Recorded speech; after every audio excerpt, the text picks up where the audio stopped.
Nice. So yeah, we're online. Hey! Alright. Gang gang. You may have to speak up a little. When I had it unmuted for like a split second, you were kind of quiet. Hi. There you go. I can up those sweet, sweet mic settings real quick. They have really changed the way that things look on here, and it's taking me a second to get used to it. That's okay, take your time.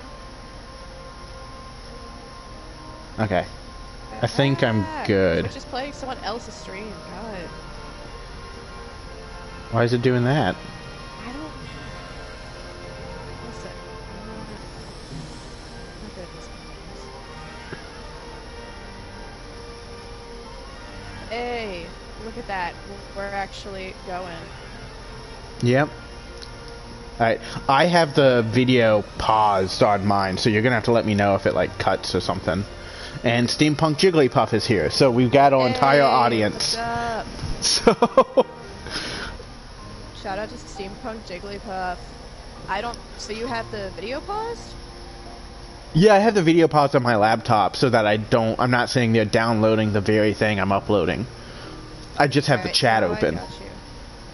Okay, now I'm looking at the video. We just got, you know, that, Yeah. you know, foreshadowing to Kingdom Hearts 2 trailer. Remember when everyone back in the day was like, what is in the letter? And it was just the fucking thing from the trailer from Kingdom Hearts 1. Yeah. Man, that was lame. Alright, so we're doing... Well, if I'm playing, do we want to do Proud? Yeah, I guess. Why not? Alright, let's do it right. Let's do it right. And so begins part 1 of our playthrough, whatever this becomes. Hopefully a retrospective, maybe just a dude playing a game. Well, I think that this is going to be organically us playing Kingdom Hearts together, which can only inevitably become a retrospective as it goes. Yeah. So, welcome to the Kingdom Hearts retrospective, everybody. Mad spoiler warning, because we're going to talk about everything. The whole time.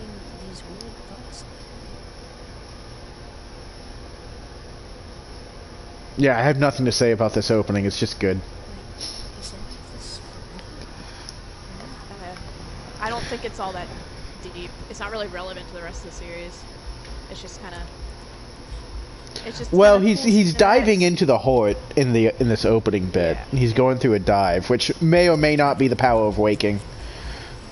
I don't think diving... Well, I guess... I don't know. Diving into Heart could be the power of waking, but at the same time... Well, that's what they implied in Remind. Dove into Heart. Also, this is referenced in KH3, I mean... Yeah.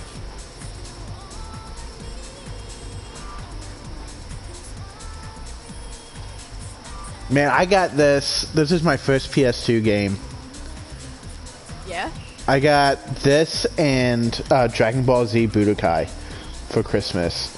And I didn't have a memory card for like 2 months. So I just played Destiny Islands over and over. I love that. I played, one of the first games I ever rented was Kingdom Hearts 2, so I did that 3-hour-long tutorial like a million times. I remember when we got 2, my friend was over. He was like my best friend at the time. And my mom got it on the way home from work, because we had pre-ordered it. And we were watching Goblet of Fire, and we just like turned it off to go play Kingdom Hearts once she came home. And we got up to Olympus, but like, I really hated playing games with that guy. Because like, it was my copy of Kingdom Hearts 2. I wanted to play it. I wanted to digest it properly without someone in my ear. And so, like, once he left, I just played it again, getting back to Olympus. Which is for the first time playthrough, that's a good 10 hours in. Yeah. Well, you know, you were dedicated, and here we are. Post-undergrad students, grad students / PhD students, playing this fucking game. So, I'm gonna throw out a theory, a fan theory. Well, I guess he says game theory. It's a game theory. Yeah, so, just as our immediate channel beef, fuck that guy.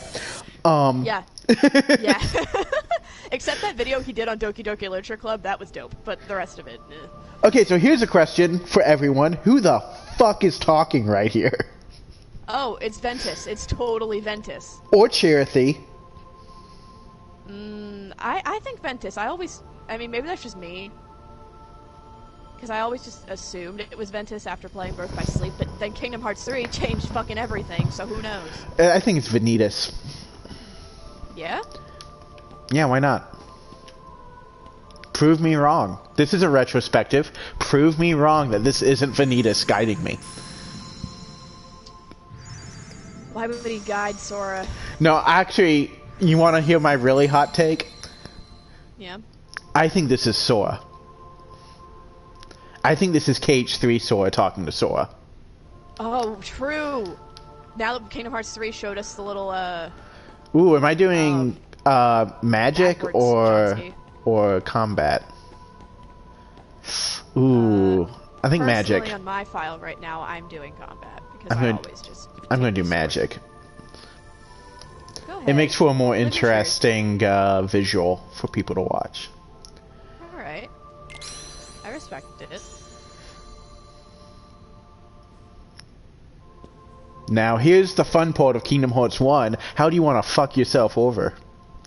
Yes, I have chosen the shield, actually. When I was a little baby and I was bad at this game, I chose the shield. Yeah, Once you get good at the game, choosing the shield is not useful. But when you're new, it can be pretty useful. If I give up the shield, I'm going to die a lot. But I don't think that's a huge problem for me. If I give it the sword, everything's just going to take forever. I always give up the shield on my run-throughs because I just play on standard, and I've played this game so many times. Yeah. I think I'll be okay. I'll just equip armor. Yeah, exactly. You've chosen the power of the Mystic and given up the power of the Guardian.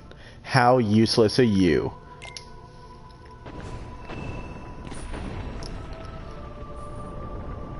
So, I always was under the impression, even though we know now that that timeline might not be right, but it's certainly symbolic of he's diving into the princess's hearts right here, and they're being taken as he's in their hearts.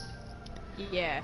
Now, 3, with the whole time travel, power of waking stuff, kind of aids that more, I think, of like, we could be traveling to the very moments that they're taken.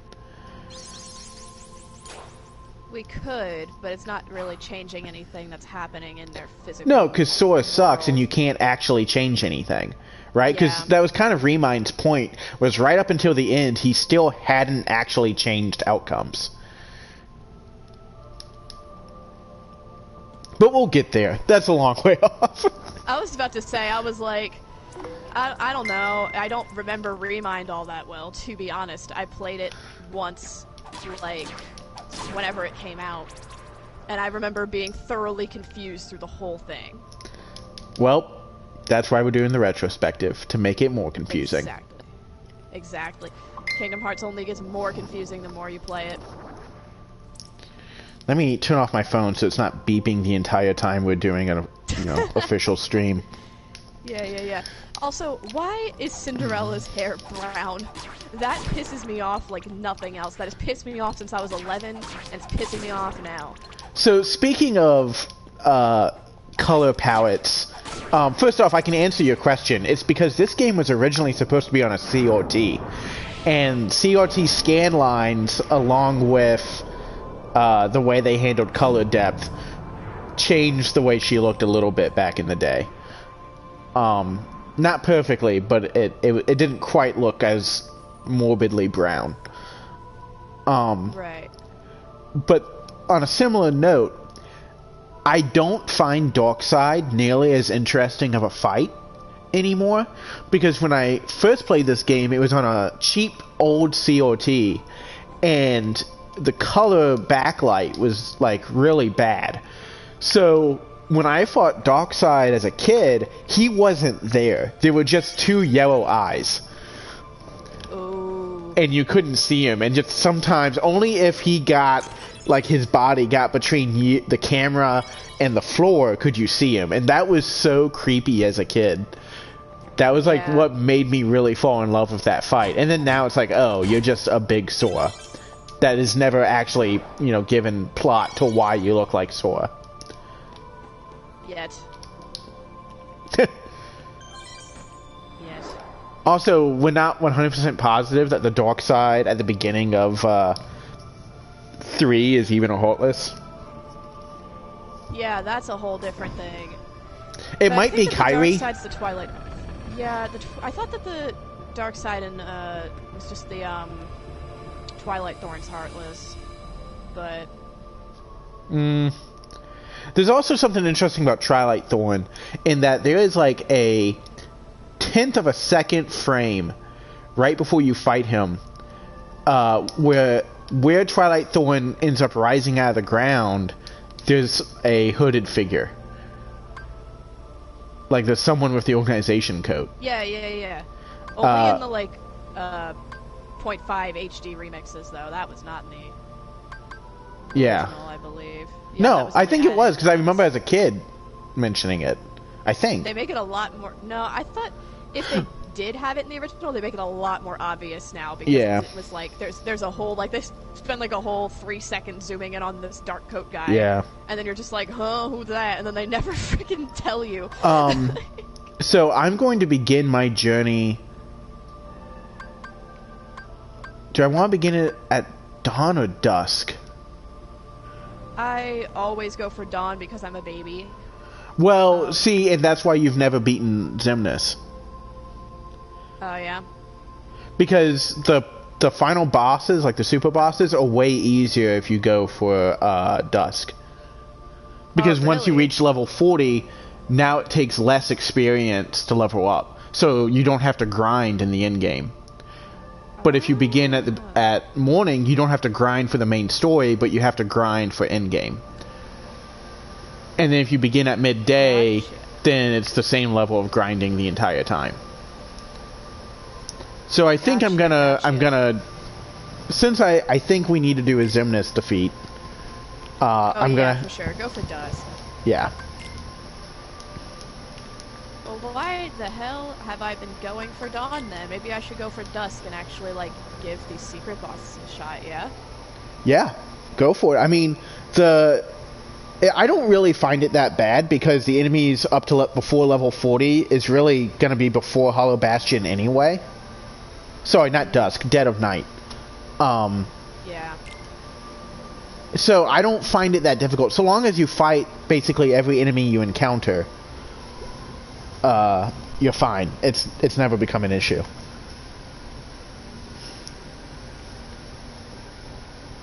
But see, now here's an interesting bit. If these were supposed to be the order that these princesses were taken, Sleeping Beauty is one of the last ones then. But that I would have thought Sleeping Beauty to be the first. Yeah. Yeah. Well, she's not taken in birth. I mean, Maleficent tries but fails. But you would think that would be her like first one to go to because she knows Sleeping Beauty is one of the princesses. Yeah. Well, maybe she like got thwarted by it and then was like, rain check. And then... We also, I mean, there's also the question of who's taking them.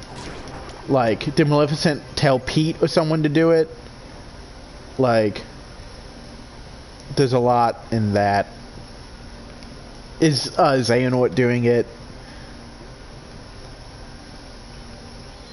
I mean, I thought that Xehanort told Maleficent just did all the dirty work, but I'm assuming Pete was involved to some degree.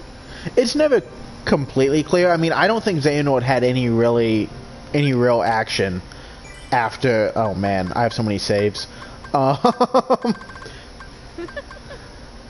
I guess 97. Everybody remember 97.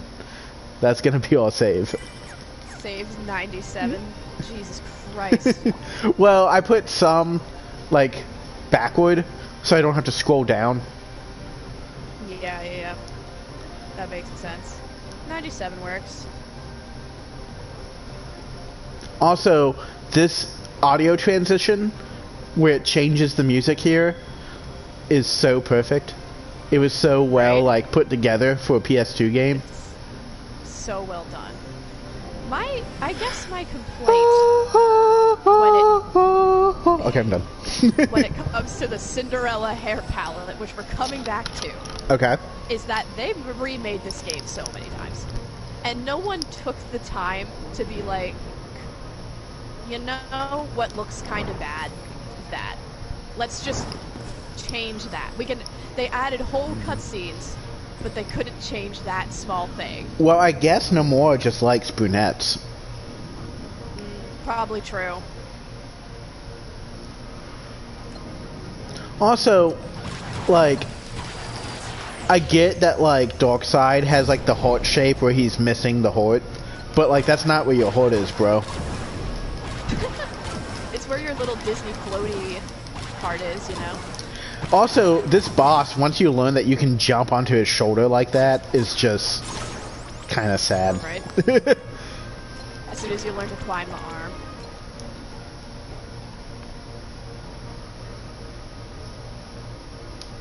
Oh yeah, you don't have block until way late in this game. I have tried to block so many times and just gotten hit, and then I'm like, fuck. Yeah. Oh man. Yeah, I don't know. Interesting theory fuck. about the time traveling, though. It's like I would think about that, but I think it would just make my brain hurt. Yeah, I mean, time travel sucks, dude. Time travel in this game, in this series rather, is like super interesting in that it makes no goddamn sense. It's like, that they say their rules and then they break them sense. constantly. Right. But like time travel has always been paradoxical, so they kind of lean into that. Well, it's what it is it's the shonen problem, right? Is in order to show Xehanort's power, they explain the rules and then have him instantly break them. So that we understand why we understand why everyone's surprised. But because we never got truly established with those rules, it's not as shocking to the audience as it was supposed to be. Yeah, because we kind of learned about it half-assedly in Dream Drop Distance, and then come 3, it's like we're supposed to see how powerful he is by the end. But they only... I don't know. Then once we just realized that Xehanort could go buck wild, and then Sora was like, "Can I do that too?" And then he was like, "Yeah, sweet." Like, do you think Nomura, while making Kingdom Hearts 3, was like, "Man, I really wish I hadn't like copped out on that Door of Light at the end of 2."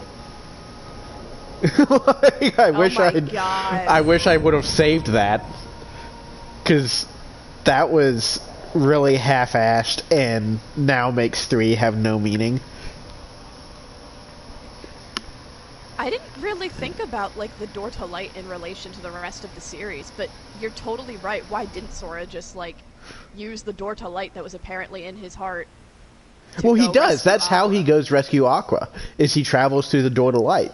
But he was saying a million times, he was like, I can do it, I can do it, I can do it. And everyone's like, no, Sora, you can't do it. And he was like, yeah, I actually can, though. And they were all like, nah. But like, why didn't you just do it? And what's funny is in 3, you know what I mean? even... In 3, right after you beat Olympus, you have that short segment where you play as Riku, and he's with the king. And when you get to the beach, Riku even says, I've been here, when Sora opened the Door to Light. Yeah. And like it doesn't click in their heads. Well, I tend to think of Kingdom Hearts 3 as the Sora was right part, like the chapter, in that Sora is not taken seriously throughout that entire game, but Sora was right the whole time and no one listened to him. Yeah. And everyone was just ignoring him. Nothing. And I thought that was kind of interesting to see Sora. It gave him good character development, that he wasn't just like the stupid one. anymore. He was like know. I actually know what I'm doing and all of you are stupid wouldn't and mind you going to got see me it. killed because you didn't listen to like to me. see it too. Like, Along with any other worlds out there. Yeah. I want to see them all. I'm trying to think, is there anything at this point that's going on that like we should be aware of? So, Sora and Riku have met Keyblade wielders at this point. Riku remembers that he's a Keyblade wielder at this point and doesn't say shit to anybody. well, he made the promise not to, and I guess he took that. Yeah, he really took that to heart. seriously. Because even in 3, Mickey's like, what are you talking about? He's like, oh, I can't tell anyone. It's like, I think at this point you can tell people, dude. Like, I think it's fine. maybe he It would was be worried about helpful blowing if you Terra's did. identity or something. Yeah. Oh, this seed is so doofy. When they run and he throws the Yeah, log at Sora. Kyrie running is just one of the stupidest looking things. Yeah, well, her getting her ass handed to her in Remind wasn't great either. Yeah, but she kind of ended up a bad bitch. Man, that like is the 2 most seconds. mundane world title chord in the whole series. Just Destiny Islands. Destiny Island, yeah.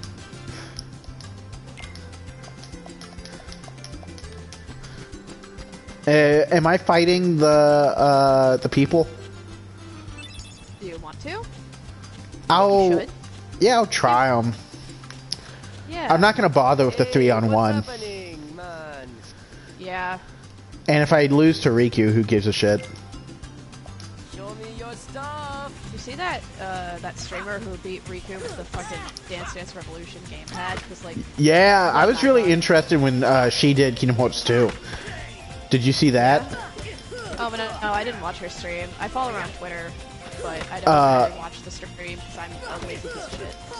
Well, I just watched her like highlight video, but when she did 2, it was really funny because everything was for the most part okay, except that you can't go up and down against Jafar Oh no.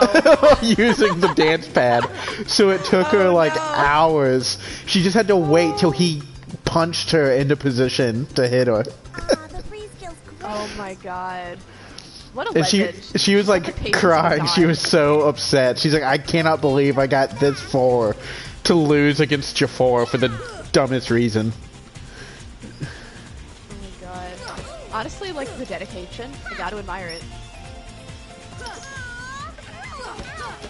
Also, I actually enjoy these fights a lot on Destiny Islands. Yeah? They're a good way to introduce a player to like a lot of the core mechanics, particularly the tech points, which I wish were brought back in any of the other games, and they never were. So, for reference, for anyone who ends up watching this, in Kingdom Hearts 1, you have tech points. So, what that is while you get experience for beating enemies, you also get experience for doing cool shit. So, like, for example, as I'm fighting Selphie, if I am able to block her whip or whatever, her jump rope, then I get a tech point for doing that. And so you can get, like, beating Selphie gets me 1 tech point, but I probably got, 1 experience point. But I probably got, 20 experience from that because I kept blocking her. And you can get, abilities that boost tech output. Like how much experience you get from tech points. And it was something that wasn't brought back to any of the other games, which is odd because 3 really felt like it should have had it. Yeah. And 2 definitely. 2 had the reaction boost, which it didn't give you more experience, but it did do more damage if you did cool stuff. But it was nothing like the tech boost in this. Because, using the tech points, you can grind on Ice Titan like crazy. Because you get 50 tech points for every one of his icicles you block. And he sends 50 at a time.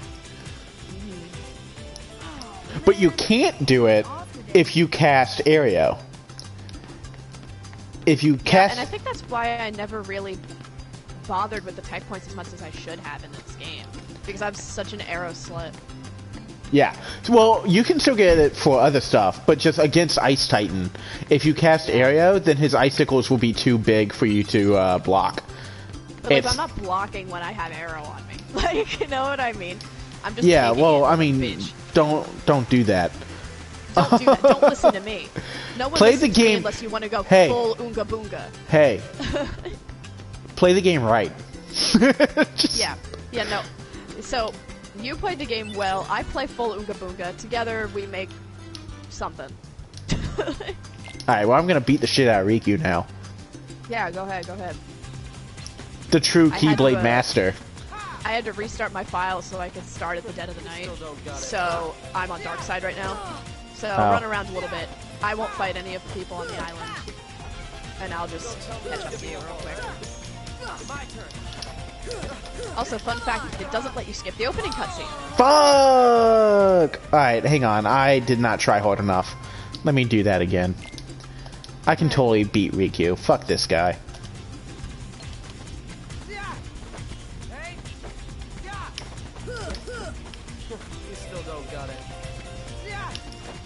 Man, Destaki is probably like one of the best tracks ever in Kingdom Hearts. Which song? Destaki, or like any variations of it. Don't tell me you're giving up already. I really wish that...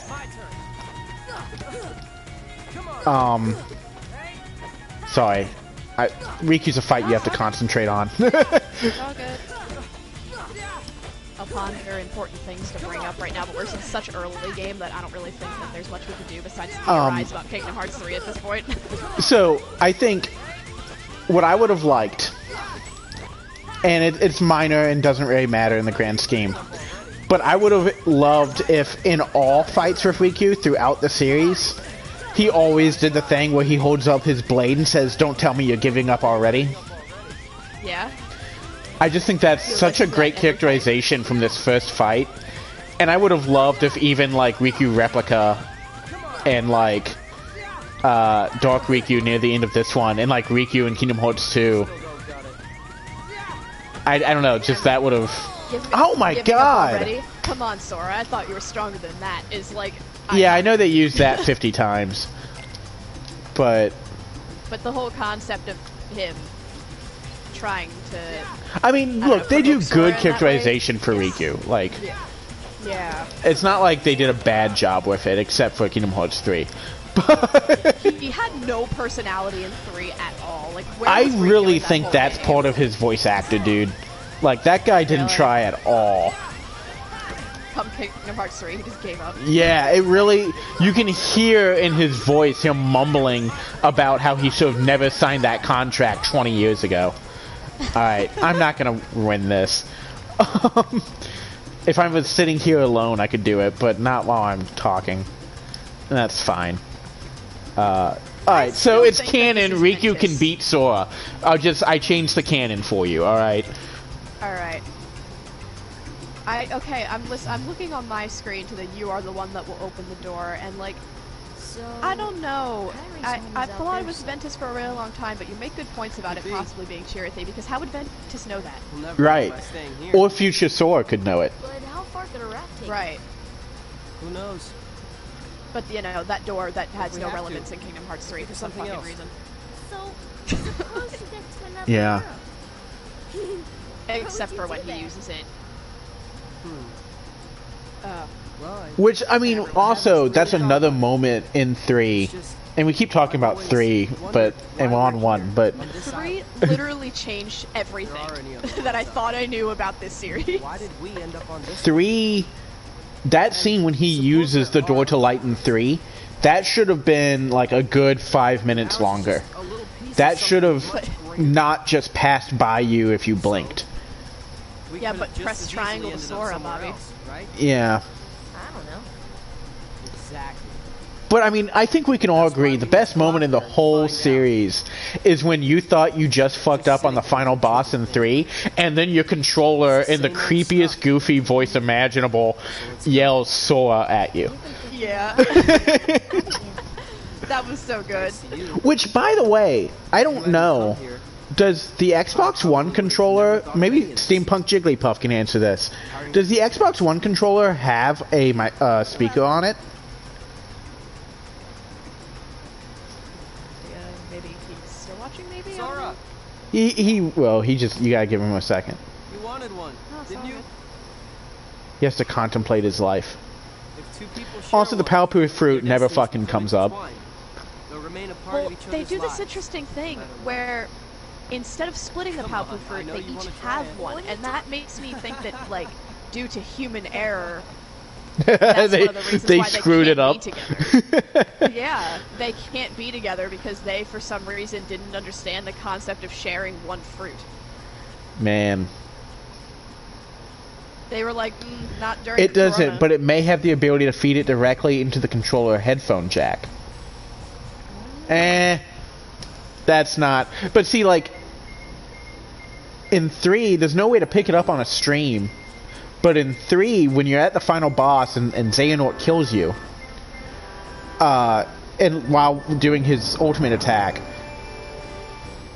yeah, you have this moment where your controller has Goofy yell Sora, and then you like press X and your heart beats, and then you hear Donald through your controller go Sora, and then you press X again, and then it says press X to like come back to use Trinity Limit and come back to life. And it's really horrifying the first time, but I think how horrified I was at it wasn't as bad because I was still at the moment upset from a couple hours earlier when the fucking Cherokee voice was revealed. Yes. And I just, from that moment forward in the game, I was done. And I just... Oh man. Also- it didn't bother me that much because like Cherokee spoke exactly like I heard Cherokee in my head. Sure. But also I didn't That's want Cherokee great. to show up at all. So a couple moments here. One, Donald, this is the beginning of him being a dick in the series by firing lightning at a guy wearing metal armor. Yep. And Goofy's very upset about it. Also, this scene and the whole story of Donald and Goofy in Kingdom Hearts 1 makes no sense because Birth by Sleep exists. Why do Donald and Goofy act like they don't know what the key is?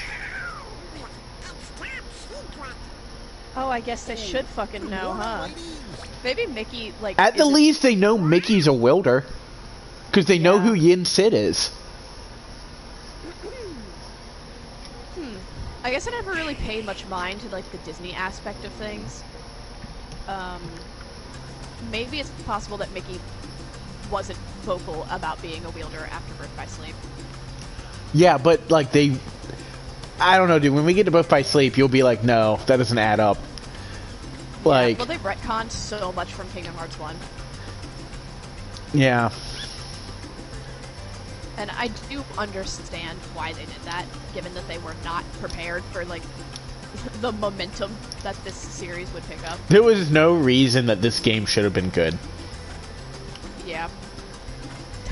There was, let's just be honest. There was absolutely no reason this should have been a good game.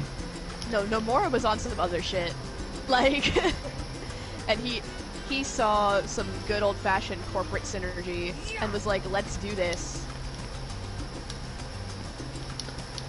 This is why you need an elevator speech. Well, that's literally how it happened. Yeah, that's why I said that.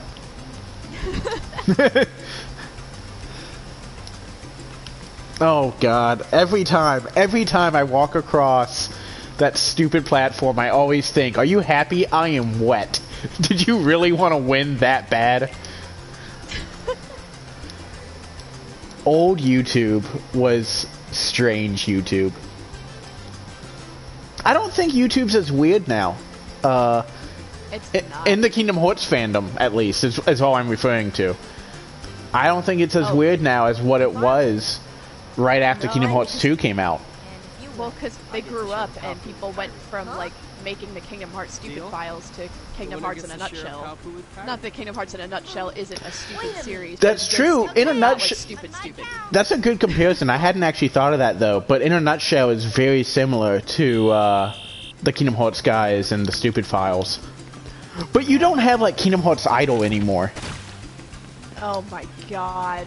Thank God we don't. Like, I don't like I how would want many that. I watched.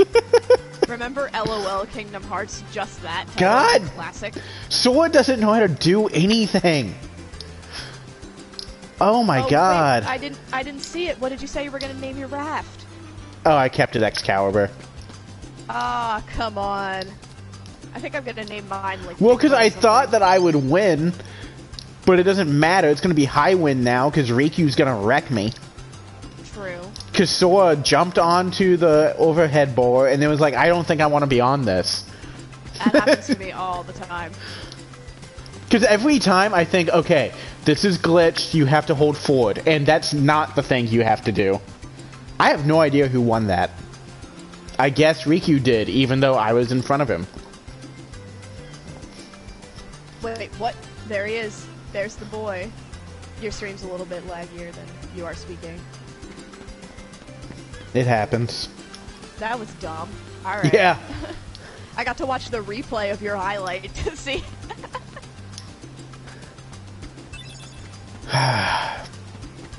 It's fine. The score's just 0-4. You're just getting schmacked, dude.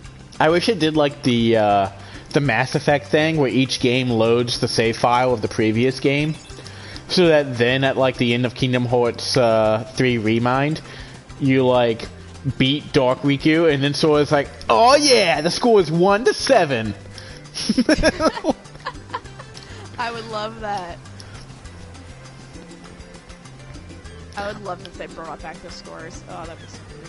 I wonder, like, oh yeah, this is technically canon.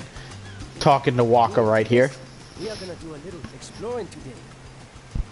You know, to the secret place at the base of that tree. There's gotta be something there, yeah? Alright, well that was canon. His terrible accent gets me. Yeah, well, it was worse than Final Fantasy X, so... You're so correct. You think they're ever gonna remake that one? It got a HD remaster. Yeah, but I mean like a full remake. I don't know Because, that like, needs it, next to dude. Have 7, you 10 was the seen... most profitable. Yeah, I mean, maybe. But, like... The HD remaster they did looks nice. Oh It's- yeah, it looks fantastic. It's It doesn't 4K need it, but HDR. Will it need it in 20 years? Well, I don't know if it's HDR, but I know it's 4K. I think Alright. by the time we're like 40, they'll have one. Well, you know, if you're talking about remakes and 20-year-old games, 10 years from now... Oh, no. Actually, we're like 1 year away from when this game deserves a remake. Wow. Now our I first hope- meeting I with hope. Xehanort. That would be crazy. Oh, Billy Zane. Oh, love Yes, him. the much better Ansem actor. Yeah, most definitely. I'm currently naming my raft Dick Butt, by the way. I named it Sora Dies before. That was fun. I wonder if it's gonna let me name it Dick Butt. Sometimes it won't. There's some stuff it won't let you do.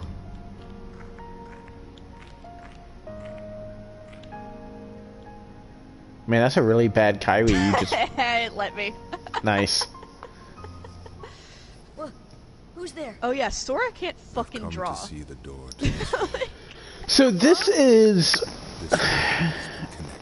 for reference, Well, what are you talking about? this is Tied. Xehanort split his heart and body. Completely eclipsed. This is his heart that went back Well, whoever you are, way long stop time freaking me ago, out like this. like 70 years ago, to Destiny Islands. Where did you come from? Guided young Xehanort to create Dream Drop Distance, Beyond the door. and then just sat there. So you're from another world. Yeah, and I want to know where he was, because he was chilling on this island. Do you think? I mean, I genuinely think he went on to live a normal life and banged Riku's mom. I do wonder about that. I really thought before 3 that we were gonna find out Riku was like young Xehanort or Xehanut's son.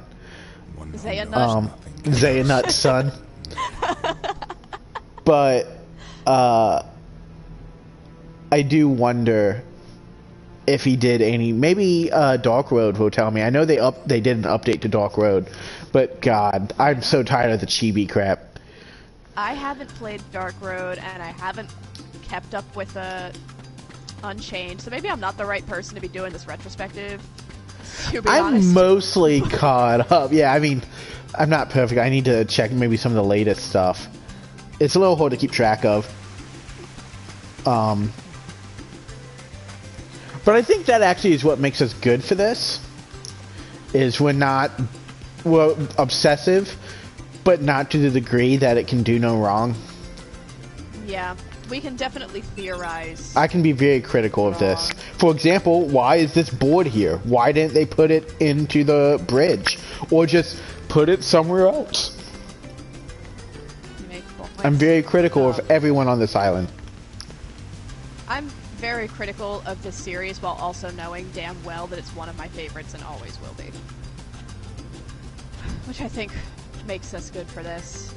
But also, I get very confused, just like the average player does with this, because earlier, when you were bringing up, like, time travel and the possibility of him, like, diving into hearts as future, or, I don't know, I guess we'll say future Sora doing it, and I did that whole race without touching the checkpoint, like an idiot.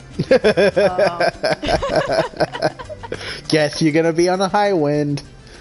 I'm on the high wind. Also, it was not until Final Mix. It was not until Final Mix that it properly clicked in my head that the charm she was making was Oathkeeper. I'm glad they added that little frame. It didn't connect with me as a kid that the charm was Oathkeeper. Because you said it's a lucky charm, and it's like, okay, well, it couldn't have been the one you were making, because you don't get a lucky charm the day you die. So, like, yeah, but she's also a kid, so she, like, went there, she made this thing out of shells, and she was like, I'm gonna make it so that we have safe travels. And then she was like, it's my lucky charm because I made it, and it's special. I know that they're supposed to be, like, 14, but I'm pretty sure they're, like, 12. Know what I mean? Yeah. What do you mean? Well... You okay? Sora, let's take the raft and go. Just the two of us. Huh? Kairi has no personality. What's gotten into you? I know. You're the one that's changed, Kairi. I wish they did more with her. I'm glad that we got to fight as her in Remind, but really it was only for like 2 seconds. But now I'm and I was like, why didn't you just do that earlier? No matter where I go. Well, you know, Melody of Memory, maybe. I can always come back here. Oh yeah, I forgot we play as her in the rhythm game. Yeah, of course. That's good. Great. Well, maybe. All the stuff has only shown gameplay as Sora. Yeah, but he's doing it during the rhythm games. But like during the story. It'll be great. The story stuff, it's looking like Kairi. I don't know. But also the fact that, like, my god, I was shook to my core when I saw that Nomura was going to have us learn plot via rhythm game. Nobody was surprised, though. I was. I wasn't, like, actually surprised, but I was like, are you freaking kidding me?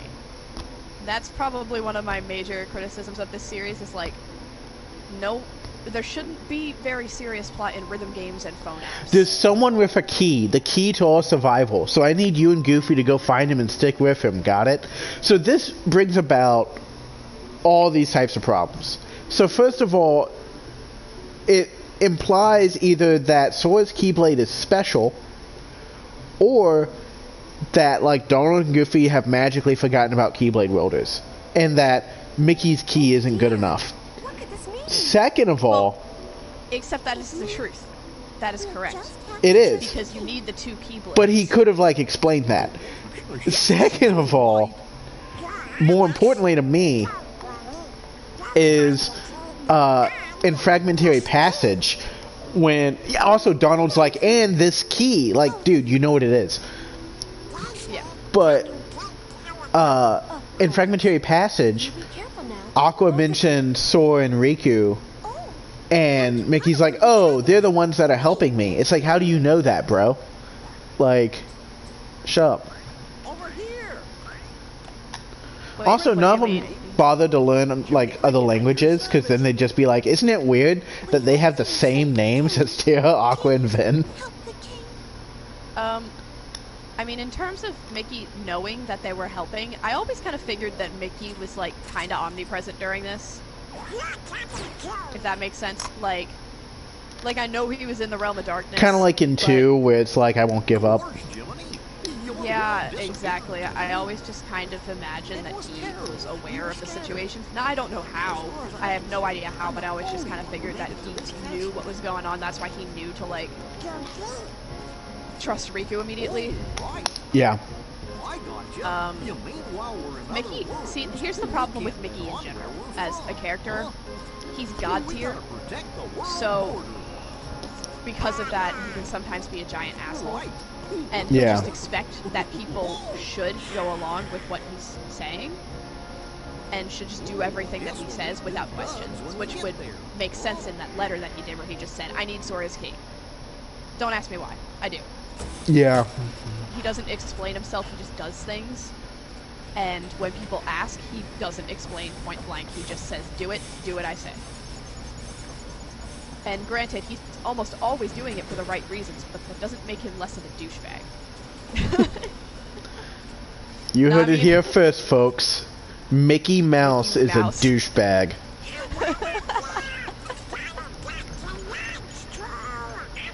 You know, Also- that's the Kingdom Hearts T. I would never not enjoy this when the gummy ship falls down.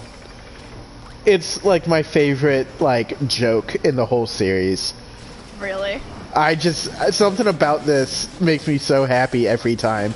This whole Makes sequence. me giggle. It's just like they're upside down.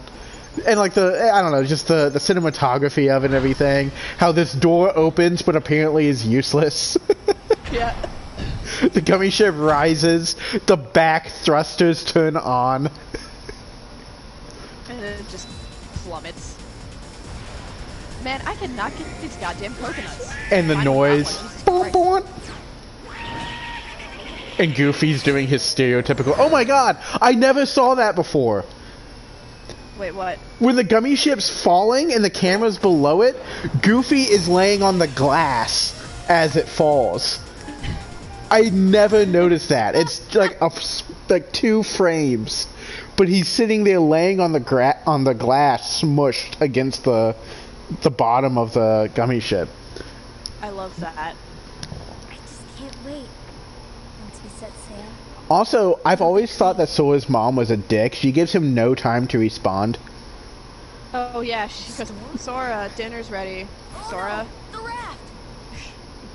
Now, honestly though, like, parents be like that. Also in this channel, fuck parents. Parents just don't understand. Sometimes you just gotta run away to the island during the massive thunderstorm, and Yeah, you know. never see your parents again. We may never see our parents again. I like how that was a big deal in this game, like they're actually like kids, and then the rest of the games they're like, our parents? Who are they? We don't know them. Yeah. Also, I've only gotten 1 freaking coconut so far, and you have no idea how long I've been hitting these trees. Dude, that's actually funny because I think in Final Mix they raised the percent chance.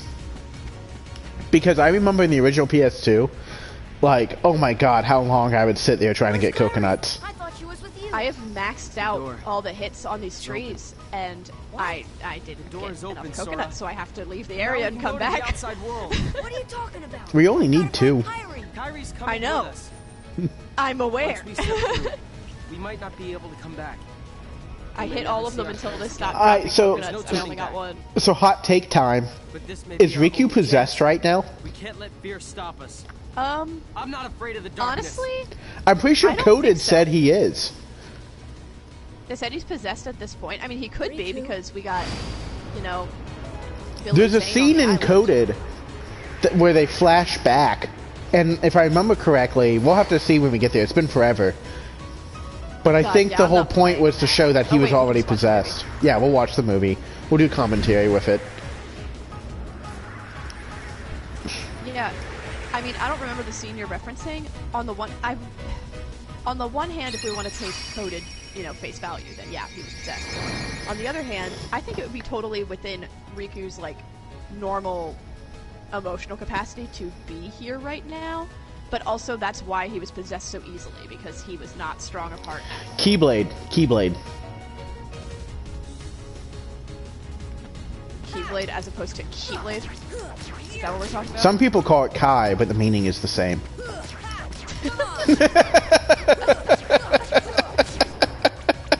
It's a most ancient letter. Xehanort literally said, I could make this easier for you to understand, but I want to be a douche.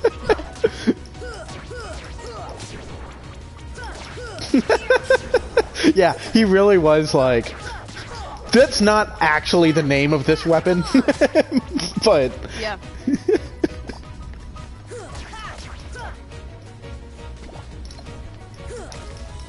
Also, I love Night of Fate. It's a great theme. Yes. Yes, it is.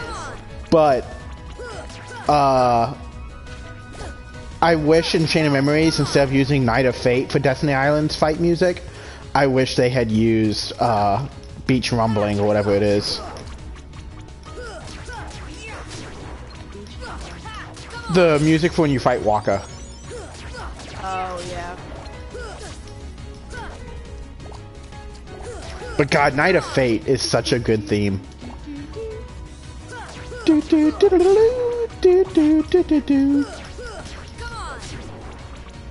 Is it? Alright, I'm gonna say something real stupid. I promise I do know who it was, but I'm having a brain for it. It's Uematsu who did the soundtrack, right? No. It was, oh shit, now I'm forgetting her name, and I could say her name at literally any other time.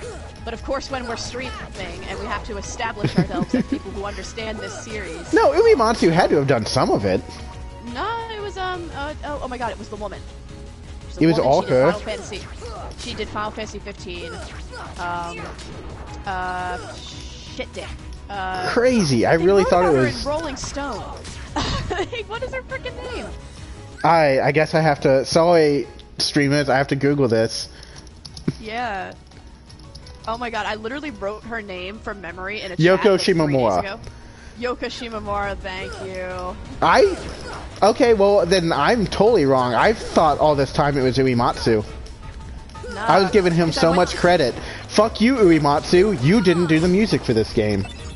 So, when I was a kid, I went to this panel at Otakon when he was there. I think it was like 2010 or something, and this dude went up there and was like, yo, thanks for the music for Kingdom Hearts, and in straight Japanese, he was like, that wasn't me, dog, and then the translator was like, that wasn't him, dog, and it was really awkward.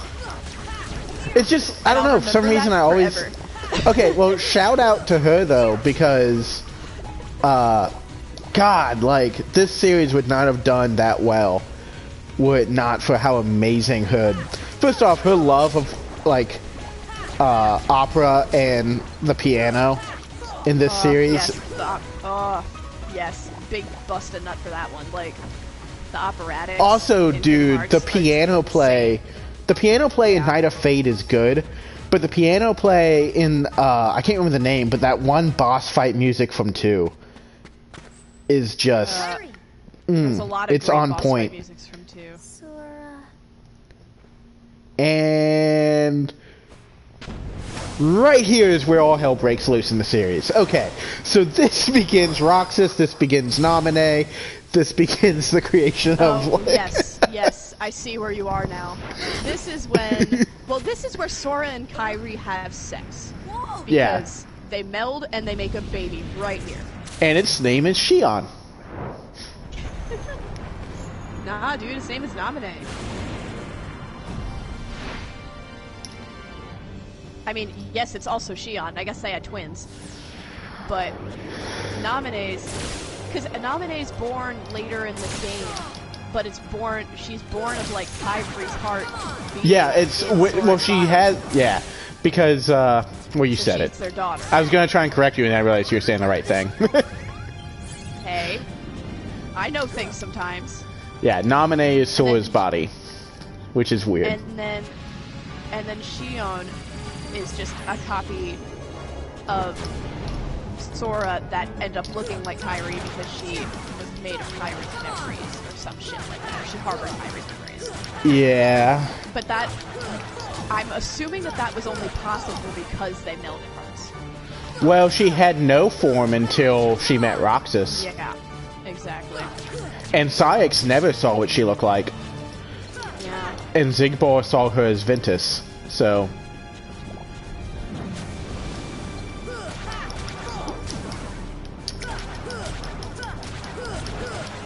You know, Saïx, like...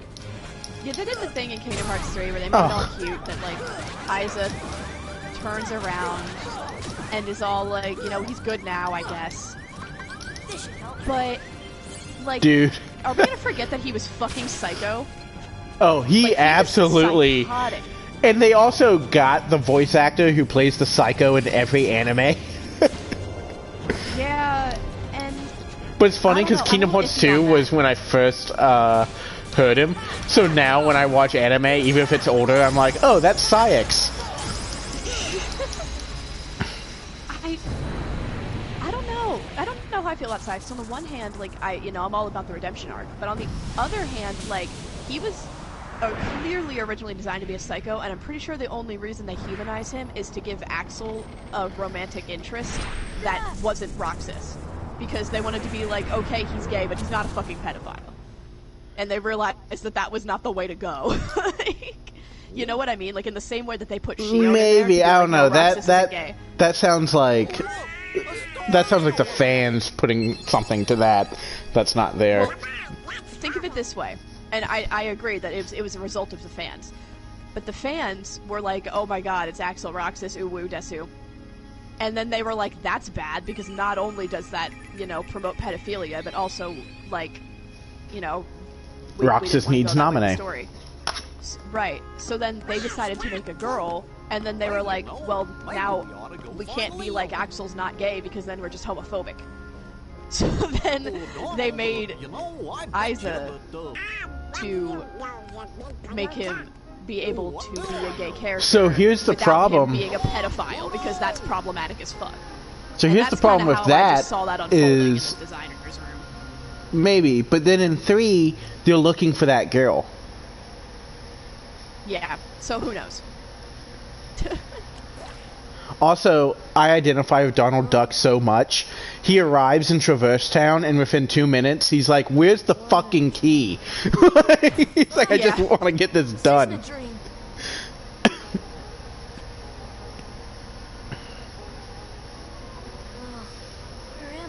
Also, it is a dream, because Dream Drop.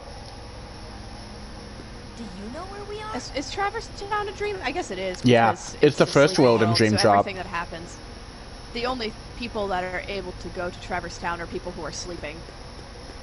Yeah, But sleeping with the capital S. Like... Yeah. That's a good point. Yeah, because their worlds are overtaken by darkness, so they have to be... Well, here's one for you if you want to dive into weird shit in Kingdom Hearts lore. Technically, we're in the realm between. Yeah. You're not in the realm of light here. Everything Realm of Light is Disney. Realm of Darkness is, like, evil things, and Realm in Between is everything else. Like, that's pretty much how I distinguish it in my head. I think Radiant Golden is Realm of Light. I thought it was Realm in Between. Well, here's the thing. I think it's Realm of Light, and then I think Maleficent casts it into the Realm Between. That's possible. And here's alright, here's something for you. Here's why this is possible lore-wise. Because Loxine explains in Kingdom Hearts 3 that it's up to the person to decide what the power is. Right? If Elsa viewed her powers as darkness, that's what they would be. Yeah. And so when Maleficent and the people under Maleficent's rule, decided that it was a darker world. And they forgot that it was called Radiant Garden. Then it was cast into the realm between. Yeah. And it seems almost like it had enough light. Oh, I just saw the goofy thing. Yeah. It seems like it had enough light in it, like the Hollow Bastion Restoration Committee people, the Final Fantasy characters, basically, keep it afloat. However, also, real quick, it is a darkness as one of the worst retcon moments just happened for me. Yep. The worst. What the hell does that mean in the... Okay, soldiers can't do that ever in the rest of the series. They're emblem heartless. They can't take hearts that way. Yeah, they can't turn another person into a heartless. They can kill. Well, they can take the heart. They don't come from hearts. Yeah. Maybe. Nobody really knows. So, here's what I'm gonna do, right? Oh, I'm already level 5. Okay, I'll just keep going. I was gonna say I'm gonna level up to level 5, but that's not necessary. Gotcha. Well, the way that I understood it until recently, and Melody of Memory might, make this a little bit more clear, was that Emblem Heartless were created in Hollow Bastion from the result of the experiments, which we're going to learn more about in Melody of Memory. By the way, fuck Nomura for putting that in Melody of Memory. Probably. But the Heartless, like the non-emblem variety, shadows and things that look like shadows, are created when someone's heart is overwhelmed by darkness. So when that, what's it called, the soldier killed that guy, and then he turned into a Heartless, that doesn't make any goddamn sense. Like, now the guy could have become a shadow. The ones chasing, right? And that would be fine. But then that would mean that his heart he's being chased by other soldiers because a bunch of them pop up. But even then, I can see them killing him, and then maybe it becoming a shadow because, like, oh, you're dying, so you're overwhelmed by darkness in that moment, and you're dying by a force of darkness's hand. Okay, valid. But you can't turn into an emblem heartless. That makes no gosh darn sense. Yeah. Also, this is a much better voice actor for Squall. Yeah. Why would it choose a kid like you? Because he tried. Hey, what's that supposed to mean? Never mind. And also, Mandy Moore voicing Aerith is way better. Because whoever voiced Aerith in that 2005 era is the worst. Yeah. Maybe something. I wonder if I can beat him. And I don't necessarily, like... I don't know, I think the point of her voice was to make her sound dead, and that's why it worked in Advent Children to an extent. But it does not work in this game at all. Like, why did they bring her over from... I usually beat him. Yeah? Well, you got wrecked, kiddo. Hey, you found it. Nice going, Leon. Still, it looks like things are worse than we thought. A lot. I always liked how pissed Squall was that Sora has the Keyblade. He's like, we're so fucked. He thinks he could do more, and I don't blame him for thinking that. But at the same time, Sora turns out to be one heck of a guy by Kingdom Hearts 3, so, Obligatory, this scene wasn't in the original game.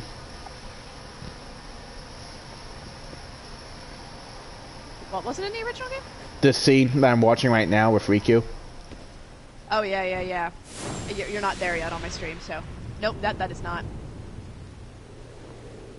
I don't think this really added anything. It didn't, and they just didn't even add voices. Well, the only scene that was added that has voices is when you meet Xemnas, and it's all reused voice clips. I know, and it's like really awkward. It's hilarious because it feels like bad YouTube poop. Yeah, I know, because Goofy goes, Aunt Sam? Just... Yeah. In that exact way that he does in earlier game.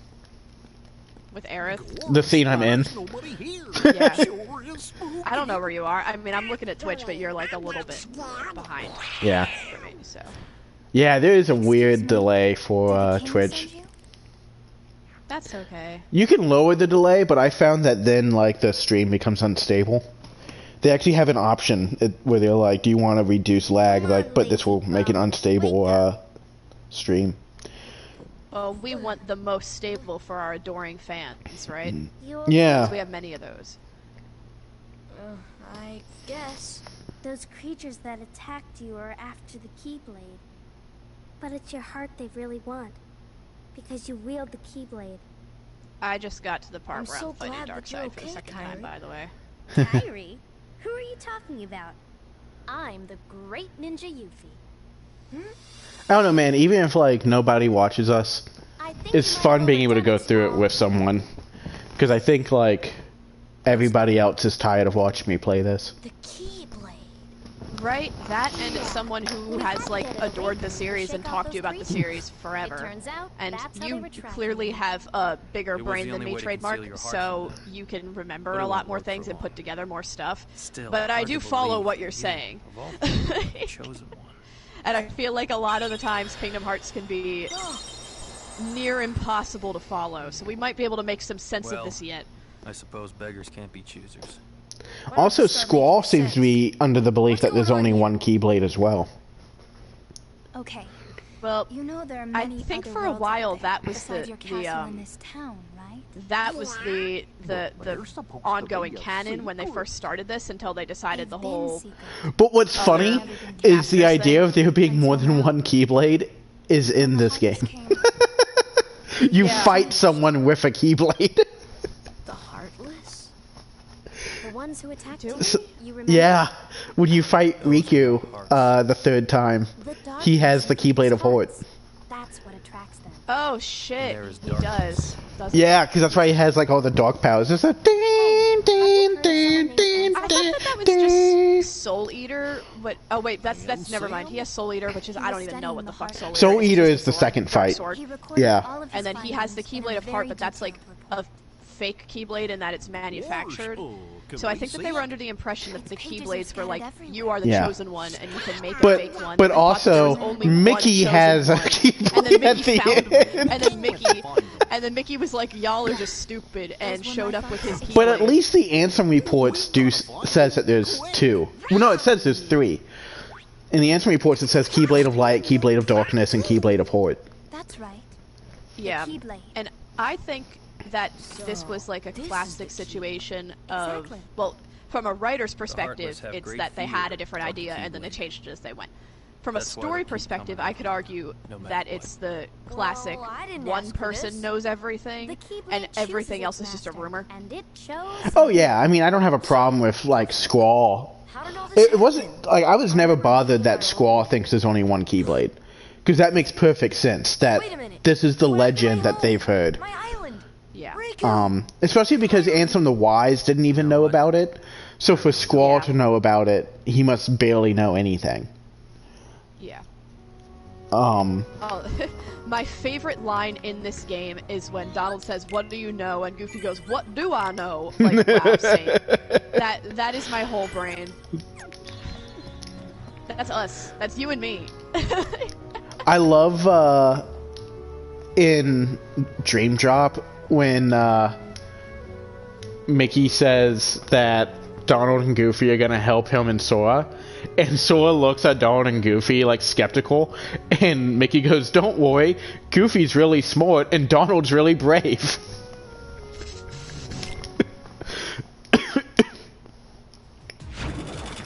Yuffie, go! But I also I love haven't too, played like, Dream Drop. By the way, you're playing Dream Drop. I'm never playing that game again. I have some. that's fine. I'm playing on beginner. Yeah. Although, I don't know, dude. Like, there's something so badass about beating Nightmare and Young Xehanort on Proud Mode or Critical. But, I wouldn't know. I beat it once on Standard, and then I was like, "Ha, that was funny," and then I decided never to do it again. I really should not try to fight these guys because it's going to set me back to before the Leon fight if I die. And that happens because you can't do fucking Cyclone in the first game. Oh yeah. Man, imagine this game. Remember when they were like gonna re-release this, and they're like, we have reaction commands now. And I It thought technically that they would, like, does. actually put real reaction commands, and then all they did was just add it so that you don't have to scroll down the menu to open things. Which still helps. Also, I keep pressing square to roll, but Sora's a moron at the beginning of the series. Oh my god. Oh hey, I thought that a bunch of soldiers popped up here, but I guess It's just one. Totally I didn't wrong. want to correct you when you said it, but yeah, it's just one.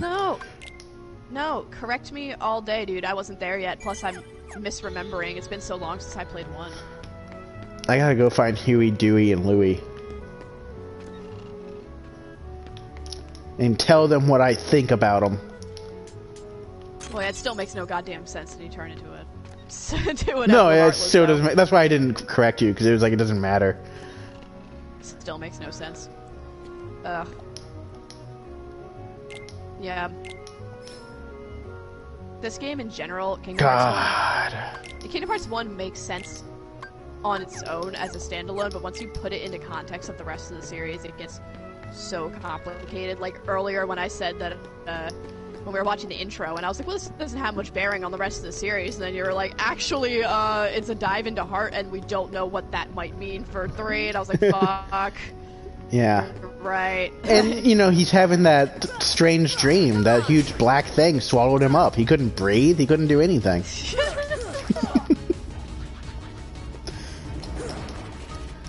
I'm not getting anywhere. I'm just summoning more soldiers. Oh my god. Picking the magic path before you beat Gold Armor is such a nightmare. Yeah. Wouldn't know, never did it. Just die.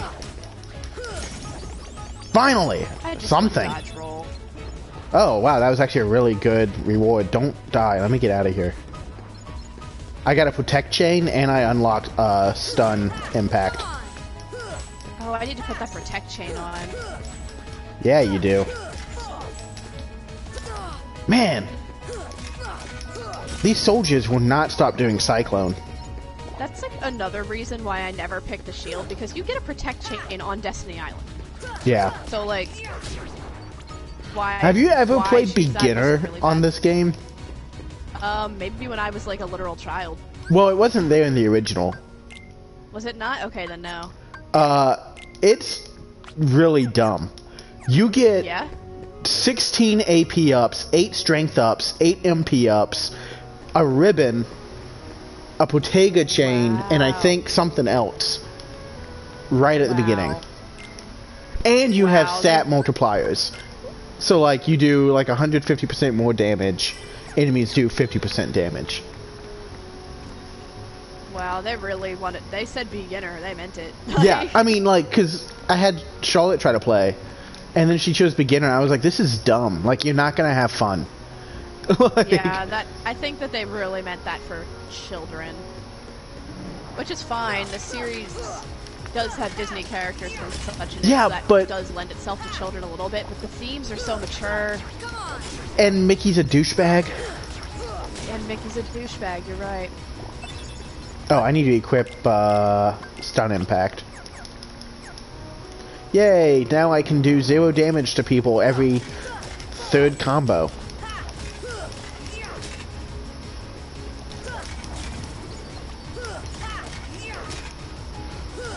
Well, I forgot that I can't put items on hotkeys in this game. Gosh, yeah. diddly darn it. And you only have 3, I kinda like Kingdom Hearts 1 because of how different it is from the others. Yeah. Like, you can kinda see how it becomes the other series games, but it's really its own beast. Yeah, it definitely does not line up with with everything else. If 2 is your favorite and you just love 2, you love 3, 1 can be a bit of a chore if it wasn't your first entry. But Well, I played 1 after I played 2, and I still enjoyed it very much. But I think that if you try to play it now, like say you see that Kingdom Hearts all-in-one $30 on PSN Yeah. right now deal, and you try to start at Kingdom Hearts 1, this game is quite dated. I don't know, man. I really it's, I'm not gonna say it's not dated, but it promotes a play style that I think is sorely lacking from the later entries, that I even wish 2 had a little bit more of. And I kind of mentioned it to you in that chat yesterday of like, with the tech stuff, but also like just the general strategy in this is a lot of come in for a quick combo, back out, and you know, kind of move around your enemies, position yourself. Whereas 2 and especially 3 is you get in there and you just wail on your opponent. Yeah. Whereas this one you have to be really strategic because a shadow can jump and you don't have time to get away. So you have to plan that jump, you know? Yeah. No, I get you. Something that I used to like a lot when I played this game back for the first time was that, like, I had to use magic in ways that made me have to try. Yeah. And that is not a thing you have to do in Kingdom Hearts 2. Magic is not really as consequential in that game unless you're playing some of the harder modes or doing secret bosses and stuff like that. The only thing in the main story, you have to. Yeah. The only thing in 2 that the magic is like, you gotta know, I would say on Proud Mode or higher, especially on Critical, is Reflect. You gotta get damn good at Reflect. But even then, like, that's still mostly like end game or secret bosses or something like that. In the main story itself, it really is more like a hack and slash. Yeah. And at least definitely before Critical, yeah. I mean, good luck trying to beat Roxas without it, but... Right, yeah, of course. But I'm talking, like, old back in the day, 2005, you played it on standard mode. That game was nothing compared to this game. Because this game, I know a lot of people rage quit it when I was a kid, because they couldn't beat it. When I had to beat it with Game Shark when I first went through Kingdom Hearts 1. I could get up to the final boss segment. I could get to the final rest. And then I never was able to, well, I mean, obviously eventually I did. But as a kid, my first playthrough, I ended up doing a Game Shark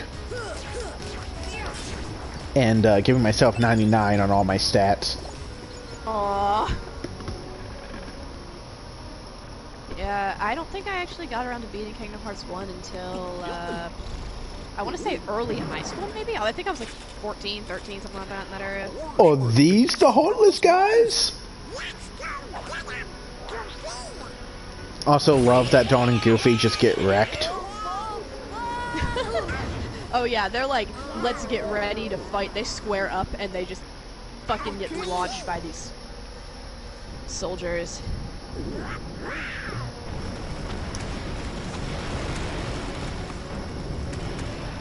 I love how Sid doesn't have a voice in this game. Good. So this is my favorite. My favorite part of this segment of Kingdom Hearts 1 is how Donald uses all his MP before the boss fight. Oh yeah, that's good. Thanks, Donald. You know, actually, I guess it isn't the series that made Sid have a country accent. I guess it was Advent Children. Yep. Because they kind of based everything in Kingdom Hearts 2 around Advent Children. It was just an advertisement for Advent Children, to be honest. Diddle it, diddle it, diddle it, and it worked. It did. It really did. Alright, let's see if I get wrecked on... Then Advent Children was a giant advertisement for Dirge Cerberus, and that did not work. I mean, I played it. Oh my god, I am not... I guess they got my money. Okay. We might be in for a bad time here. Yeah? Well, maybe I'll finally catch up to you, because I'm fighting Squall right now. Gold armor is a real pain if you pick magic. Because you can't do anything. Because you don't have magic yet. Oh, I saw that coming. So how many people do you since played Kingdom Hearts 1 and saw Yuffie and were like, who the fuck is this? Because I never found her in the woods in Final Fantasy 7. Well, I was one of them. But I knew that, like, everybody was a Final Fantasy character. Yeah. But you go into little bios that says 7, and, like, Yeah. I imagine that confused a few people that didn't know to go look in the woods. Also, The secret character in oh general. my god. Jesus, I'm getting wrecked. Oh, here we go. Here we go. I'm about to die. Oh my god.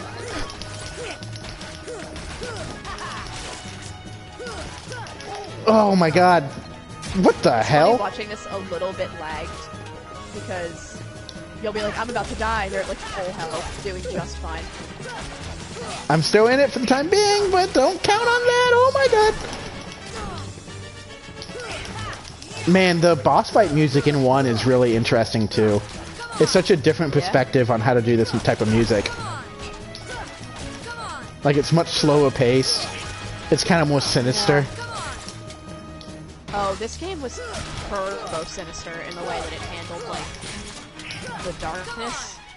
I don't know, they really emphasized darkness in this game, as opposed to the rest of them. 2 was a lot of nothingness, I guess, but that didn't really reflect. Embrace nothingness. Well, actually, that whole boss fight, the music was a little ambient, so I see what they did there. Oh my god, I might pull this off. But this is the hardest part. Come on. Oh my god. Oh my god. Yeah! Alright, now the game's gonna get a lot easier for me. So anyway, I just discovered the great Ninja Yuffie. for people who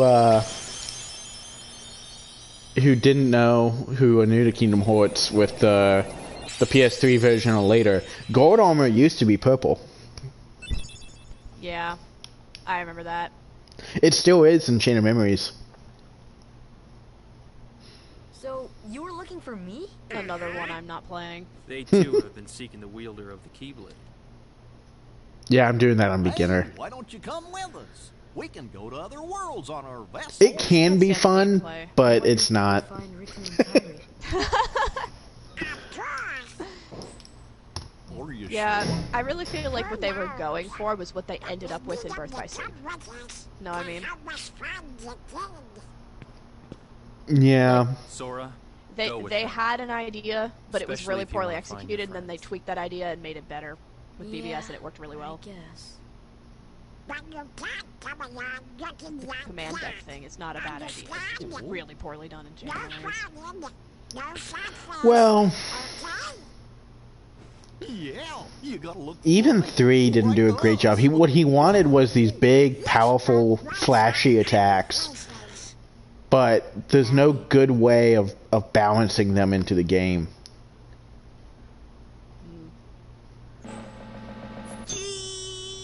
I mean, they could have just made the enemies better, but Well, Birth by I guess that Sleep, wouldn't have made much sense, though. Birth by Sleep had, and Dream Drop as well. And there's a reason for this. It's because they're made by Osaka team, Name's Goofy. Sora. which Kingdom Hearts 3 was also made by.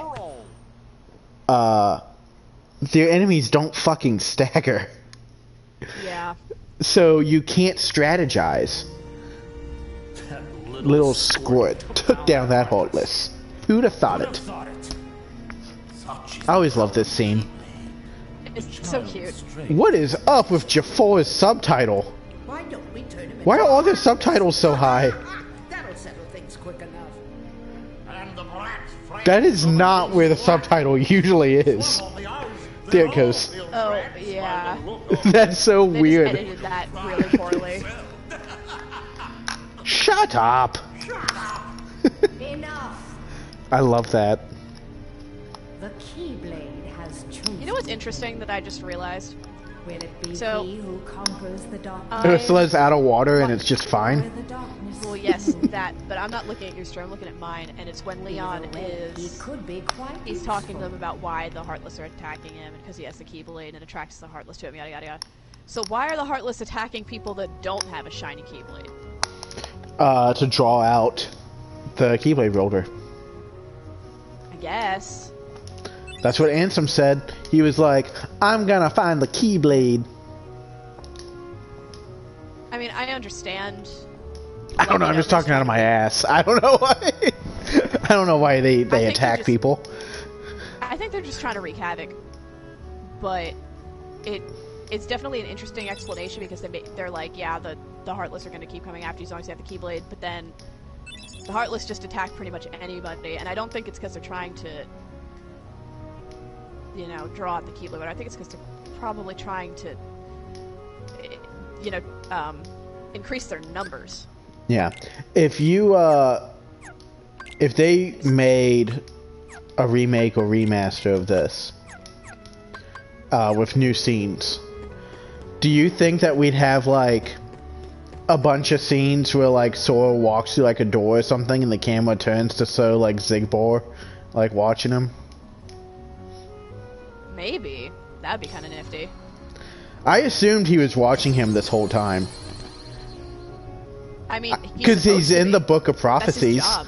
Yeah. It's his job is literally just to watch everything happen. So maybe he's the guy who, you know how we were like, who brought forth the Twilight Thorn? Maybe that was Zigbar. Yeah, but that's in the horde. watching. It's a little horde to... Yeah, that's true. Could have just been himself.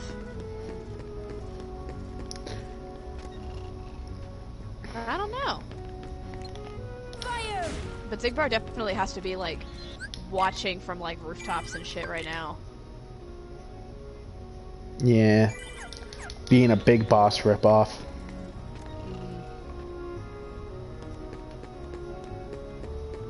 Really shouldn't have betrayed us. This Tidus ripoff guy has always freaked me out. Which guy is it? Look at my stream, he'll show up in a second. Oh, I was looking at your screen and I was targeting the bell and on the fountain. Oh, that guy? Yeah, he's always freaked me out. I know. I think that these characters are supposed to be like minor Final Fantasy characters. Did like that I Moon Girl is show 5, you? I think. Did I show you the video I found the other day of the Agrabah NPCs? No. Did you know that they were Agrabah NPCs? No. Okay, I'm gonna go to them this time when we get there, which will not be tonight, I don't think. Doubtful. I don't know though. So they're not there in the story, but remember, after you get Genie, after you've cleared the world, it does not send you straight to the gummy ship. You are still in Aladdin's house. Most people, everyone, in fact, just goes to the save point and leaves the world. Right. If you instead exit Aladdin's house and go into the bazaar, there are 3 NPCs that you can talk to. And they disappear the moment you go to the gummy ship. So like, I'm One- just gonna say some interesting stuff. Not really. But one is a Walker reskin. One is a reskin of that, like, prostitute-looking girl in Traverse Town. And then I don't remember... Oh, the other one's a reskin of the guy who gets killed by the soldier. Oh. That's interesting. Yeah. I didn't know they existed, and I saw this video, and they were like, hey, did you know this was a thing? I was like, man, who would have thought that 20 years later we're still finding things that really should not have been secrets? It's not that... They weren't even like, it's not even like a real secret. They just kind of... They just didn't... to make it look like the bazaar actually had people in it. Yeah.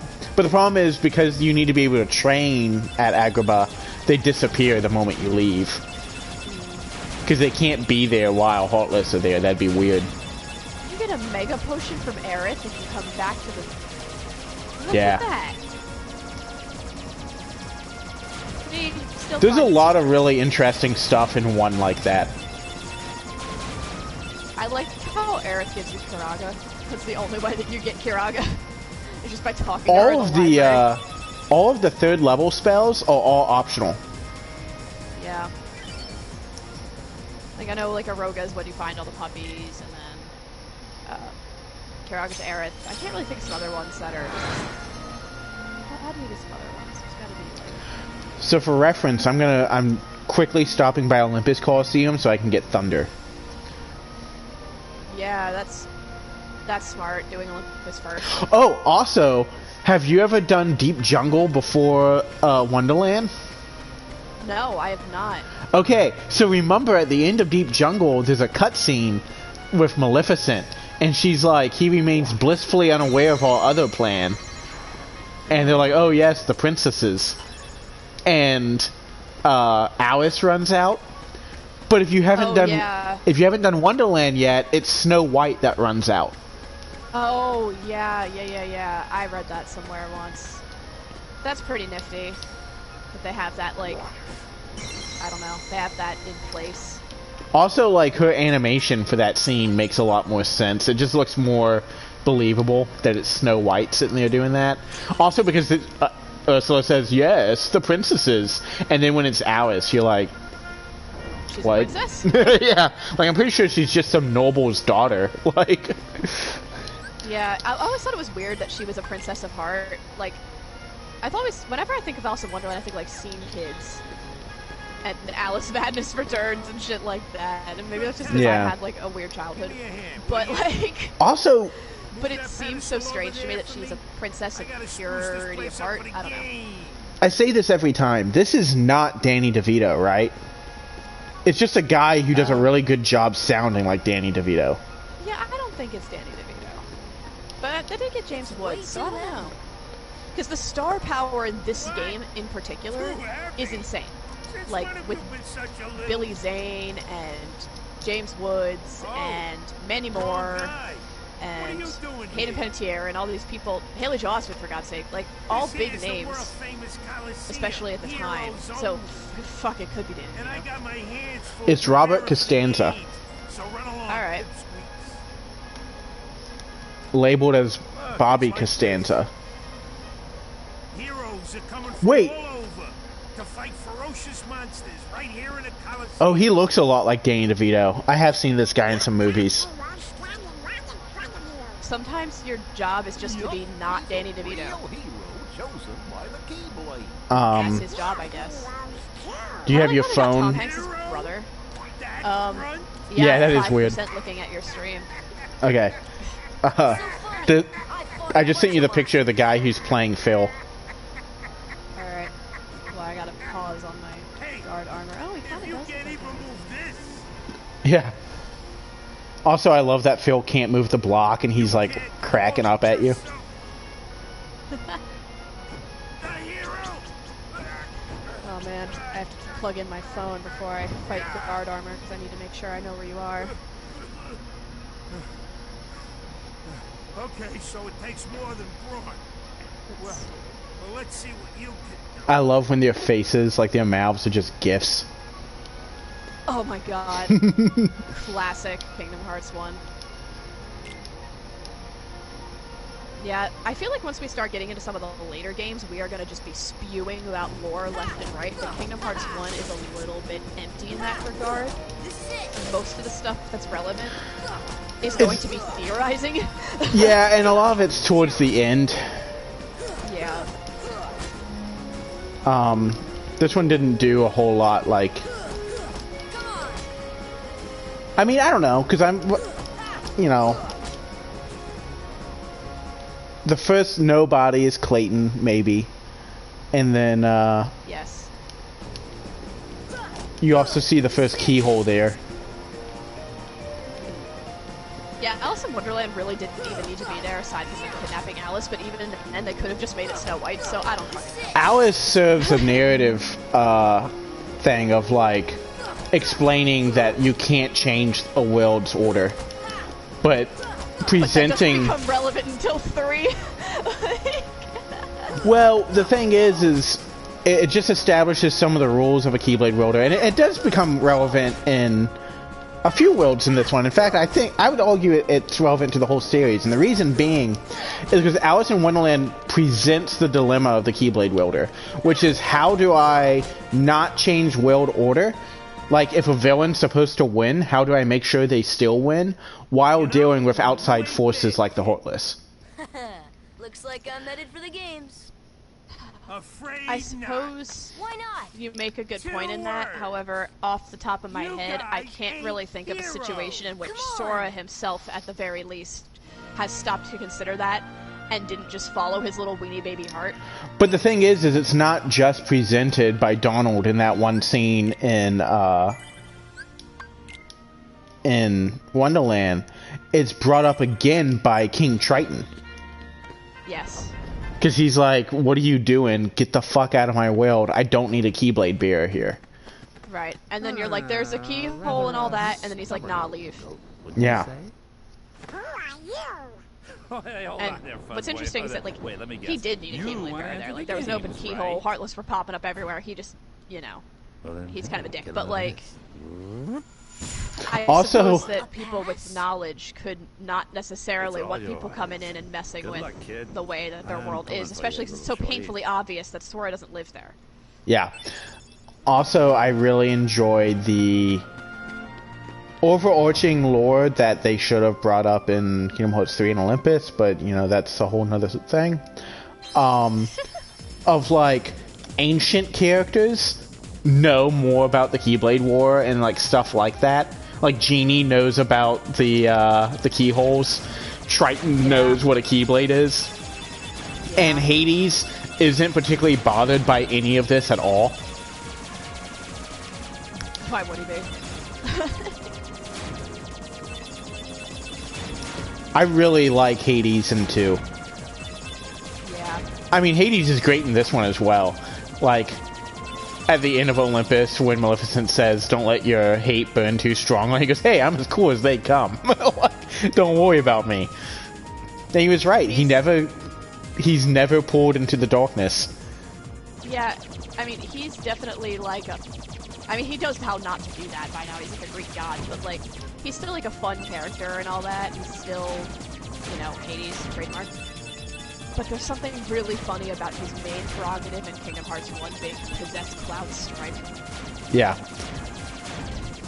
Well, I love, like, I don't know, 2 just has so many great interactions with him.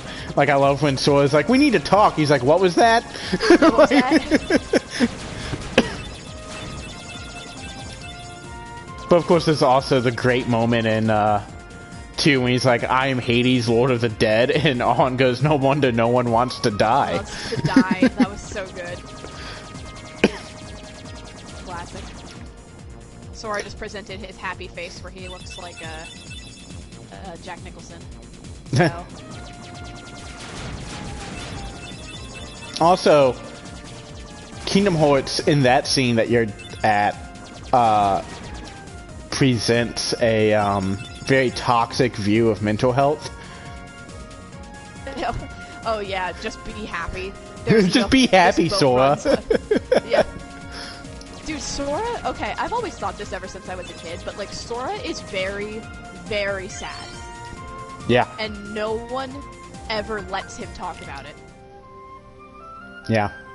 And whenever he is sad, they just kind of are like, aw, sucks. Sucks to suck, bro. There's only one good moment, and it's when Sora's having his breakdown in 2, and he starts hitting the ground, and Goofy just comes over and gives him a gentle touch on the shoulder for reassurance. And that's, like, the only time that there's, like, any moment of tenderness. Like... Otherwise, Donald's just there being like, stop feeling things. You're not allowed to do that. Speaking of Donald doing that, I mentioned it in the text the other day, but I love in 3 when he's like, Yo, Zora is me. We have the same clothes. And Donald looks at him and goes, so what? Yeah. I like how this is kind of self-aware. Like, they know that all Final Fantasy characters look the same. And they had Sora walk in, and even though Yozora looks like Riku, they were like, look, it's Sora! Yeah. And you're kind of like, I mean, yeah. Like... And also in 2, when Tifa's like, have you seen someone with spiky hair? And Yeah. he just like pulls on his hair like, Yes.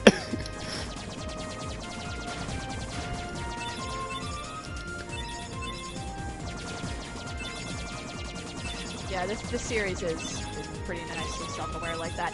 It always kind of feels a little bit like Joss Whedon wrote this. Like, do you get that vibe? maybe. It's just self-aware enough. Ugh, Wonderland. And like, it'll be like totally doofy until it's not. And then suddenly, like, kids are dying. And I'm like, how'd we get here?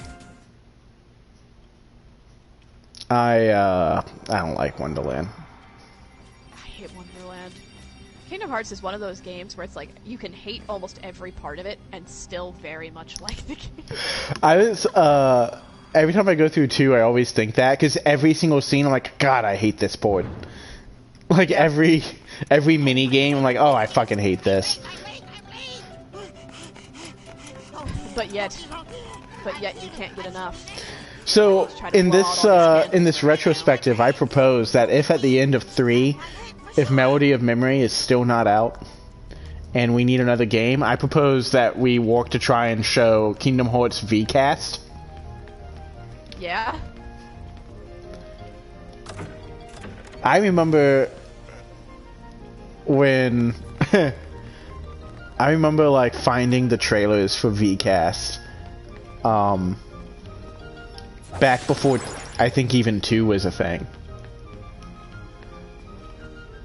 And just being like, what the fuck is this? No, you're simply too big. I honestly don't remember what you're talking about.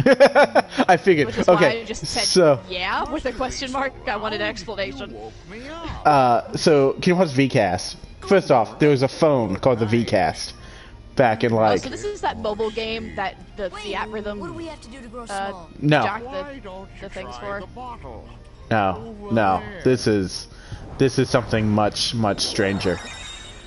Oh, It came out like, look, it came out close enough to Kingdom Hearts 1 that at the back of the Kingdom Hearts 1 manual is an advertisement for Kingdom Hearts VCast. Oh. I should really go look at my Kingdom Hearts 1 manual, shouldn't I?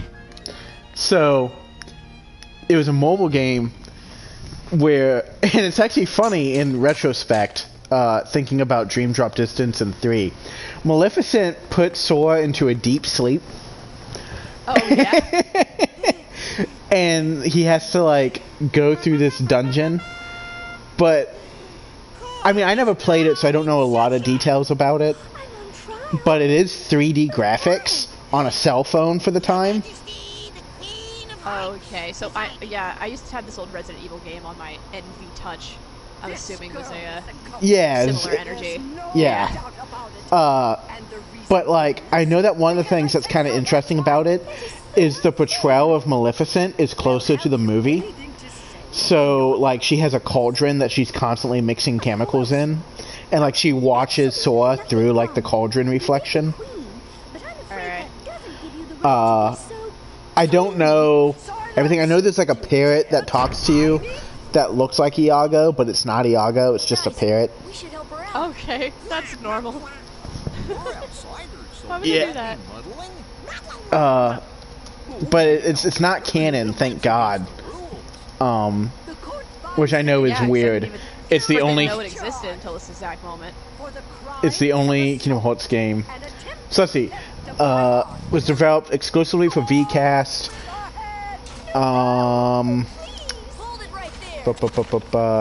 Snow, Donald, and Goofy and Jiminy Cricket are traveling across the universe in the gummy ship when they decide to go to sleep. They put the gummy ship on autopilot, and in their sleep, a strange creature creeps undetected into the vessel and oh, that's right. It's I'm pretty sure Shadow Sora is the villain. What? When he wakes up, he is shipwrecked on a deserted island called Swordsman Island, and Dawn and Goofy are nowhere to be found. His goal is to find his friends and leave the island, but even after searching every nook and cranny of the island, Sora cannot find Dawn and Goofy, so he builds a raft and leaves the island to find them. The story of VCast, aside from familiar characters and settings, has nothing to do with the original plot, and is completely irrelevant to the series. VCast also appears to have no plot of its own, other than finding Dawn and Goofy. And it was never directly stated when the events of VCast occur, whether they're in the original Kingdom Hearts or some other time. The first is that it could have taken place during Kingdom Hearts, because he already met Dawn and Goofy, blah blah blah. It would have to occur before going to Hollow Bastion, because of the periodic cutscenes showing Maleficent watching Sora through a magical cauldron. These cutscenes suggest that Maleficent is attempting to stall Sora in a dreamlike state. Yeah. It sounds pointless. I mean, it was just a cell phone game, like before cell phone games were like a viable way to tell any sort of plot. Not that they are now. I mean, Nomura stopped with the Kingdom Hearts Unchained bullshit, but less so than now. Yeah. So I get it's just sort of like a spin-off, nonsensical type of thing. You go to Wonderland and Agrabah in it. And then you go to Maleficent's fortress. Wouldn't it be fucked if, like, we actually do play VCast just to see what it is, and then we get to Maleficent's fortress, it's fucking Villain's Vale? Wouldn't that just be the craziest thing? Well, how would we even play VCast? Oh, I'm sure you can emulate it. I mean, you know. Don't. Be my guest. Yeah, I'm sure that the denizens of the internet have found a way. Think so?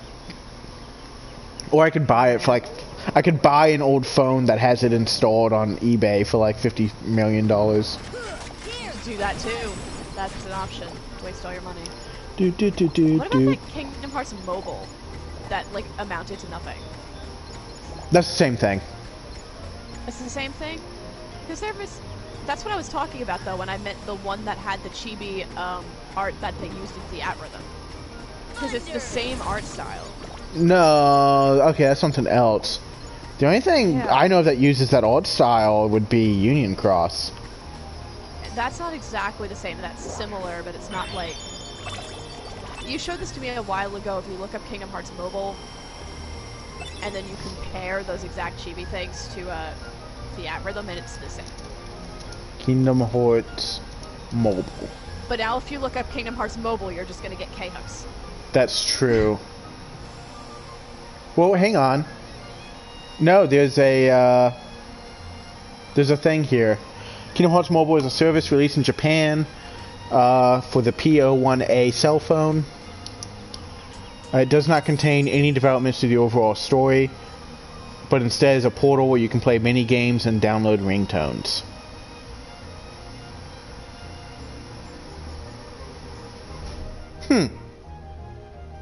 I don't think I was the one to show you this.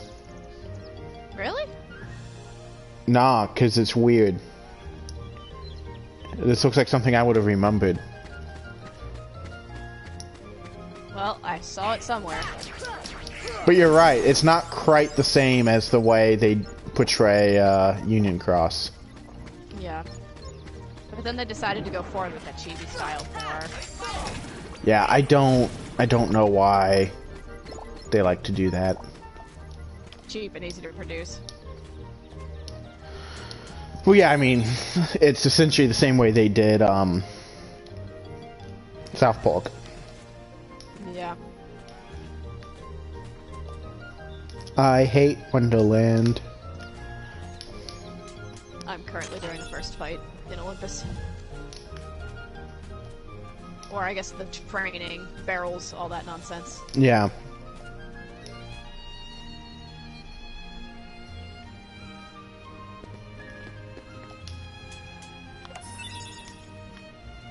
Yeah. I hate Wonderland too, though. I'm not looking forward to that.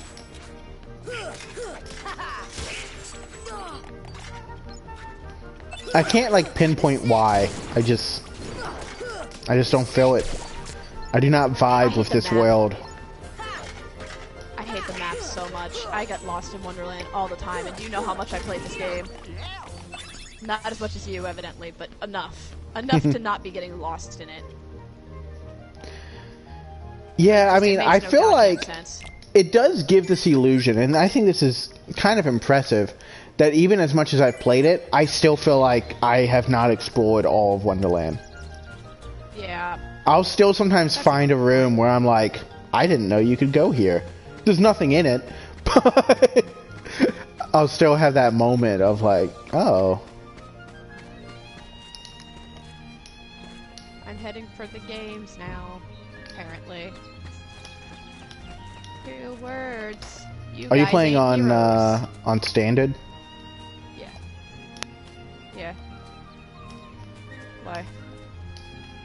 Just asking questions, bro. Oh, I thought that there was gonna be like a difference depending on. Well, I just like I didn't know if you were actually gonna try and do the games. I was like, if you're on Proud, don't fucking try the games yet. What are you doing? But if you're on standard, you could probably take them. No, I was just getting thunder like you. I don't even think I have potions for this. Oh, I do. And now James Woods is trying to corrupt me.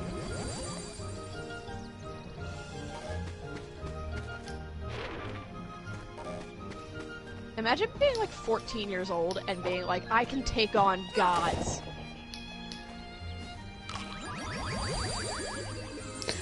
When I was well, not 14. When I was, however old I was when I got this game, I thought that Sephiroth was Ansem's brother. Yeah? I can see that. Can we talk about Lance Bass as Sephiroth in this game? I think that's important to talk about. His 2 lines? What a choice. Yeah. What a choice. He does say Heartless Angel very well. And also, doesn't he say "come mother" when he casts Meteor? Does he? I think so. I think it... don't hold me to that. It's been a while. But I feel like I remember getting really excited because that's awesome.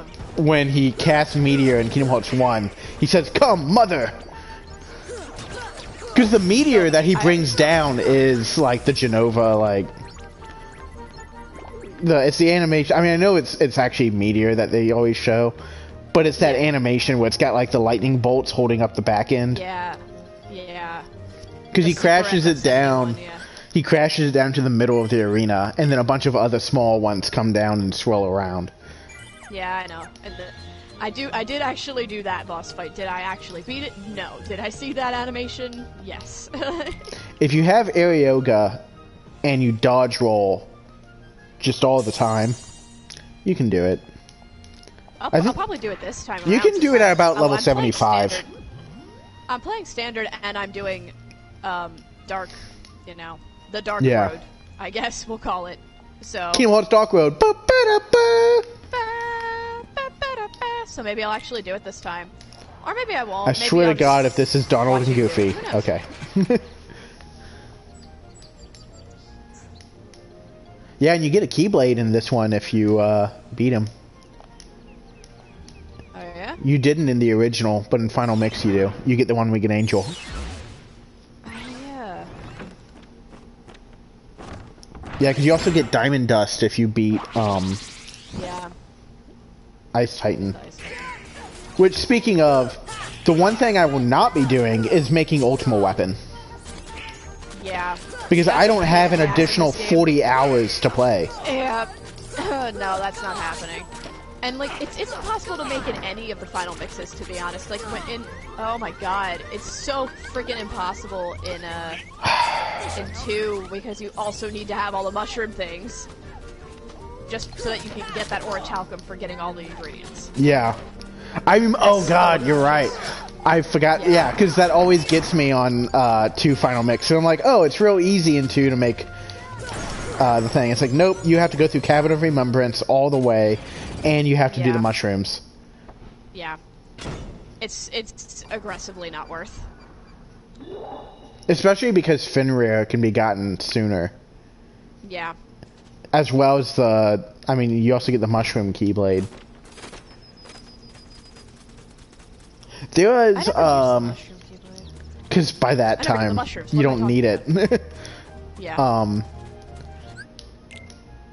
In the mod I was playing, that randomizer mod, they pulled in like some of the cut keyblades from 2. So was it, I think one's like Ultima Detect or something? No, Detection Saber. And it looks like Ultima Weapon, but it's red. And its description says a modification of the Ultima Weapon capable of detecting motion.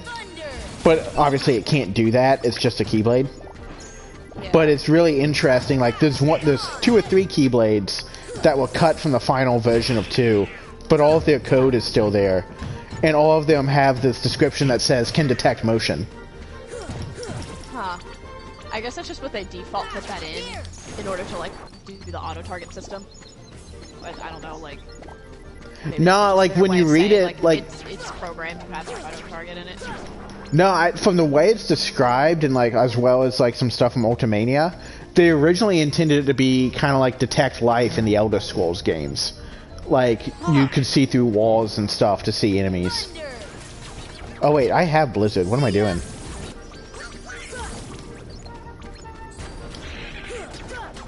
I don't know that I'm leveled up enough to get all the way through Olympus yet. As long as you can get to Cerberus. Although Cerberus can one-hit you if you're a little low, but... Cerberus just takes forever. Yeah. I actually am thinking I'm not going to do Cerberus until maybe after Agrabah. Yeah? That's a good point. I mean, I usually didn't do Cerberus until after Deep Jungle. I mean, why the fuck wouldn't you do it without fear? Well, because he's not that hard of a fight, but... Yeah, but, like, why do it when you don't have to? Yeah. Well, that's the thing, is it's like Olympus is not meant to be done all at once. Yeah. I got to the scene where Hades was like, take out this kid, and then I got myself taken out by some Heartless instead, so... You think also, I don't know? like, I wrote the contract! Yeah. Also, people bitched a lot that they changed Cloud's voice actor in FF7R from Steve Burton, but they sound exactly the same. Yeah. There's no discernible difference between this guy from Teen Wolf and Steve Burton. Yeah.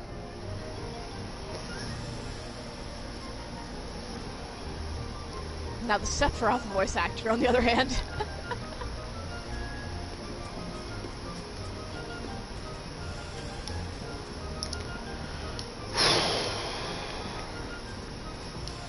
Yeah.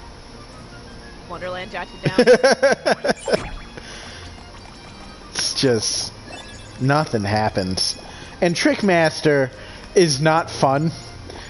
Yeah. Why would they give you that boss before High Jump? True. They're like, use the table. But the table keeps getting, like, obliterated. I don't even use the chair. table. There's a side area that he can't knock down that I didn't find until I was like 24. Alright, well now that I'm 24, now I have the rite of passage, so yeah. You gotta tell me this side area. I'll show you in just a minute when I get there. Alright. I'm almost there. You're gonna beat Wonderland already? Yeah, I just gotta light the candles. Are you gonna,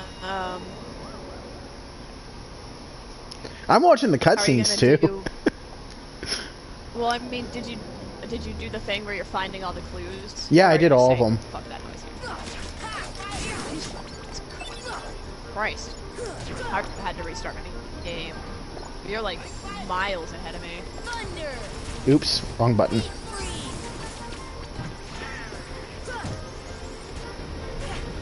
Ouchies.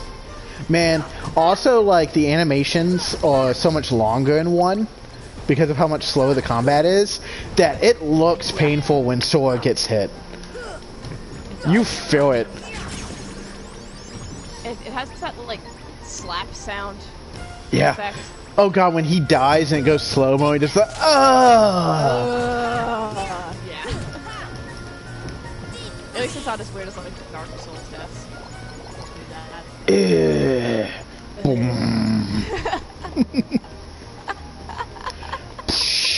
Thank God baby Haley Joel Osment didn't do that. No, instead he went, I am darkness!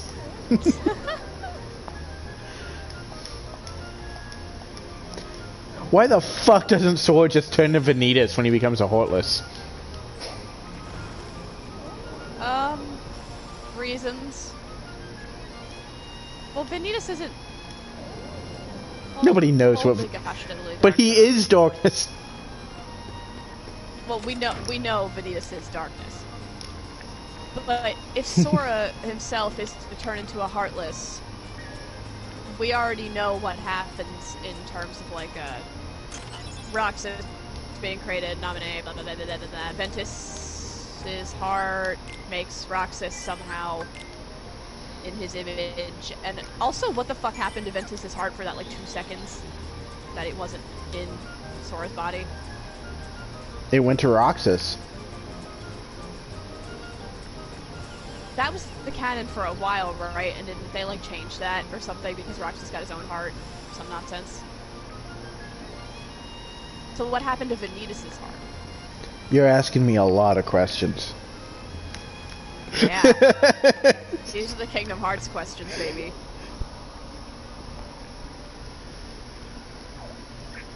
Well, Vanitas' heart until 3, or I guess maybe until...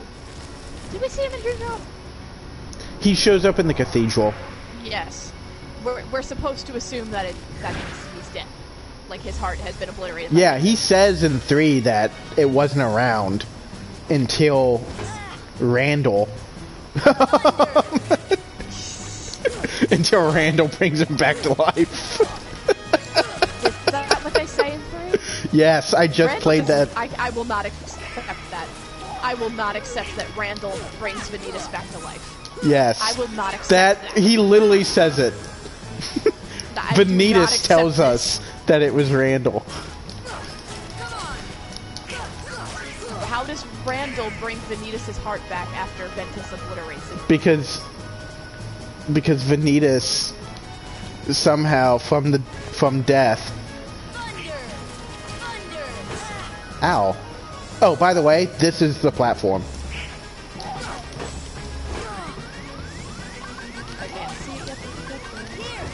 Oh! Fuck you!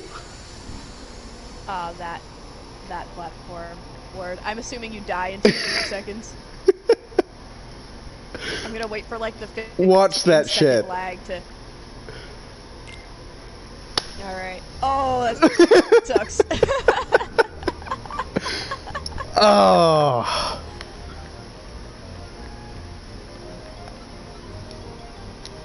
My first death. F's in the chat. Well, I'm drinking the potion for the first time to go small.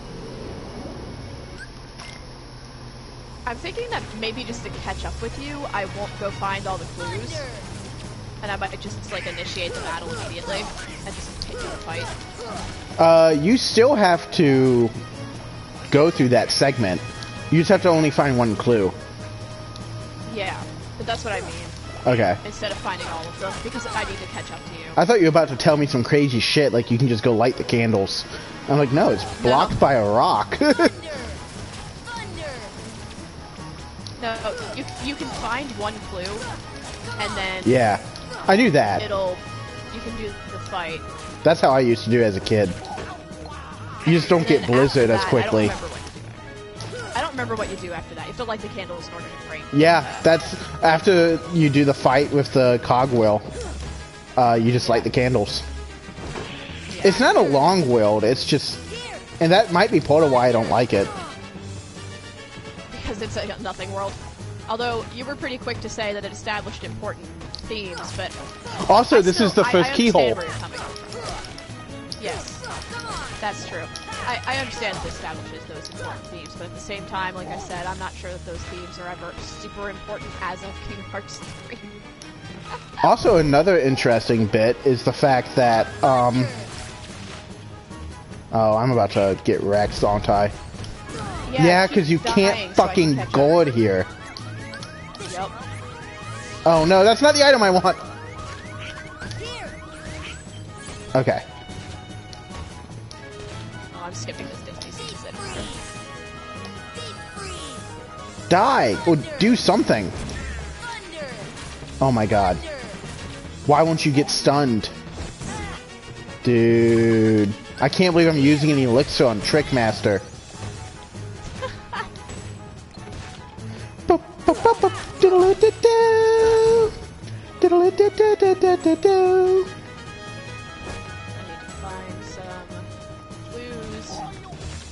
Wah, wah, wah. Oh, I just jumped into...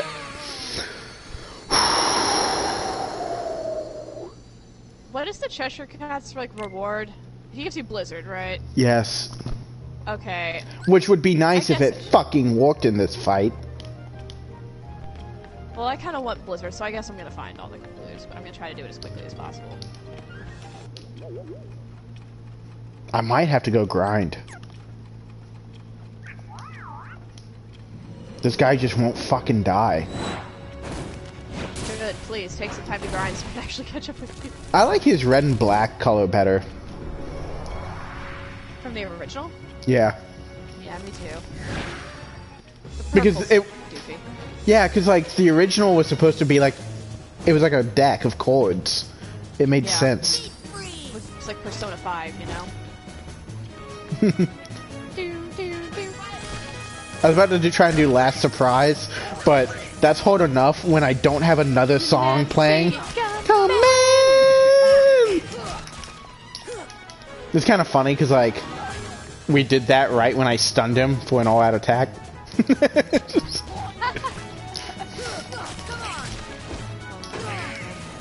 I love that game. That's a solid game, too. Yeah. Probably gonna be playing it tomorrow night. Pick up P5R again. I'm probably gonna pick up P5R soon for the first time. It's so much better than the original. Which is crazy because the original was fantastic. Like, I would say the best way to compare like that style of remaster is Kingdom Hearts 2 versus Kingdom Hearts 2 Final Mix. Yeah. It's like you took everything that was good and kept it, made it better, and then added only good things. There's not one thing where I'm like, gee, I wish they hadn't have done that. The only thing I'm iffy about so far from what I've heard, and it may be different because there's like, you know, different battle circumstances and such, but I heard that they made it so that you can, the gunfire fills after every battle. Yeah, thank God. Castle and stuff. A lot of people like that, but I kind of liked having to ration my ammo a bit. It made it seem no, it made... Fuck this fight! No, for a couple of things, Riot's better. One, because the gun was useless before. Because you had to ration it, so you never used it properly. Two, the gun actually does damage now. Oh, and God. Three,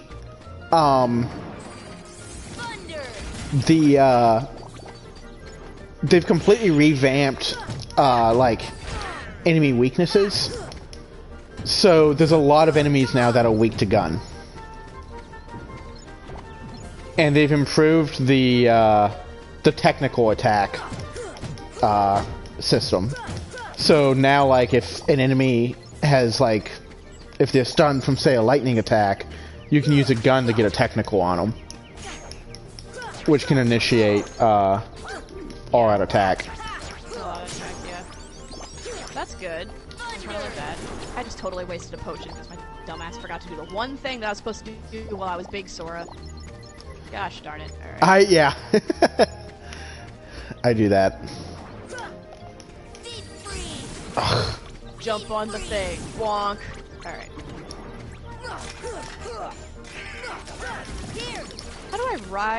How do I raise those lily pads again? You can't yet. Okay. But once you come back, after you fought the chords, there's a rock there and you become big and throw the rock into the pond. Oh yeah. Rock in the pond, right. How could I forget that? Because it makes so much sense. I don't need your fucking sarcasm. Wonderland isn't supposed to make sense. Enjoy the kids game! No. That I keep dying on. I swear to God I've beaten Dark Souls. And this. On level 1. Sometimes I think about how this is a kid's game, and I think about how, like, teenage suicide is a theme. Especially trans suicide. Yeah. And how it's the right thing for her to do. Yep. To make other people happy. Yep.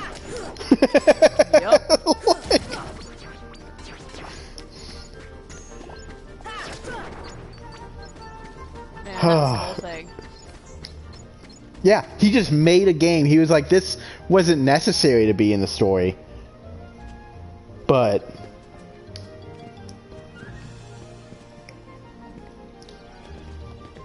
I have 3 of the... He gave me Blizzard, so I guess I can just take that. 3 of the what?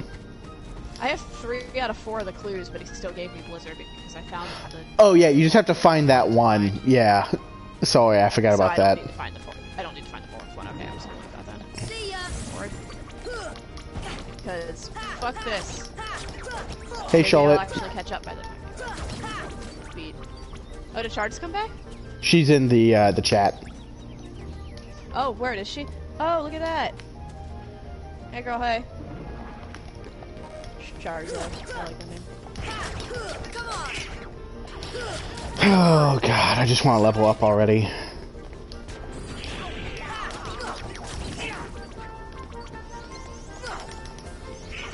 I can't believe Trickmaster just kept murdering me. But also, the fact that I'm still ahead of you is a good indication that, like, I was right to pick Proud. Yeah.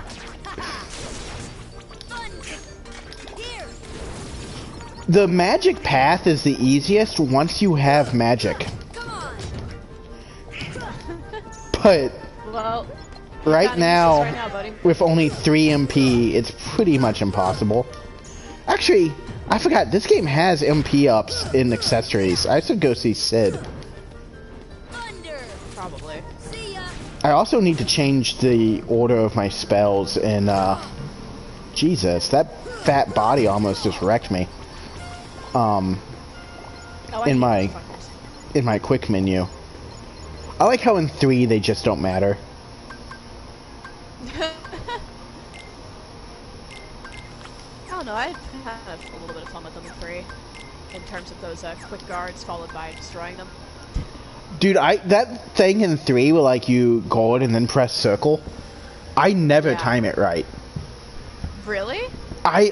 Because I'm so used to 2, I want to press triangle to do a reversal. Oh. And that just activates whatever's lined up. Alright, I want triangle to be Blizzard, square to be fire. And I guess X is thunder. Here's the real Kingdom Hearts question. What hotkey do you put Cure on? Okay. So this is... For a long time it was X. But... I actually don't do it anymore. You don't put on a hotkey? Nope. Wow.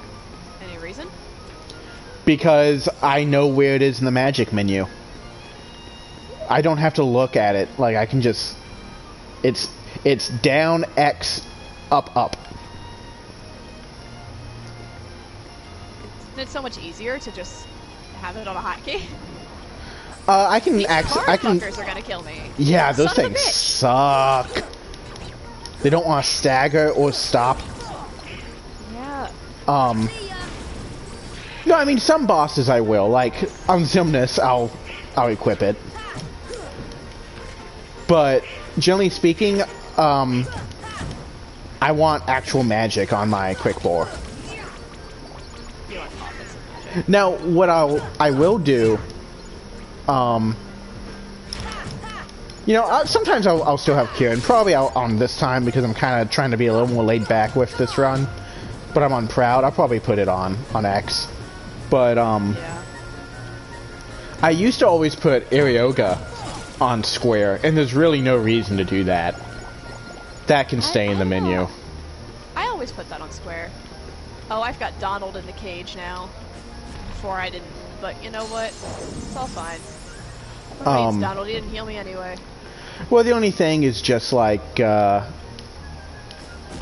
you don't cast Arioga that often, and the quick menu is good because you can do combos with it.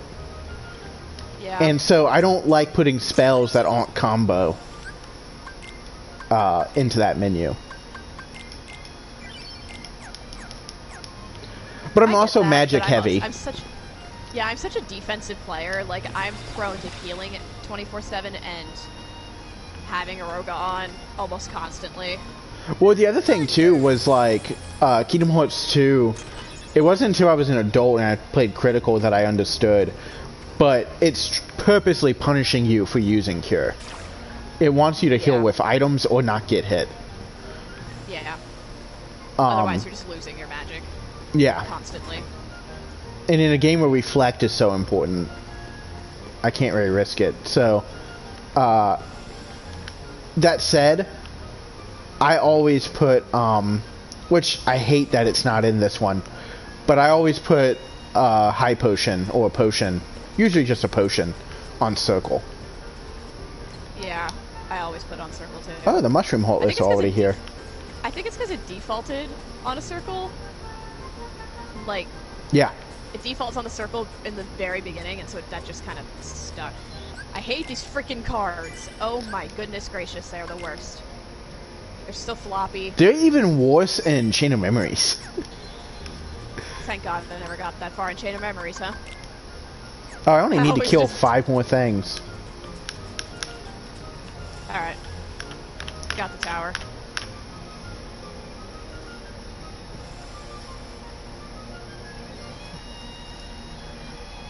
Oh. And surprise, Alice is gone. Whoa. What? Oh man. So I had it. I had the, you know, I was just saying I changed the custom, but I had it on the old custom for so long that now I'm casting the old spells. Oh no. I tried to use Thunder and cast Fire instead.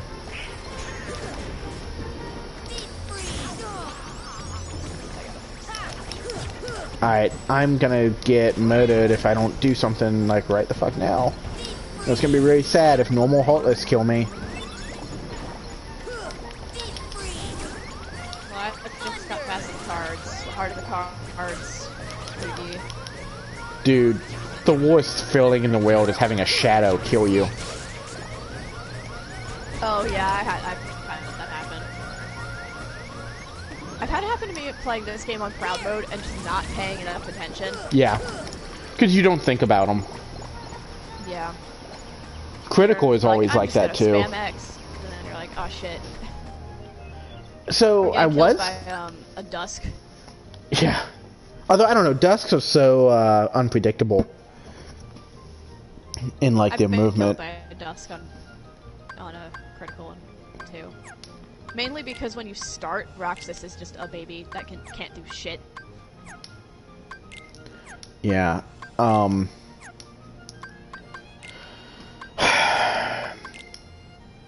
130 experience to level up. I feel like I shouldn't need to go to level 11 to get through fucking Wonderland.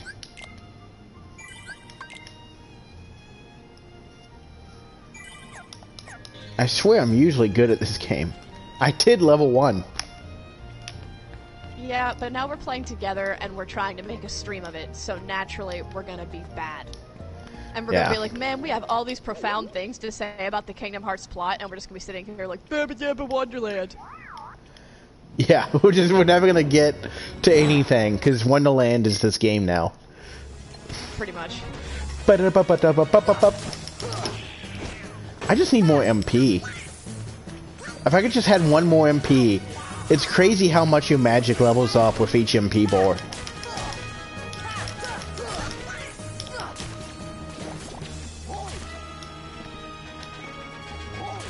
That's the thing about this one, is magic is so broken because its strength is related to the MP bar. Yeah. Oh no! What have I done? That's why I like the magic in this game a little bit more than some of the other games. Because Yeah. Actually... I tried to cast fire on him and I lit his baton on fire. I've done that before, and it's just the worst feeling in the world. I was like, I thought I had a good aim at him because it's like, it does do damage if you can get him. There is this lovely survival horror game called Haunted Ground, and I love it so much because it's super rare and impossible to find now. But I have it and I love it, and basically there's this boss that's chasing you around, and sometimes she's like insane, so she'll just kind of stop what she's doing and stop chasing you, and you can go talk to her, and sometimes she'll give you things because she's like, you know, schizo. And there's one time you go up to her and you can just be like, oh, maybe she'll give me something, and she's like poking a fire, and then she starts coming at you with a fire poker, and then she has the fire poker for the rest of the time she's chasing you because your dumbass decided to talk to her while she had a fire poker. That sounds like a very Same Dark energy. Souls thing to do. Same energy.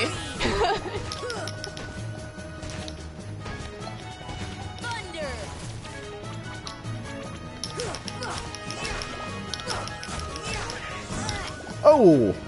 That was a dumb way to get hit. I think this is my death. Yep.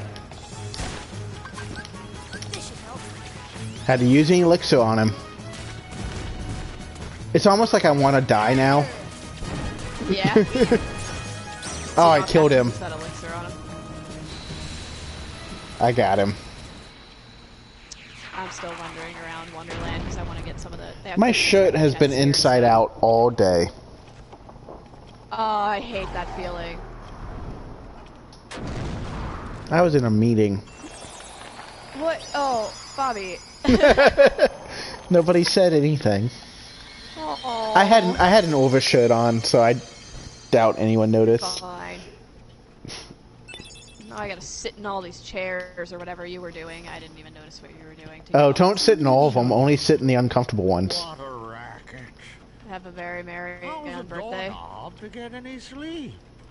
Oh, there we go. Examine. Sit down to get your present. There we go. Okay. There we go. There's the elixir.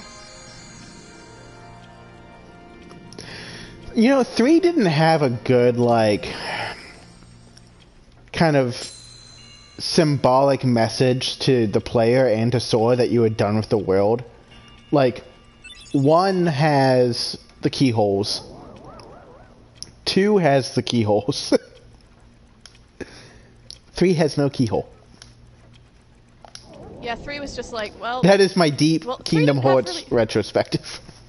Well, 3 didn't really have much of a point for going to the worlds in the first place. It was literally just like, oh, you're looking for the power of waking, are you? Yeah. Well... Sucks to be you. You're not gonna find it. And then they're like, you had it all along! And you're like, are you shitting me? And that's the entirety of Kingdom Hearts 3. Boop boop boop bop beep bop boop bop beep bop Alright, boop I'm bop not beep bop. coming back to get these treasure chests until I have Glide and all that shit. I like how the gummy in this, like, gives you the Thunder weapon all the time. Like, everything drops it, and it's the most useless gummy weapon. I honestly never paid any attention to the gummy ships in this game. Ever.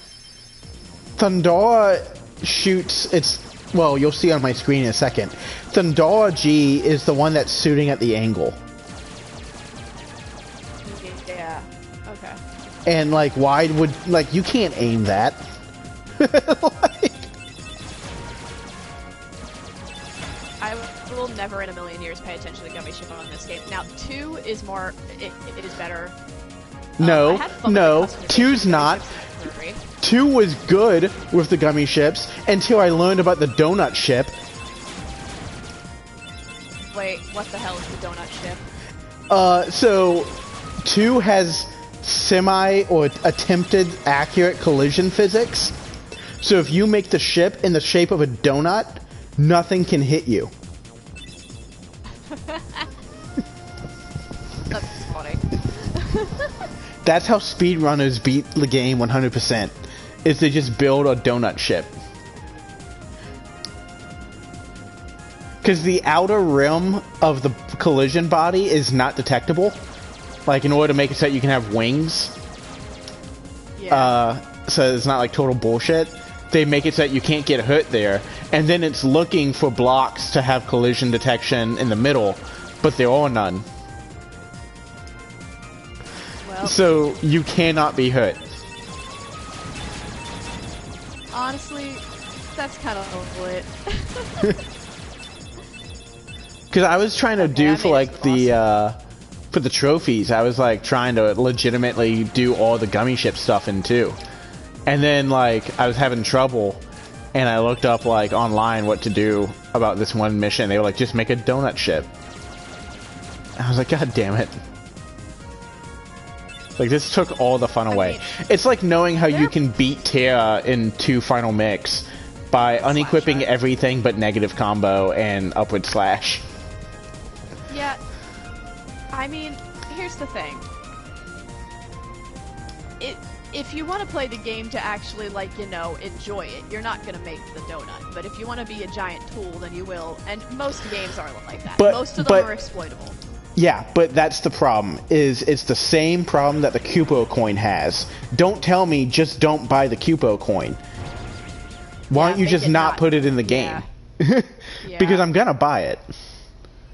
Well, I understand stuff like that in the earlier games, especially like 2 and stuff. Like, of course, people have found ways to exploit that game right now, but like, I don't think there's much of an excuse in this era, especially for something as simple as the Kupo coin. Oh, my head. Think I'll beat Sabor? Donald? Goofy? Huh? Oh, Sabor. Oh. You know, I believe in you. Also, I'm about to point out after the Sabor fight, Tarzan knows that Kyrie is in Sora's Horde. He does. Tarzan's like psychic. Like, He knows a lot. Tarzan's an elder. Like, Man, Sabor is really easy if you have sliding dash. I do not. I know, right? You don't have sliding dash yet? You don't get it until way late with the magic build. Oh. Instead, you get stun impact, which is useless on Sabor. I don't think I've ever tried like any other build besides the one that I currently have because I'm lame. And I'm just like, yup, I like that, and then I just did it. The magic build is a lot of fun. You can wreck everything. It just, you have to get kind of into the game before it's good. But when you start getting like 12 MP and you're just wrecking shit, especially once you get Bambi, oh. Thank you. Ooh. Oh, he's about to say it. Here it goes. Watch. What is this place? Well, not for a while, actually. I'm badly remembering this. Where did the others go? Look, I got separated from my friends. Well, I'm not going to be able to see it at the exact same time, so why don't you narrate to our audience what gorilla speak is, because it's actually... Well, he's gonna say it in a second. But he's not, I'm not there yet, because I said it way too fucking early. Donna? Ah! You know what? Fucking Trickmaster. I'm looking for my friends, Riku. I had him down to like nothing, and then my brain shut off. Also, Sora keeps seeing Kyrie everywhere, because she's in his horde. Yeah. But like, she seems to hate him every time. Right. She just walks away from him. Friend, here. Yeah, he says, Probably friends salty, here. but, like,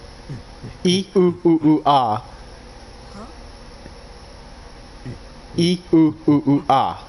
Friends here. Not sure I understand, but show me. And he's like, so it's like, show me, but it doesn't mean anything. Because Tarzan just said, your friend is in your hood. And I'm Sora. Right, Tarzan, because we go. know E-E-U-Ah Sora, go, means go. heart. So he said heart, friends here. Yeah. Man, Tarzan's a sage. Tarzan's a wise sage. Apparently, the Kingdom Hearts community despises Deep Jungle. I don't hate it, but I definitely don't love it. I mean, I think it's because of the vines. Everyone's got, like, PTSD from the vines. Which is weird, because you can skip it. You don't have to do the vines at all.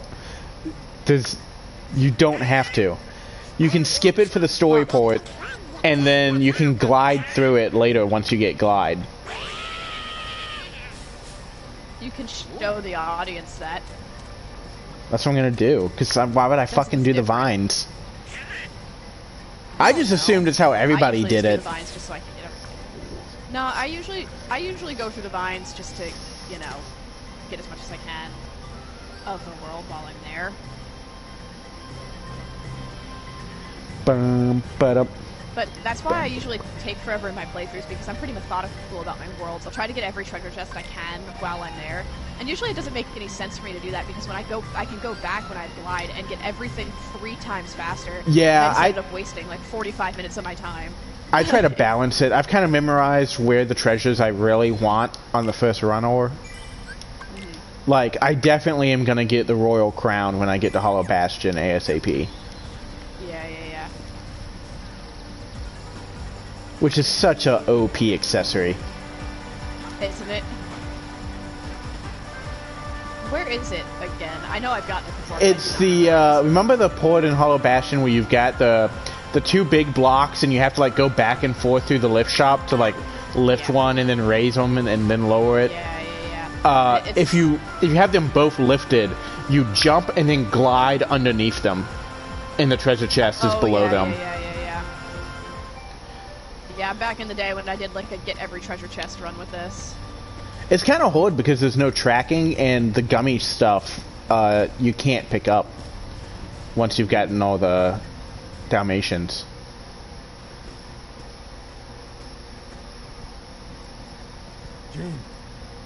I really like the way they did Clayton, though. They did him so accurately. Hi there. What, just a unhinged poacher? Yeah. I mean, he was actually more insane in the movie. Are you here to study the gorillas? Oh, yeah. But God, remember how dark that was? Yeah. Remember how he died in the movie? Yeah, he chokes Holy himself. Shit. Yeah, he nooses himself with a vine. A circus of clowns. Not much use for hunting gorillas. Mr. Clayton, we're studying them, not hunting them. This is research. Also, who like hunts gorillas for sport? Who's like, you know, that human-looking thing? Trump Jr. True. True. Well, anyway, I'm staying. Actually, I think he does have one of them with a gorilla. Oh my god. Well, I saw this is not related to Kingdom Hearts at all, but yeah. I saw a meme earlier where it was hang on, I gotta decide how I want my party. Okay. alright, I beat this world, so I'm gonna be... It was to where you are. supposed to be like kids with bad internet doing online school this semester, and it was the thing from Pulp Fiction where he's like, what does Marcellus Wallace look like? But it was like really distorted every time Samuel Jackson talks. He's like, what does Marcellus Wallace look like? He's like, what? And like he kept like pixelating and like looking all messed up. It's like, say what again? I dare you. Oh my god. Yeah, we're about to be in some fun times for the kiddos. Oh god, dude, like all the students moved into campus, and like I heard some like complaining. You're doing on. people aren't doing online on your campus? We're doing a hybrid. Some classes are in person, some classes are online. It's the worst, and it's not going to go well. Yeah. It also doesn't make sense.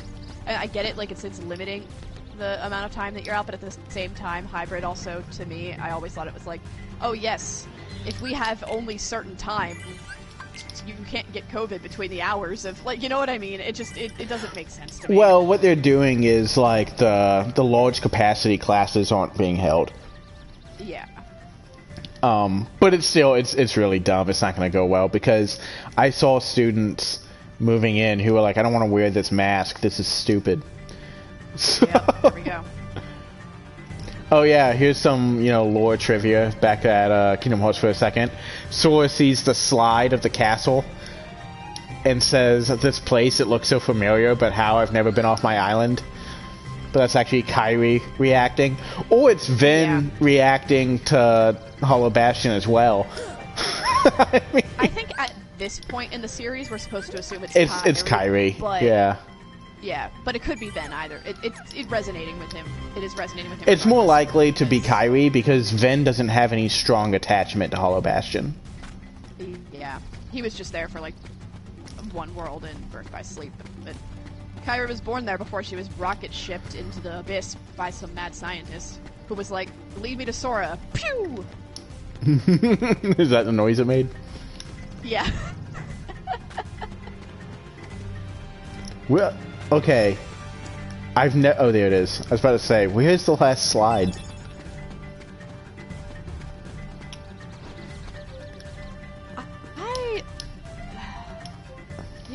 I wish we knew what kind of vessel Kairi was sent out in, because I'm just picturing her wrapped in like a blanket, like a swaddled baby, and just thrown into space.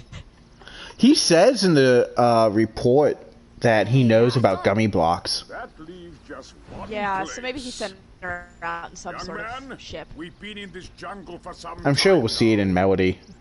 But we have yet to encounter these friends of yours. This fucking the scene right that's about to show on the stream when Clayton walks up to Goofy, the way Goofy looks at him. Tarzan wouldn't hide. Then take us there. Take us to the gorillas. Gorillas. Alright, he's currently looking at Sora. Or Tarzan is, rather. There's Clayton, he's walked in. Tarzan? Are you sure?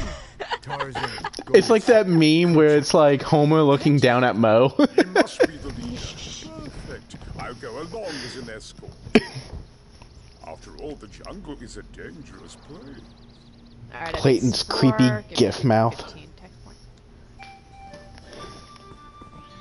You beat Sabor? Yeah. Well, I guess you had sliding dash. I sliding dash. Yeah.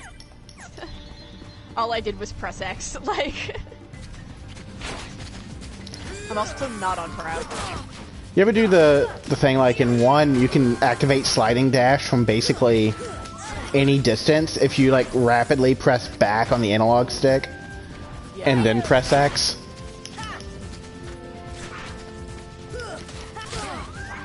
Oh my god, Sabor, stop.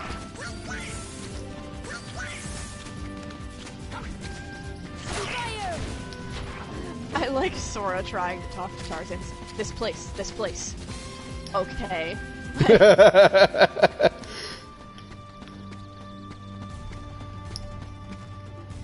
It's kind of funny too compared to like later games where I'm going the wrong way.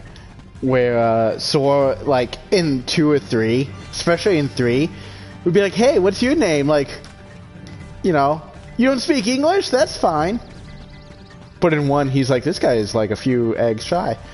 Alright, so the way that you skip the vines is you jump on the hippo, you jump over here, you jump over here, and then you jump on this hippo, let it come out of the water, jump up here, jump over here, then do the hardest jump in the whole game. Yeah! And there you go. That's how you skip the vines. I love how you are not taking the lag into consideration at all. Because it's for my viewers. For a good, there we go. Ready? Here we go. Now you're jumping on a hippo.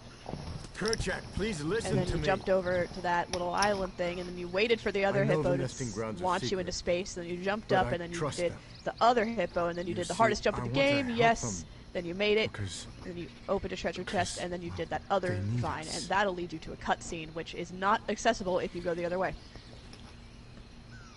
Oh, did you get that? Kerchak,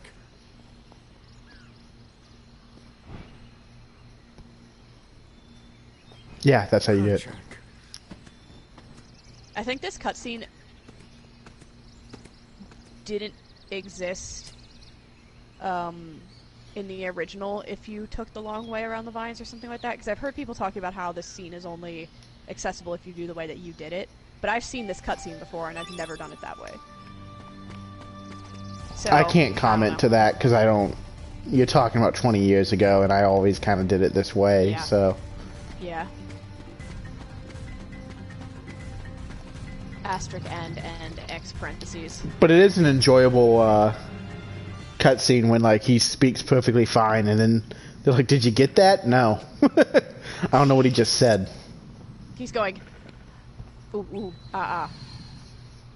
This game has a gun, and it's for kids. Sora needs to stop talking to someone who speaks a different language like that. Tarzan go, Sora go go. Stop. Wait, Kerchak. I hate when please. people do that, or when they say things really slowly with enunciation in hopes that maybe the other person speaking the language will understand better. Yeah, it's like I don't speak the language. I'm not an idiot. Yeah.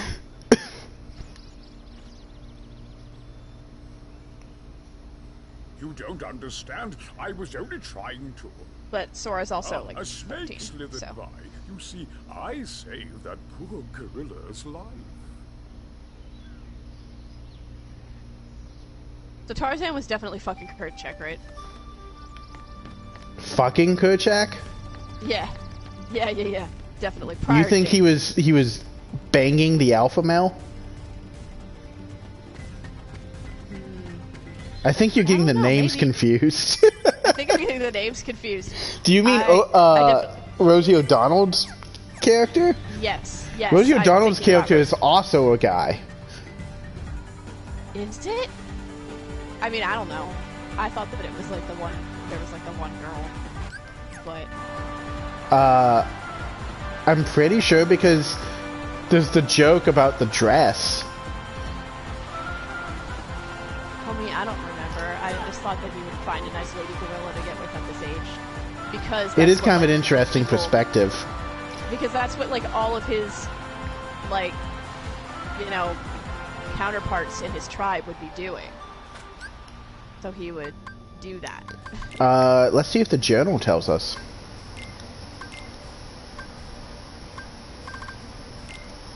Not Kala. Turk. Oh, I'm wrong. A young female gorilla. Yeah, Turk. That's what I meant. But on the other hand, now that I brought up Kerchak, that's kind of funny. You think Tarzan's fucking Kerchak? No. No. That's not happening. But Or maybe Turk, it is, yeah, and that explains a lot more. that's what I'm saying. No, I just fucked up the names. God, it is so satisfying when you throw Sabor. Yeah. That is the most satisfying animation ever. I'm just beating up this endangered animal.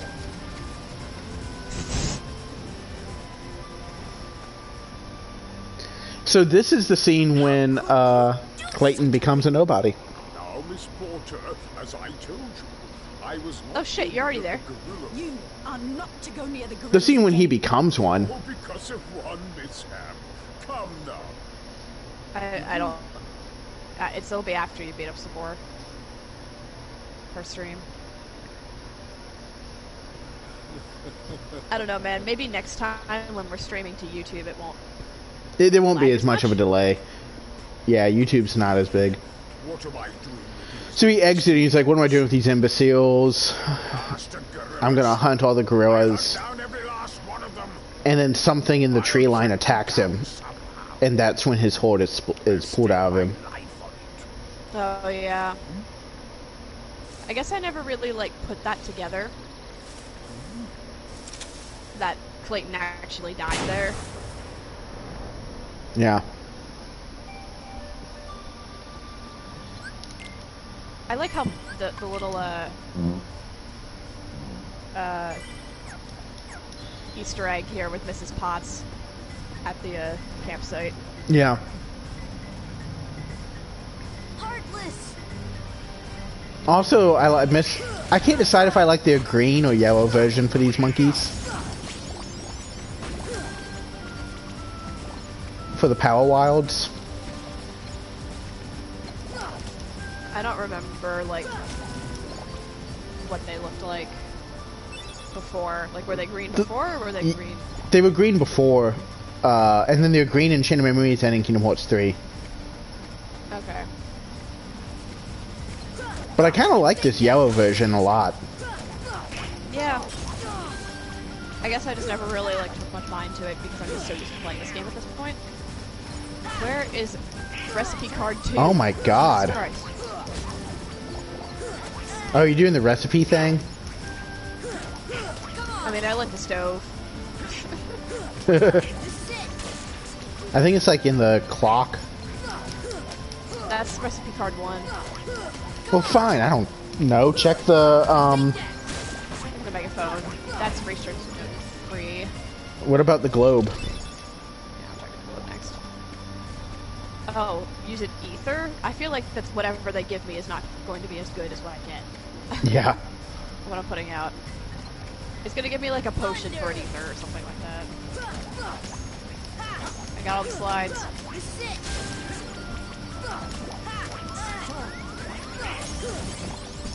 I like how OP Tarzan is. I still never use him. I really like when you run up to like when he has 4 MP and you run up to a bunch of enemies. He just goes, hurrah! And like swings his spear and everything dies.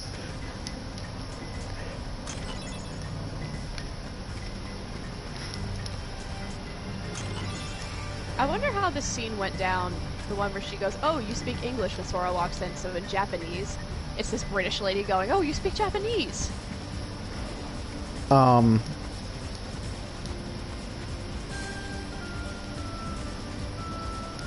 That was something when I was going through Ghost in the Shell recently.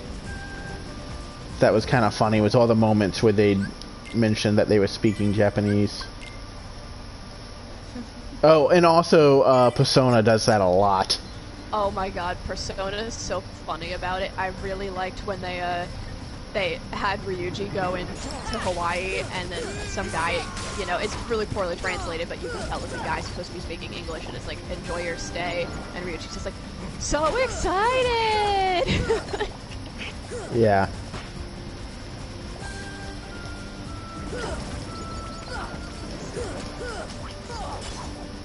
And everyone's like, Anne, can you translate? And like, it was just already in English. Yeah. Oh my god. So, for my birthday, Patrick got me one of those anime figurines of For Ann. hot glue? What?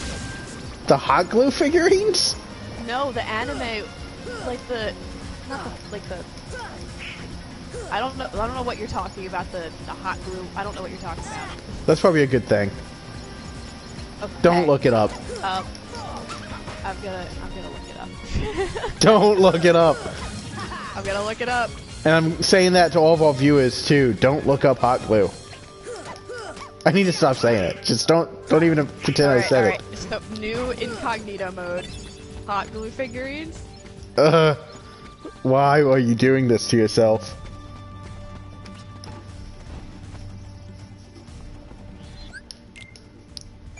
Alright, so... Yeah, so people are performing bukkake on it, yeah. Yeah. Word. Alright.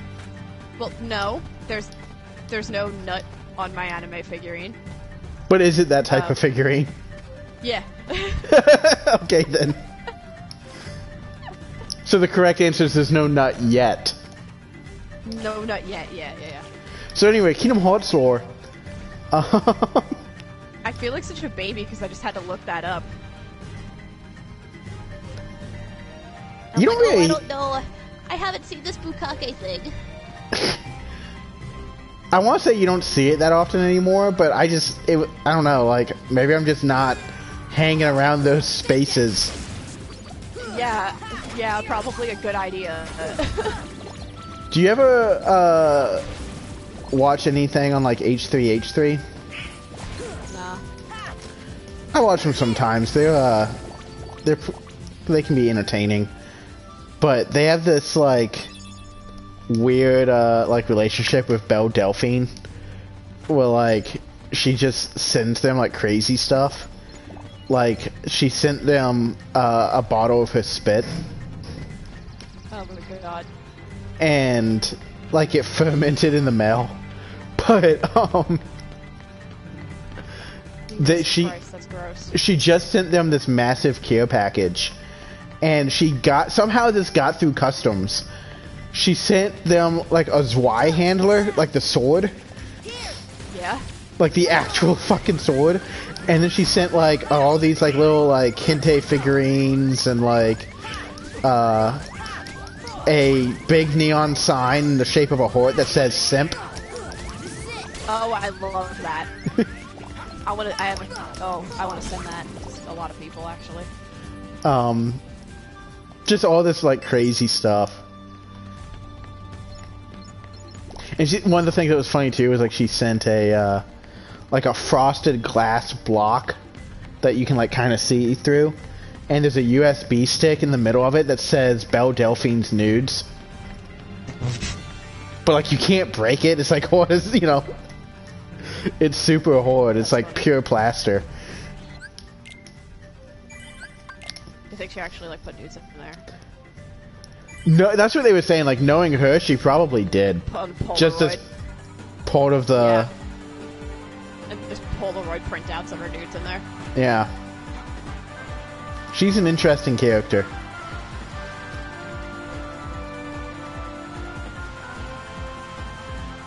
Did she ever actually get charged for that guy? Does. Yeah. Did she... The guy who got sick from drinking her bathwater.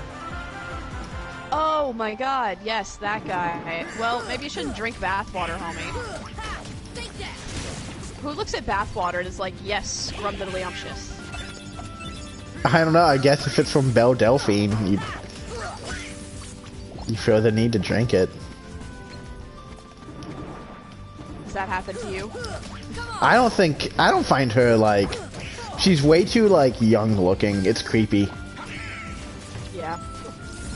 I mean, more power to her for taking advantage of people, but... Because she totally does just take advantage of simps, like... Yeah. She just gets money.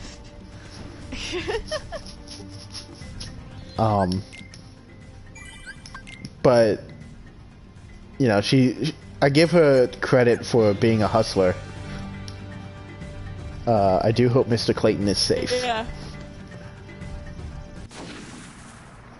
So Clayton's not quite dead yet, that maybe. Smile Clayton does in his GIF mouth. Wait, aren't I supposed to, like, clear out... Oh. Okay.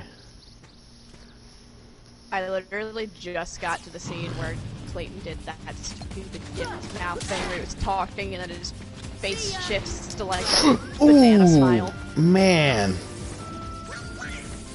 That hurt. Oh my god. I'm gonna die.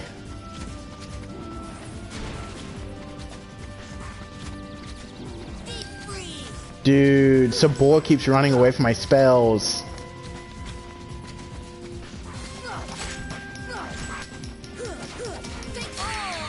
Yeah, I died. Probably for the best, because I have better equipment I can put on.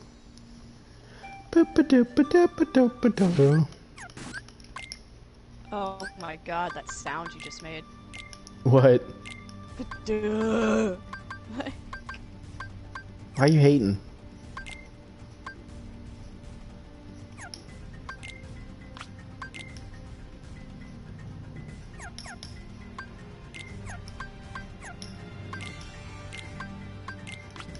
I ain't kidding. Why are you Swiftly hating? to turn into a nobody already. I feel like I've hyped you up for something that's not that impressive. No, it's cool. It's something that most people don't notice. And you noticed it, which is nifty, which is why we're doing, you know, this kind of thing. You noticed it. And I am here for moral support, I guess. And also because I like you first. And also, like, it's weird, because you know how, like, you have the mantle of, like, explaining Kingdom Hearts to me? Out of everyone that I know, I'm the one that explains Kingdom Hearts to them. And I'm, like, known as the walking Kingdom Hearts encyclopedia, which is wild, because compared to you, I know nothing. I don't know if it's a mantle I'm proud of.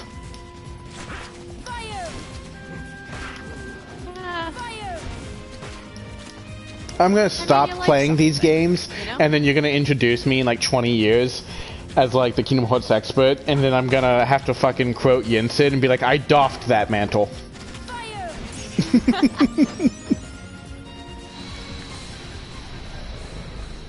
But I still keep an eye on the Wilts from time to time. They'll never stop playing these games, though. Try me. Obtained a white fang.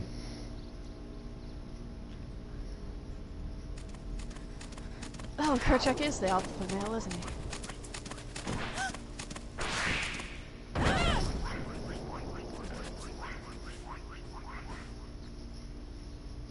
Remember in the movie when Tarzan sounded like right now? Yeah. Remember in the movie when Tarzan like chokes out Kerchak? Yeah. Some Joe Rogan shit. Is like 10 out of 10. This movie is so good. I wish we got more of it in Kingdom Hearts, but then they lost their license. Well, they will have tried to do like one of the sequels. Melody of Memory. Yeah, I'm really curious about that, how that's gonna go. I mean, it's only 2 songs, but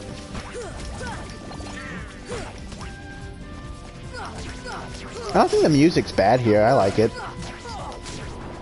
Yeah, it is good. You know, whoever said that it unlocks a secret scene, taking the way that I did, clearly never fucking played this game. Because all it does is the scene that points you toward the treehouse, which you get once you reach that same plateau. It's just, I guess people just didn't get far enough on the vines or something? I don't know. Well, what I've come to find, which I'm about to alienate any base we could have ever had, Kingdom Hearts fans are kind of idiots. Yeah. Yeah. They're not exactly known for their critical thinking skills, which is weird considering that the game requires a lot of critical thinking to understand. Yeah. To understand and, in my opinion, enjoy. Like, you can't really have fun with the series if you aren't thinking about some of the more, like, intricate plot points and the more, like, subtle hints and stuff that make you do the, like, classic Nomura thing. You go like, oh shit, that's what he was doing. And if here's a question. It's not fun. Just to further alienate our viewers. Yeah. Would you say that Kingdom Hearts, particularly Kingdom Hearts 2's story, had any impact on your atheism? For me, personally, no. But I can see that being the case. I couldn't pinpoint it, like, be like, oh yeah, it did. But I definitely... I'm not saying that, like, if I hadn't played Kingdom Hearts 2, I wouldn't be an atheist. But I think it gave me a framework to think about life in a different way.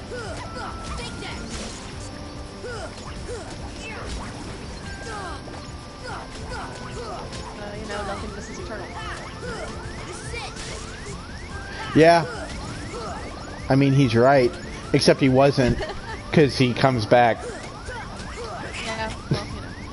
And he's nothing and not eternal. I mean, that's literally the final quote, is, that doesn't mean you're eternal.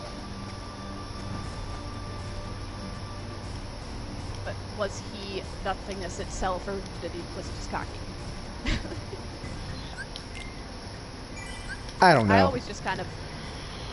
I didn't think that Xemnas, I never saw him as nothingness himself. I always saw Ansem, Xehanort, what have you, as an incredibly cocky villain who will always assume that if he identifies with something, that is like his whole being. Know what I mean? Sure, I like, guess. I am the, like, I mean, I guess Vanitas is darkness. But it's this sort of like, you know, he's a nobody, therefore I am the nobody. He's a Heartless, so he is the Heartless. You know? So he is a nobody, which is ghost-like.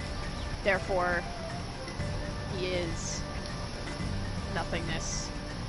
But in reality, I'm not sure nobodies were ever nothingness to begin with. Well, I mean, that's the thing. They Is in clearly Dream have Drop. some substance. Yeah, in Dream Drop, he says that wasn't true. Yeah. I guess he figured that out along the way. With one of, getting you know, the greatest lines ever delivered by Xemnas. I lied. And that's another thing. Sometimes I wonder, like, did he actually lie? There's a couple options. Like, I'm not sure if he lied and learned and refused to admit that he was wrong at any point, or if that's just Nomora's way of saying, I changed my mind. Or if it's both. You know, it's hard to say because the way 3 handled it. Yeah. Because he has that, which also, actually, my favorite line by Xemnas is when you beat him in 3. And he says, the first thing I felt in years, and it's loneliness. Yeah.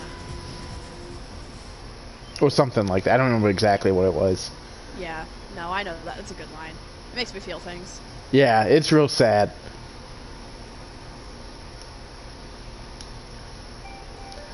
I like it because every villain, when you beat them in 3, even Vanitas to an extent, like, has some type of sorrow about him. And then young Xehanort's like, you're fucked. I love that. He goes, you're a punk ass bitch.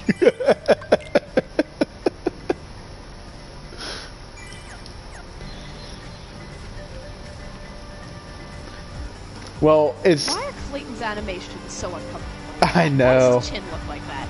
Why Oh, is his dude, chin my that favorite... way? Why is his nose that way? My favorite facial animation in this whole series is in Kingdom Hearts 1, when Agrabah says one of 7 who somehow hold the key to opening the door, and then his eyebrows go back and forth for a good 2 minutes.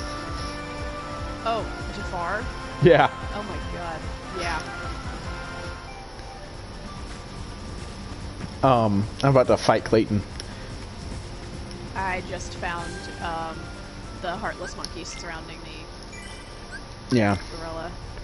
That The dances yummy shit parts. What was I gonna say? Oh, one of my other favorites is I guess I should. Well, I can't without killing things. I'll try them once, and then if that doesn't work, I'll equip some stuff. I guess first I should comment on this scene. Okay, so this is definitely a nobody Clayton. He's controlling the Heartless. He has no emotion. No! See, Sora walks up and goes, no, and he looks up with the straightest face, no emotion. Not the Clayton we saw a few minutes ago. Clayton? Not Clayton. Not Clayton. Not Clayton. Not Clayton.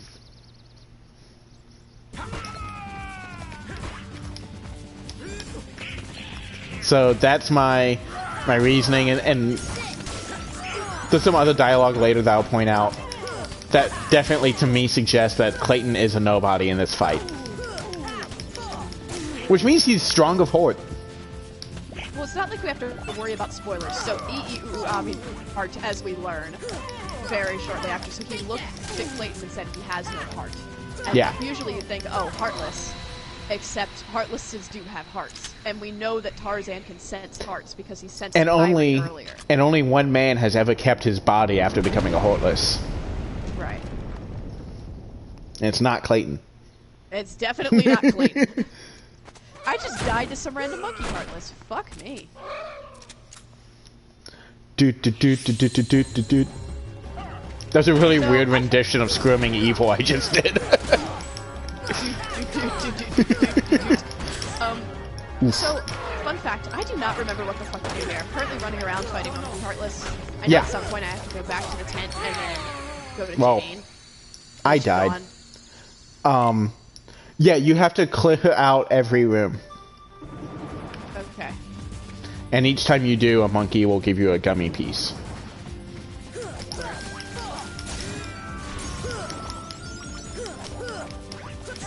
God, this is so obviously where the boss battle goes.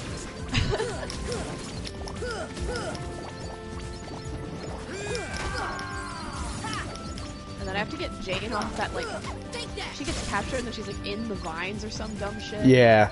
You gotta destroy the black plant that you can't lock onto. Yeah. They reduced the number of hits, I think, in Final Mix that takes. Yeah, because that fight's stupid and they know it. I think it was originally like 18 and now it's 12. Okay. So what I need to do is make sure I have some potions. God, it's so it's such a pain to take on Clayton and stuff without the without a fucking cure. I need to run and then I need to turn on Donald's healing thing, because you know how you can go into the configuration and make him heal you more? Yeah, I need to do that. Oh, yeah. I totally forgot. I gotta tell him, HP items frequently. I hate that it says HP items and not... Yeah.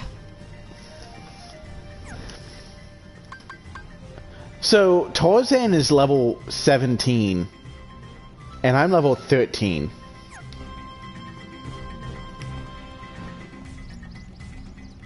Should I be concerned that I'm under-leveled? Maybe. Also considering that, like, Clayton killed me in a minute. Tarzan for me... Oh, you know why I'm under-leveled? I know. 10, so. I know why I'm under-leveled. I'll just level up here. It's because I didn't do Olympus. Oh yeah, I didn't do Olympus either. That's fine. I can level up here.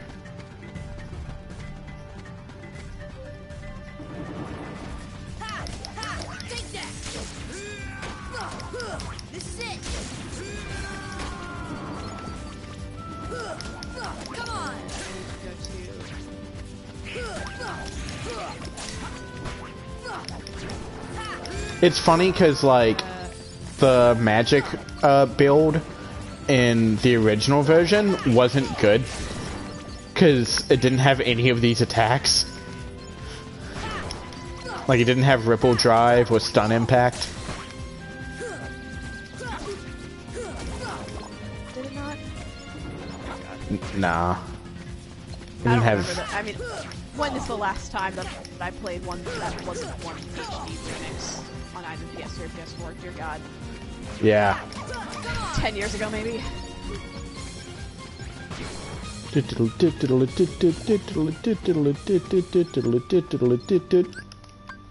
Alright. What are my status? 181 experience needed.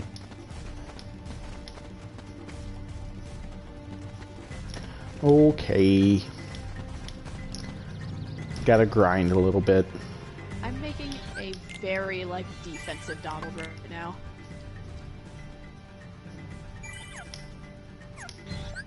Like, heal me all the time, like... Alright. Oh, there's a mushroom. Look at you. They're so cute. What do you need, homie? You're chilly? Do you need fire? What are you? What is this one? You know what this mushroom is? Oh, he's sad looking.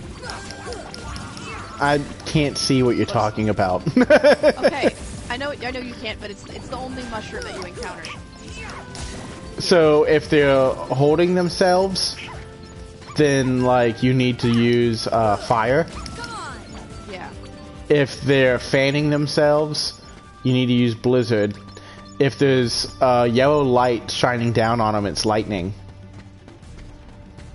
And then if they're laying down, then it's cure. Okay. Well, I can't do anything to these guys. I don't have a cure. I'm not wasting time. Come on! Right, I have to finish clearing out every area. Oh, wait. Where are you? Outside of the tent. Okay. There is another type of mushroom you can encounter in Final Mix at Deep Jungle. That's new. It's up at the treehouse. It's the stop ones. Oh yeah. They're like pink. God, I haven't played this. I have not played this in so long. I feel like I am not qualified to be making this current series with you. Well, I don't know how many viewers we'll get, so don't worry about it.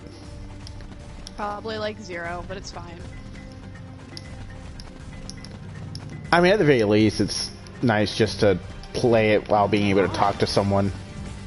I'm having fun. Well, that's all that matters. One of the things that was stopping me from replaying Kingdom Hearts 1 was knowing that I would have to spend hours by myself playing Kingdom Hearts 2. Yeah. You know what I mean? Do you have the same thing I do of like no one around you wants to watch you play? Because they've seen you do it too many times. They're like, gee, don't you have any other thing in your life to do? You know, I would say yes, but right now I have the thing where there's a global pandemic and I don't have Yeah. friends. Well, because the correct response is, shut up, my friends are my power. And they're like, bruh, I'm your friend. And you're like, no, you're not if you don't want to play Kingdom Hearts. Most of my friends are just tired of me trying to convince them into playing Kingdom Hearts. And then they're like, that series is bad. And I'm like, you're bad. And Yeah, I sense some of that. I sense that there was a lot of hesitancy in believing that this could be good. yeah. Also, I love the, I think I could understand it as a 14-year-old. It's like, then you probably didn't understand it this time, to be honest. Yeah. Because Yeah. Ansem was not very clear at all. Yeah. And considering that you hated Death Stranding, I know that you didn't read the Ansem report. Alright, listen. We're not naming any names in this. But yes, I agree with what you're saying. However, I mean, that's fine. In general, I feel like, you know, not to single out like one person, just in general, a lot of people assume that this game is really stupid and not thought out at all. Yeah. Even people who have played it will go in with that, like, preconception. Yeah. And then convince themselves that that is the case as they're going. Yeah. This game is actually very, very smart. Now, granted, it has its flaws. Which we have been pointing out since we started this playthrough. But, like, overall, I would venture to say that Kingdom Hearts is one of the smarter series I've played. Yeah, I'll agree to that.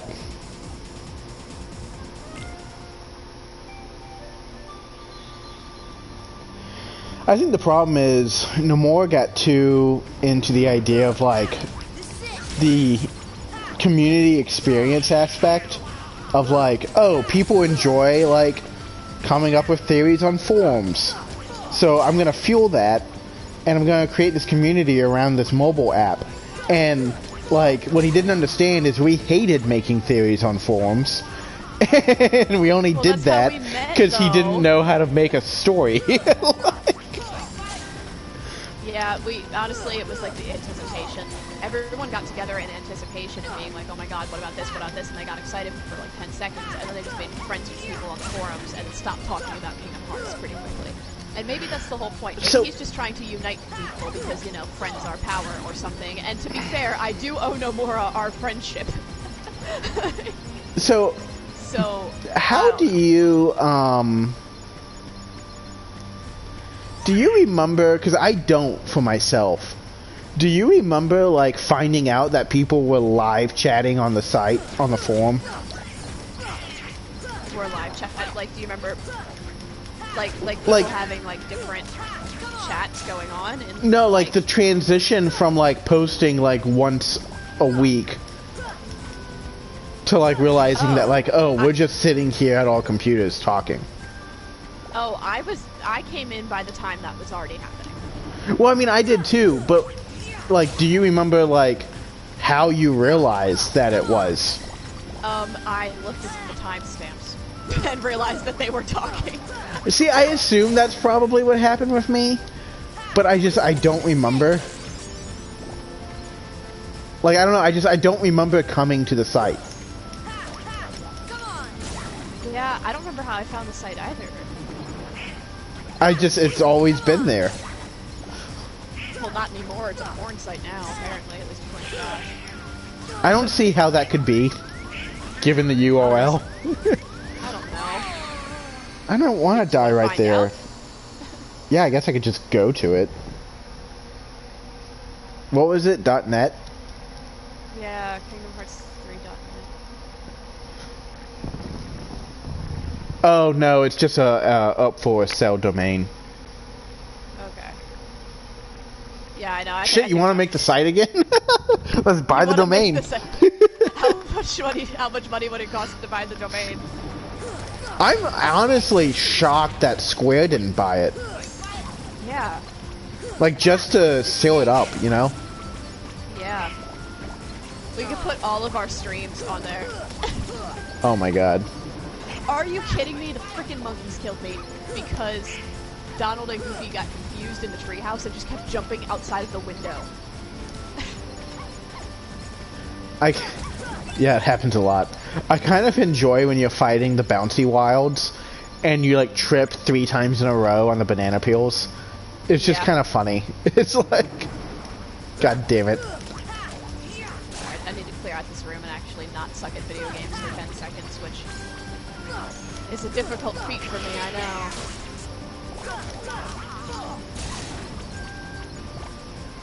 Yeah, I really like a lot of the animations. Like I like the slowness of them, like stun impact and ripple drive. I like there's like a good 20 frame build up, and like 2 and 3 don't really do that. But like that's just a combo finisher, and it's just like you feel the power of the attack, how strong it is, because of how many frames it's taking. Yeah, I think 3 is just 3, even 2, like, because Sora's so overpowered in that game, it's just so full of crazy, like, watch it chow wah pow pow pow bam animations that are happening so quickly that it... Yeah. And it's supposed to make him look stronger, but sometimes it'll have the opposite effect where your hits don't feel as strong. Yeah. Well, that's like what I was saying about Birth by Sleep and basically all games that Okinawa team did in this series. It's just, they don't know how to make your attacks feel heavy. Yeah. But also... Like, I could literally be using that, like, fire attack where Aqua completely engulfs herself in fire, and I'll still feel like a baby. Yeah. Yeah. So... on an Okinawa team, like, you can definitely tell when they make a game in the series. Like, they just feel so different from 1 and 2. Yeah. I was a little scared, like, the second we found out that 3 was being made by Okinawa. I was like, God. Well, and there's still some... That's not the problem. Well, there's still some gameplay elements that are clearly Okinawa, like... the lack of invincibility frames is a very Okinawa team thing to do. Like, cool, I'm on a pirate ship and can't move, but thanks for, you know, making me vulnerable. Or like, during a summon animation, I can get hit.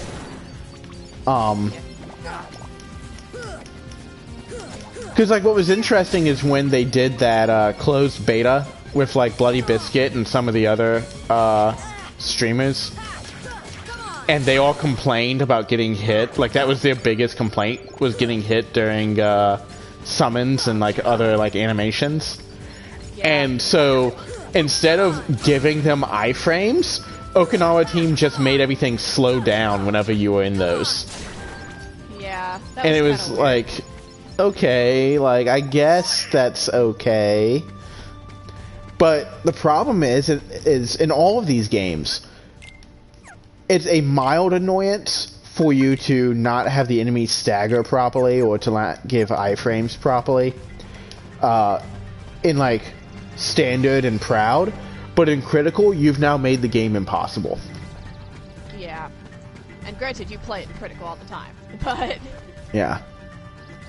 Well, Birth by Sleep, I don't think I'll ever play critical again on Birth by Sleep. Yeah? It's so broken. Like, in Kingdom Hearts... Not a good experience. In 2 and 3, if you are on critical and you die, you might say that's total bullshit and throw your controller down, but you don't really mean it. You know you fucked up. In Birth by Sleep, you'll die and you'll be like, yeah, that was total bullshit. Like, there was nothing I could have done. No strat could have gotten me out of that. I just died because Okinawa doesn't know how to make good games. I thoroughly enjoy Birth by Sleep on Proud Mode. I'm not sure I've ever played it on critical. It's really, it's not. If you want to do any of the, like, you can do the main story. Honestly, there's nothing quite like the thrill of beating, like, Vanitas and, like, Terranort on critical. That's definitely a rush. But at the same time, you're gonna probably end up cheesing them because there's nothing else you can do. And then also, don't even bother with, like, the super bosses. They're just, they can't be done on critical. I mean, I did them. I beat it 100% on critical, but it wasn't fun. At what cost? It was a lot of, like, just getting lucky. Having the AI not do certain things. Just, you know. Although... Did I not clear out yet? Actually, speaking of, you should do Birth by Sleep on either Standard or Proud, so that you can do the bonus bosses, because Birth by Sleep Final Mix has some amazing bonus bosses. I know. I just never really got to the Mirage Arena. Can't find myself. I don't know. Because you get to fight Ericus's armor, and you get to fight Xehanort and his Keyblade armor. Well, excuse me, no Horde.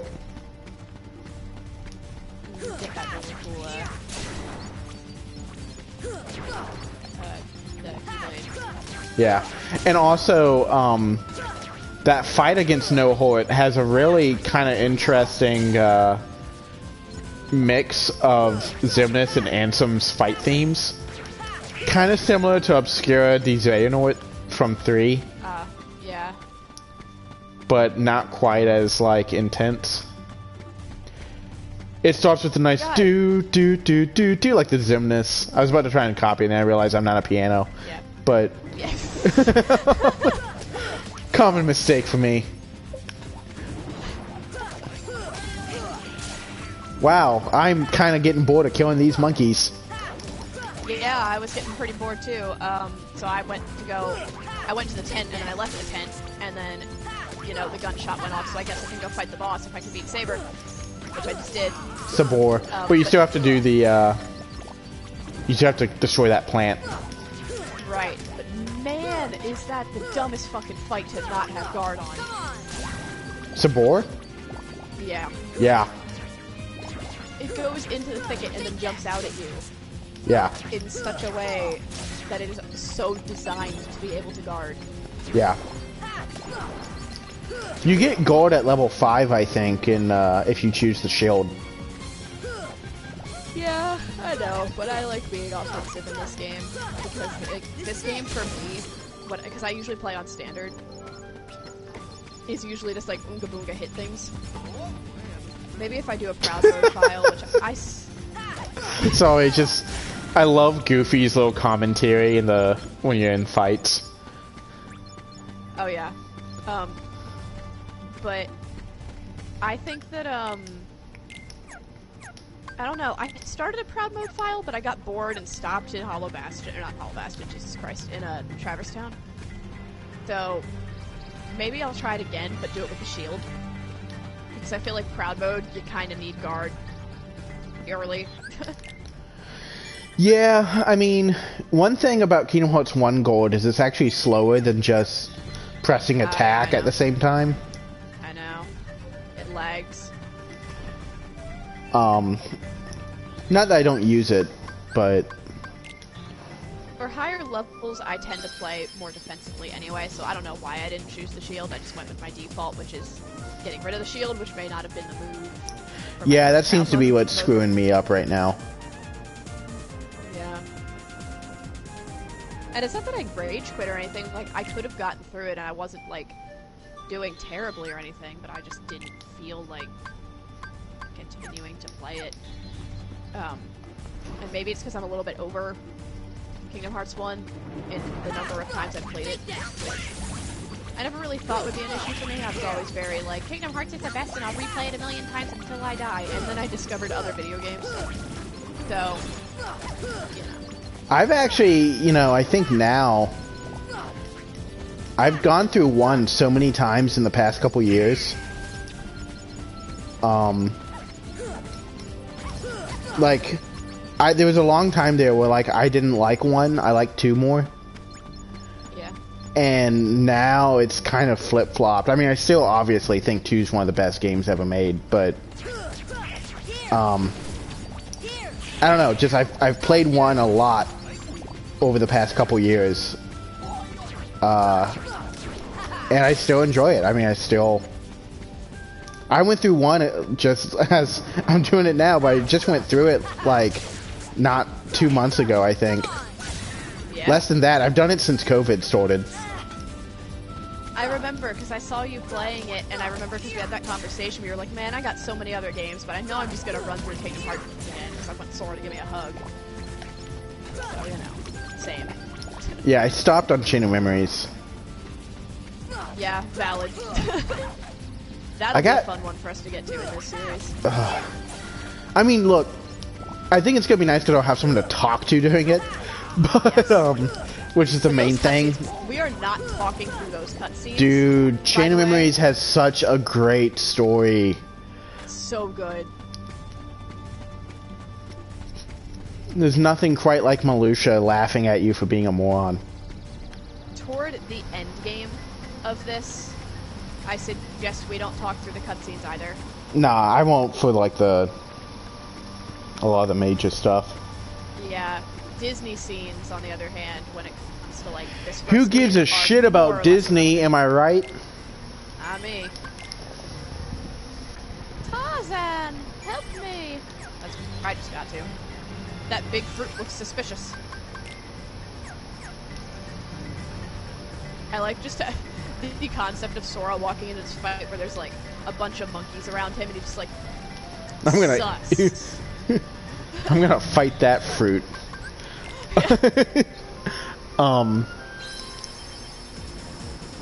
I started saying it earlier and then we got onto other topics. But speaking of just great kind of memorable lines that I quote way too much from this series, the number one that I think Charlotte's going to leave me if I don't stop using is Pete's line when you fight him on the boat and he goes, "Later, losers." I basically say it every time I go to walk. Do you really? Every time, like, we're mid-conversation and I just walk away for something, I'm like, "Later, loser." Oh, no wonder she's gonna fucking leave you. I'd leave you too. Like, Jesus Christ. Oh my god. I just so something about the way he says it. It just cracks me up every time. And it's always followed up with, "You mugs couldn't follow me if you wanted to," and then you beat the shit out of him. Yeah.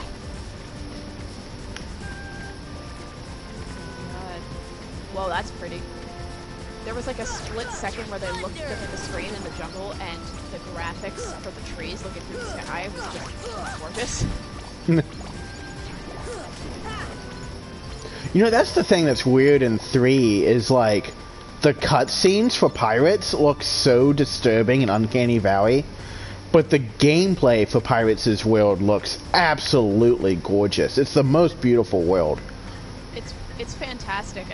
I have to say, I think the only reason it comes in Uncanny Valley is just because of like the nature of them trying to do more humanoid things instead of Sora and stuff. But like, well, also like in general, you've never been a fan of those types of graphics at all. Yeah, but I personally like the final cutscenes in that world when they do the pre-rendered stuff. Yeah, the pre-rendered's fine. Spectacular. I thought that was spectacular. I cried during that. That made me feel things. No, the pre-renders are all fine in 3. It's in particular Pirates' world is just like, it wasn't even the graphics was the problem. It was the weird constant keeping the camera on Jack while he like sniffs or something. And I guess they were trying to copy Depp's mannerisms and they didn't. So it just looks so weird. Also crabs. Also, Sora being like, Barbossa! And then just like, sure, I'll walk with him. Yeah. I murdered you, I mean, and... that's very Sora. That's an incredibly Sora thing to do. We can't argue that. Although, in terms of, like, new dialogue added to Disney characters to match what's going on with the overall story of Heartless and stuff, I think Pirates in both 2 and 3 had some of the best lines with Barbossa on that. Within 2, the thing where he's like, what are you scallywags doing here? And so it's like, we're Sora, Donald, and Goofy, and don't you forget it. And Barbossa says that we won't, and we'll engrave it on your tombstone to be sure. Yeah, that's so good. And then, yeah, because then even Pete goes, I like your style. But then in 3, there's the scene where right when they come back from Davy Jones' locker, and Loose Sword is there to ambush them, and the Heartless come flying in, and Jack turns to Barbossa as the ship's under attack. You know, they're all yelling over the explosions and stuff. And Jack's like, Hector, are you walking with those fiends again? And Barbossa goes, why would I walk with those scallywags? And everyone just kind of stops and looks at him. And they go, but you did. Yeah. Wow, I've under-leveled. Yeah. I just got to the Clayton fight. Did you give up? Are you not fighting Clayton yet? I'm trying to get to level 15. I got you. Maybe I'll go back to the Coliseum as well. Hey, I'm caught up with you. Yeah. I'm almost at level 15. Oh, that was sad.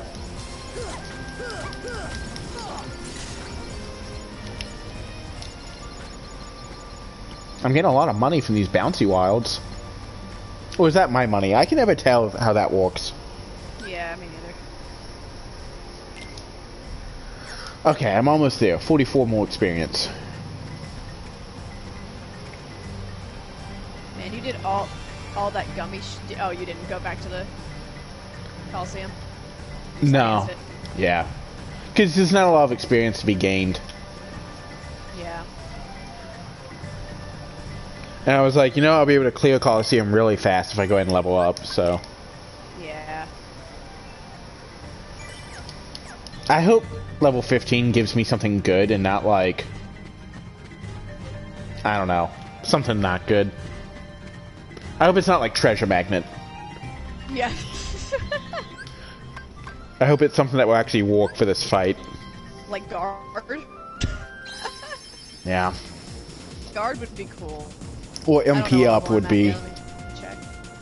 Status. Who am I? I'm level 12 right now, but I'm also on standard mode, so I think I can handle this at level 12. Yeah.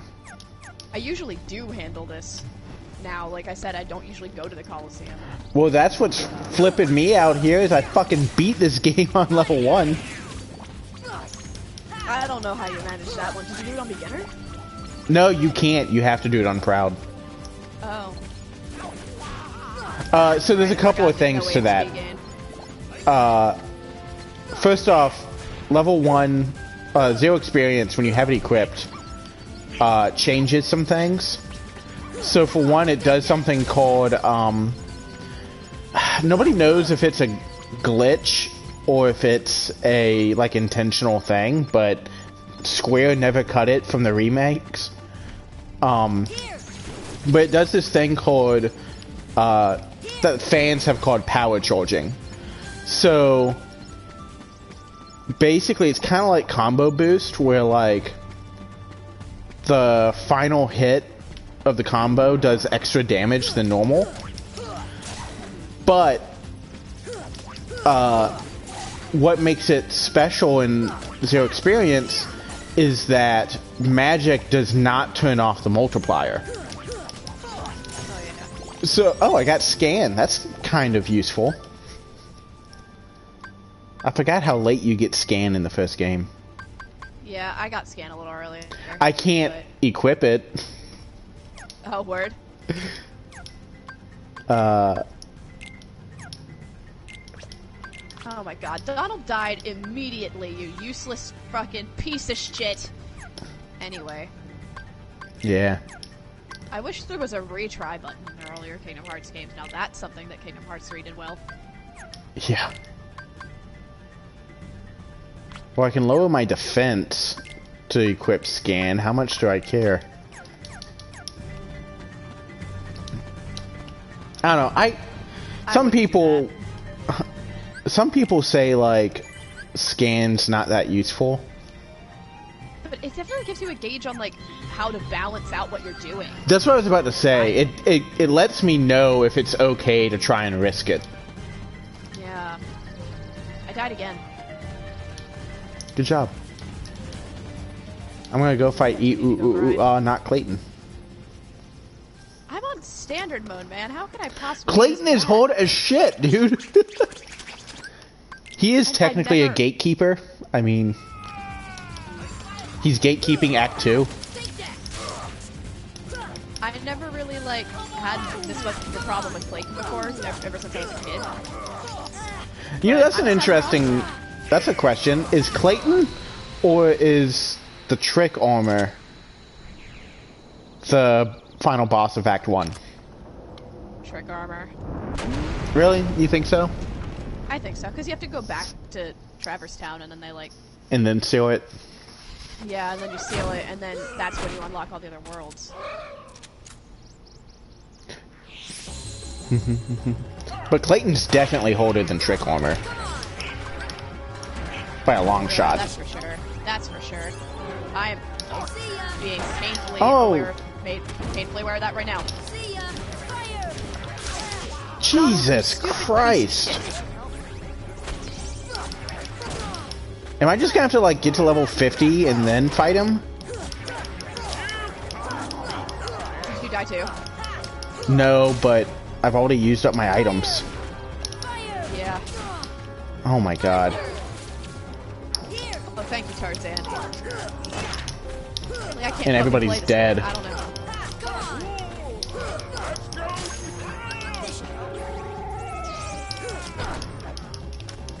Also, the Stealth Sneak has an HP gate that I absolutely hate.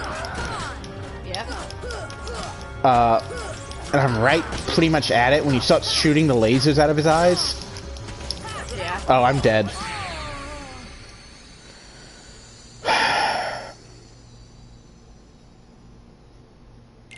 Okay. I guess I'll go do Olympus. I think I might actually beat it. Cause I've got Clayton in a corner right now. Oh fuck, but now the lizard's got me in a corner. Gosh darn it. You have to kill both. I know. But I want to get Clayton fucking out of here with this shotgun nonsense. That's true, he does get real old with that shotgun. When it's just you're standing there and then suddenly you don't have any HP anymore. Yeah. Take my thunder, bitch. Like that. It's really great that I can't guard. That helps too. Holy shit. Did I beat it? Oh, I beat it. Hallelujah. Good job. You're ahead of me. I am ahead of you. I'm also on standard.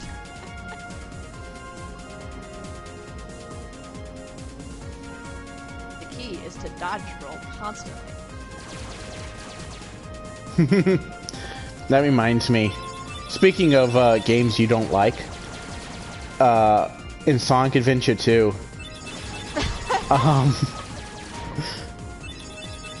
one of the things that really cracks me up is like there's Omo Chow, where like he gives you hints on like what to do in certain areas, and the first time you encounter a bomb robot, he and you like, you know, touch him to make him talk. He goes, to defeat the bomb robots, try hitting the bombs and robots.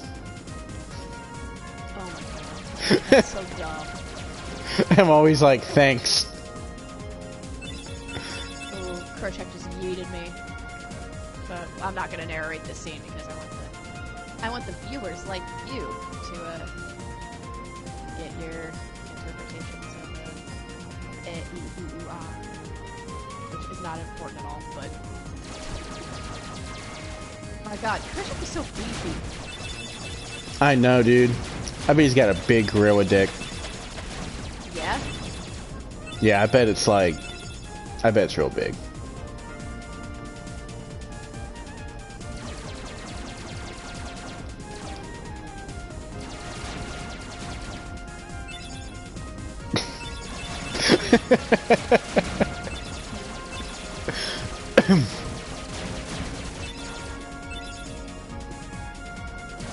I hate in Act 1 though, like, not having warp. Not having what?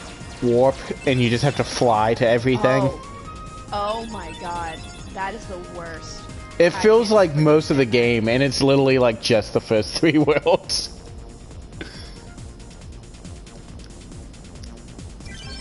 Is it really only the... Oh my god. Yeah, you get it for being the trick armor. That upsets me so greatly because it was until like I just now I realized that it's not most of the game. Alright, let's do this whole Olympus thing. You know, if I had just equipped the right armor before doing that fight, that probably would have been a lot easier. I'm debating if I want to try to fly all the way around the loop and go to Sid before trying him again. But I don't know that Sid will have anything that useful for me. In my experience, he doesn't, but you could buy a lot more potions and stuff from Huey, Dewey, and Louie. Yeah, but I mean, I already have all my item, like, set filled out. Do you?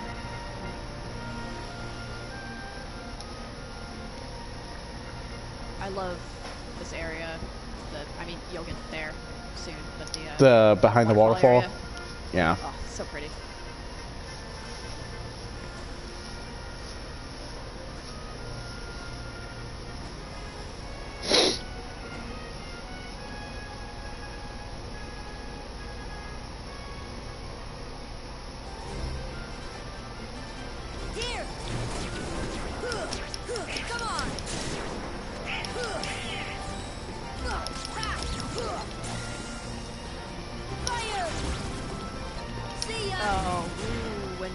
Climb all the way up the waterfall and fall all the way down the waterfall. That's a good feeling. Every time Goofy does his, like, pose for winning a match, and he puts the L on his forehead, I always think, somebody once told me. Yeah. Why does he do that? Like, he's calling them losers, right? Yes. Yes. But, like, I feel like that wouldn't translate well in Japanese. No, but it's... I don't know, it's so weird because it has both, like, Japanese and American, It's the melding of the minds. It's cultural appropriation is what it is. My dumbass just said, so he's calling them no shit. Why would you put my... Never mind. My brain... I'm a fucking loser! My brain just, like, stopped entirely. Also, speaking of great lines, I just remembered. Please don't kill me. When you fight Yuffie in the tournaments in Kingdom Hearts 1, at the very beginning of the match, right when it starts, Yuffie always goes, "Let's talk this out." Yeah. She's scared, little baby. And then she jumps backward and then just throws all the shurikens. Yeah. Which is great when you have Arioga, because it just automatically throws them back at her. I never used Arrow on her, because I'm always like lower level when I do that one. It'll throw it back. I also love Arioga on Ansem, because when he does Rock Shatter, it just stops him. The great god of the underworld is afraid of a kid? Sorry, but my contract says... I know! You think I don't know? I wrote the contract! I know it says you're only required to kill Hercules in this tournament. But you gotta fight that kid to get to him. Come on. Hey, it's like that old goat says. Rule number 11. It's all just a game. So let loose and have fun with it. I mean, a casualty or two along the way. It's no big deal, right?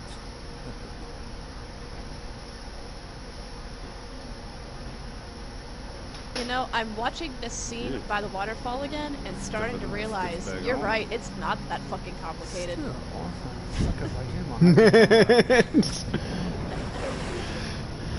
Yeah, Layton's a nobody. Yeah, Tarzan it's just the Kairu's in Sora's heart. Yeah. It wasn't supposed to be difficult.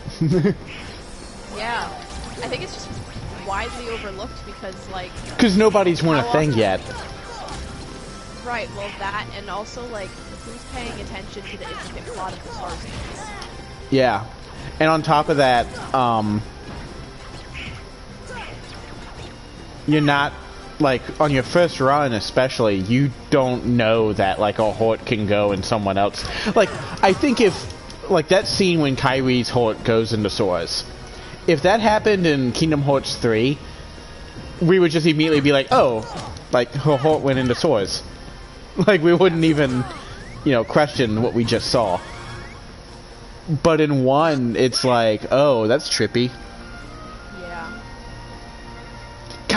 Kyrie's inside me? Should I bother trying to fight Cloud? Or just let him kill me?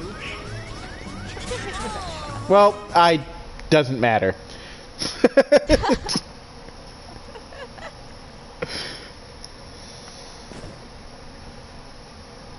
Oh, Goofy looks so sad, Dad.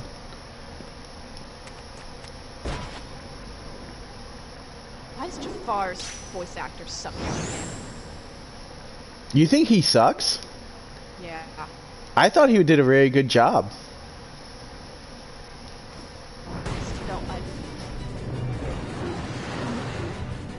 Maybe I haven't seen Aladdin enough. Maybe he's doing a really great Jafar impression, but maybe Jafar's voice is just stupid in my mind. That's probably the more likely case. I think that might be the original guy. Yeah. Let me see. Hey, Phil! Get them out of here! Jafar.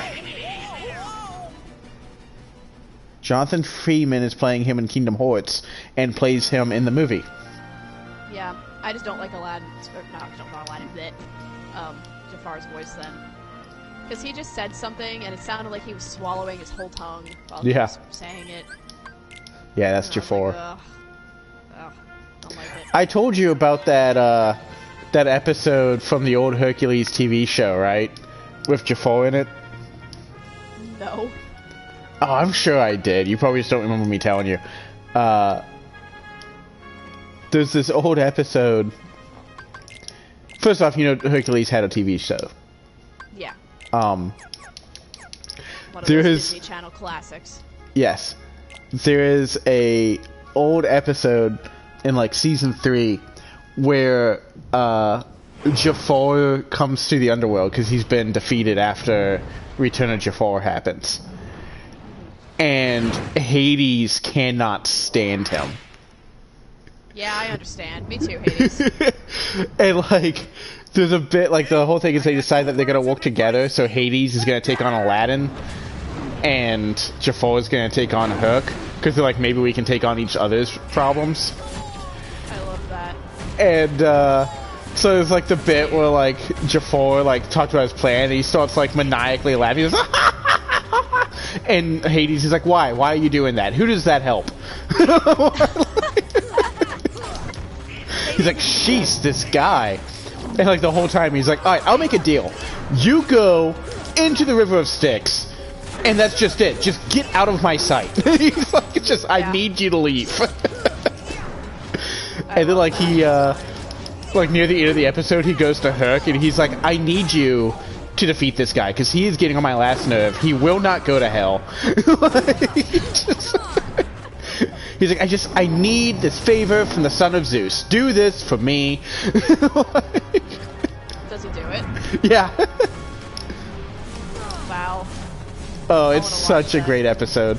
As a Kingdom Hearts fan, that sounds way funnier from that perspective.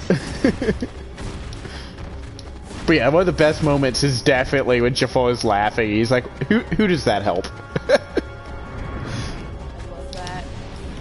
Jafar was always a weird villain, and I guess that's the point. Like, he's supposed to make you kind of uncomfortable, especially in regards to Jasmine. Jesus Christ, she's creepy. Let's just make her a sex slave. Yeah, no, I mean, Jafar is mad creepy, and I guess that's what makes him like a good villain in terms of writing. But man, I think his voice and his mannerisms are doofy. But again, that's the point. He's supposed to make you not like him. So, well, also,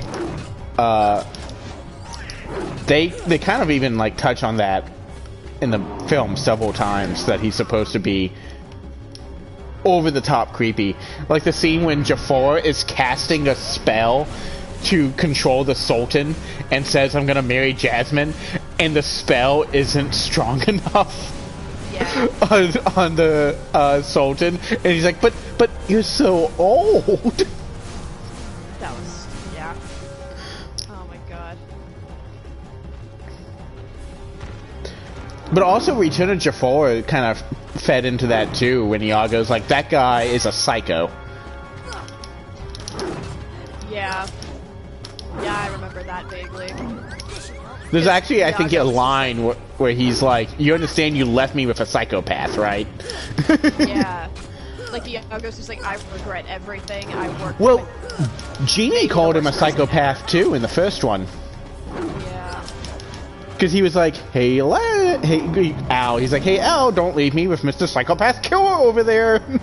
Yeah. You know who's great? The guy who voices Aladdin, being the dude from Full House. Oh wow, I didn't realize it was him.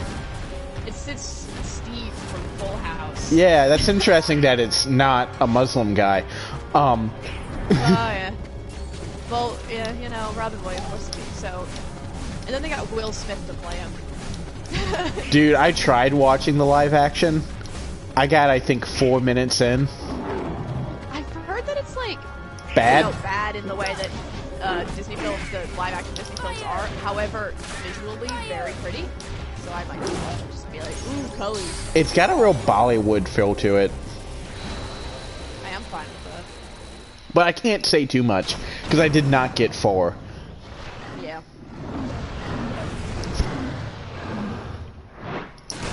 Alright, Cerberus is down.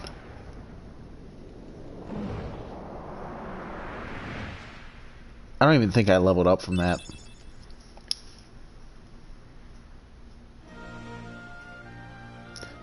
Thus, I do Yeah, the guy who voiced the original Aladdin does come back for Kingdom Hearts, thank God. So he has that iconic line where he's just running and he's just like, I saw her! And it's like, He's like in the middle of chasing down and just sees this anime boy in the middle of his marketplace and it's just like, "Hi, Sora." You rookies still don't understand what it takes to be a true hero. I don't know why that always makes me giggle for no reason at all. What does it take? And they're able to get Gilbert Godfrey to play Iago. That's always good. Something you'll have to find out for yourselves.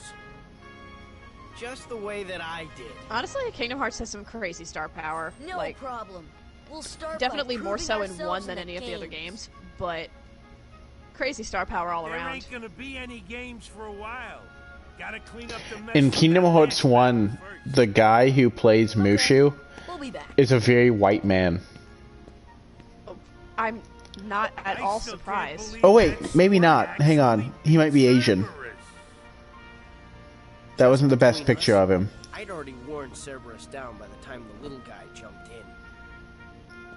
His name is Mark Mosley. My lips are sealed. I think this guy's white. I'm gonna send you a picture and you tell me. But every time you send me something, I have to look at it. I have to leave the stream, and then I have to refresh the stream page. Yeah, it's not gonna hurt you. Alright. Fine. But it's a pain in my butt. I thought you should know that. Hey, you know, you alright? Duly noted. Look at the picture. That is a Caucasian. Yeah. That is a Caucasian male. That's what I thought. I just need to make sure. He was squinting, and so I couldn't tell if it was like... I'm looking oh for my god. Hades promised to help. I was like, I'm 99% sure, but it's gonna be fucked if I say it's a white dude and it's not. But it backfired. I fell into darkness, and I couldn't find the light. You'll find it. I'm searching too.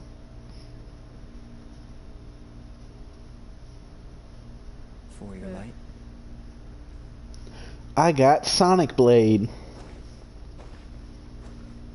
Don't lose sight of it. I'm responding to like a myriad How of about a texts that rematch I've sometime? Fair and square, no dark powers involved. My phone is like stuck away from the English think I'll pass. keyboard. It keeps going between everything but... Okay, that was weird.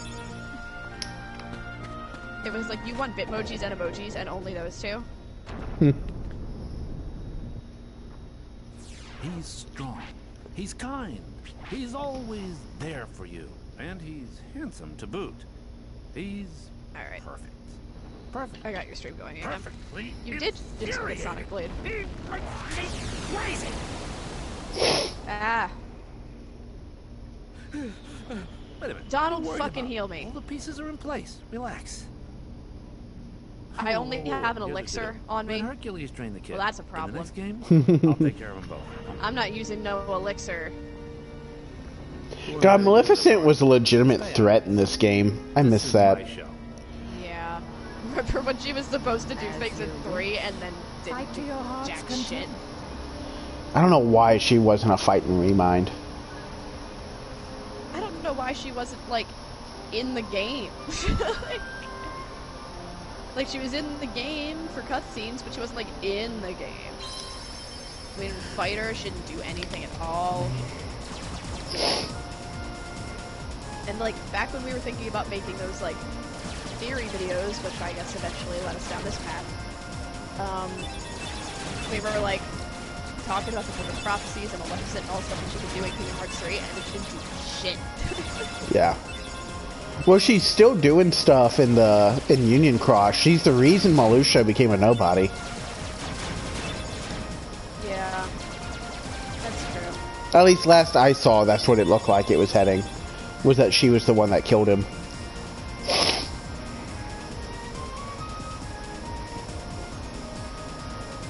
And then he traveled, you know, into the future, I guess. Because time travel rules don't matter anymore.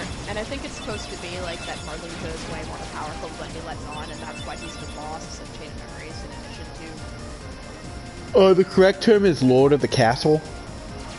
Yeah. Because Marluja was always supposed to be bigger than he turned out in the other games because you kill him so early. So now that he's back, I was really interested to see what they did with him, and wasn't much. Yeah, which is a shame, because he actually has a lot of backstory with Union Cross. Yeah.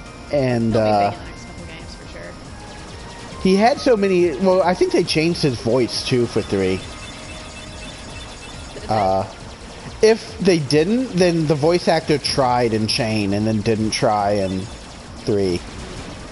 Yeah. But he has some great lines in Chain of Memories. Yeah, he does. Like his. Appropriately equally creepy and Oh yeah, he's very creepy. I love the moment when he tells Vexen to kill Sora. And then Axel's like, if you tell Vexen that, he will do it. And Marluxia just goes, that would be an unfortunate denouement. Yeah. I like that scene where Axel, you know, who everyone is for some reason... For Kingdom Hearts 3, for some reason, they decided to make a little baby comedy relief character, killed Vexen by blowing him up. Yeah, that saying was pretty cool. Goodbye, snapping his fingers, and then lighting him on fire. From the inside. Yeah. Like human combustion. Complete human combustion. And his line before where he's like, you don't have to exist anymore. You're off the hook. Yeah. And Vexen's like crazy. I will absolutely never forgive Square Enix for what they did to Axel in 3. That... God. Making him, like, the fan comic relief character, like, he has so much depth and is, like, in my opinion, the best written character in the series until the raid. That's the thing, is Dream Drop did excellent things with him. Yeah. And then it just disappeared. Because he had the great lines in Dream Drop too, where he's like, you had that perfect little script, but you forgot to write the final act. And now we know he was talking to Nomura. So that was also a fourth wall break. Anyone wanna heal me? Okay. I like how in all the Kingdom Hearts games, Donald and Goofy just never fucking get AP.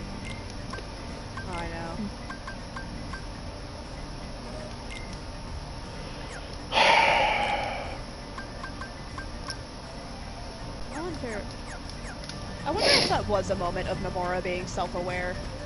Like, maybe he was really roasting himself. Like, truly. I can't say I'd be surprised. Alright. Come on, Clayton. Donald healed me! I love the beginning of the fight with Clayton, when he just goes, oh, he's just stretching. Yeah. I also really enjoy his noises when you hit him. Oh, yeah, he's a loud, grunty boy. It doesn't sound comfortable for him.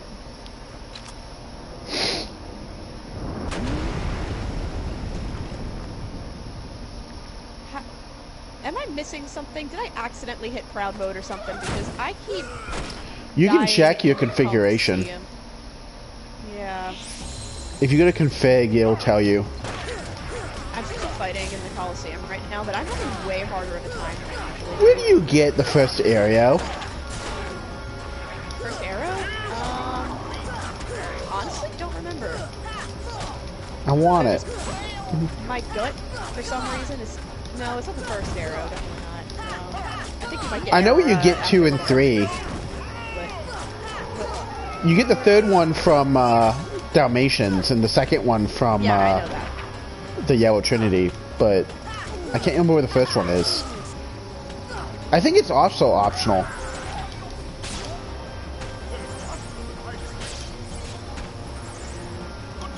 Oh, cloud. Okay. Good shit. I made it. I don't know why nothing attacked me right there. That was weird.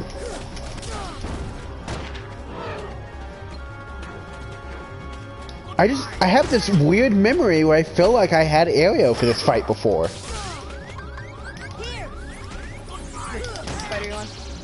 Oh, Clayton.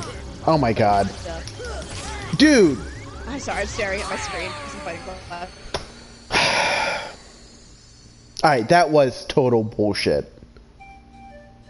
Cloud just let out this weird moan, and it reminded me of the weird hand job scene that they, for some reason, put in FF7 in the remake. I didn't like that. Literally a hand job. Yeah. Yeah, I didn't like that at all. Did it make you feel weird? It made me feel really weird. I was like, oh, not my childhood. Please don't do that. Please don't do that. Alright, I think I'm gonna do mega potions instead. So that way everybody comes back. I like it better when Cloud kicks your ass in the Coliseum because it makes more sense. Well, even if you beat him, it just looks like you're evenly matched in the cutscene. Yeah, but, like, to me, it's like Cloud Strife, and then there's like a 14-year-old kid, and he's still not very strong yet.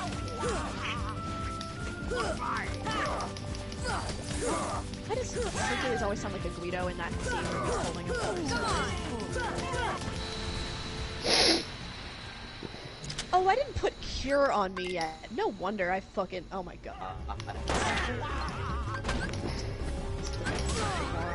Dude. My brain don't want to be good.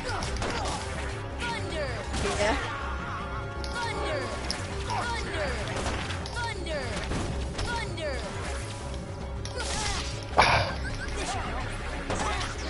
Oh my god.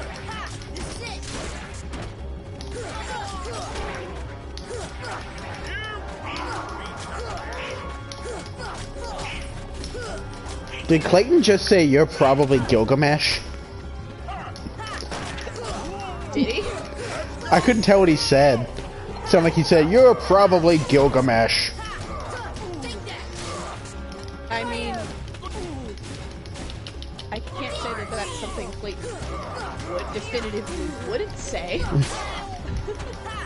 I'm doing serious chip damage right now. I'll look at your stream instead of fighting the boy. Cerberus.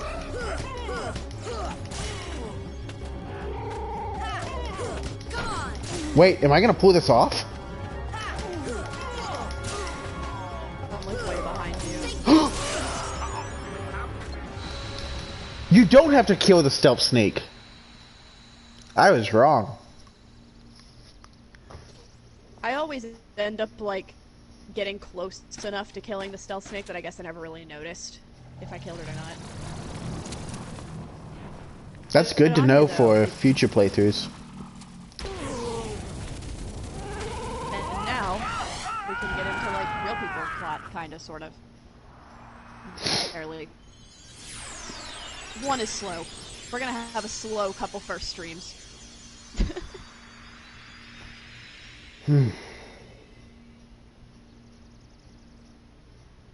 Hearing Phil say, I got 2 words of advice for you attack, like, triggers me because I couldn't skip that scene. God, I forgot that you couldn't skip scenes in the original. Oh, I Riku, no Pepperidge dude. Farms remembers. Riku was the fucking worst. That's such a long There's no scene. way you're taking Kyrie's heart.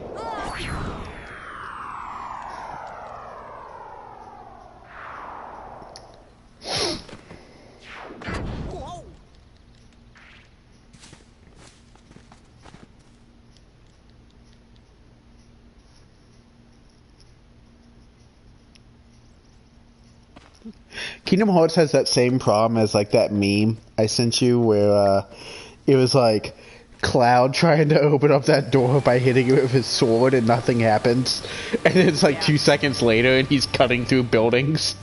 Yep.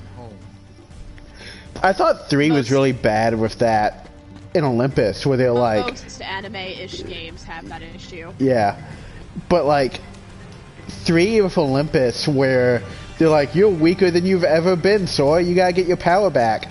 And then like a few seconds later I'm running up a wall and then I'm like jumping on rocks and stuff, fighting the Rock Titan.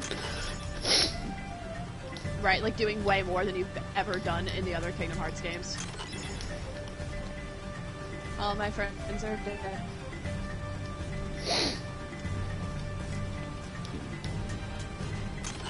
Oh my lord. Fucking, I'm gonna get killed by this big dog. Big dog?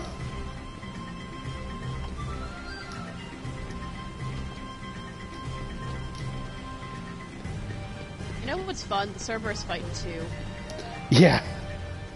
That's an... I remember seeing that before the game came out. I remember I was at GameStop one day and they had, like, that fight playing as to, like, promote the game. Yeah. They had it on the video. I just remember that very closely. It's a good fight to play. It's super fun. The reaction command is really good. It's just, yeah, the reaction command is super fun to do. Dog paddle. But, like, it's hard to set up. Yeah. Because... I went out of my way to set it up so many times. Yeah, we have to risk your life to do it. Because sometimes you get between its, like, heads and it doesn't activate. Friends. And he just bites you. Same heart. Clayton. Lose heart. Alright, so for the audience, no Clayton, heart. Lose heart, no see friends.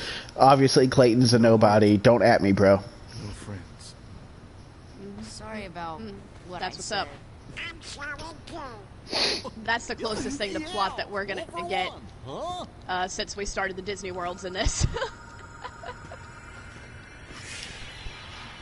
Can't believe I legitimately just said don't at me, bro. Yeah, I hate you, by the way.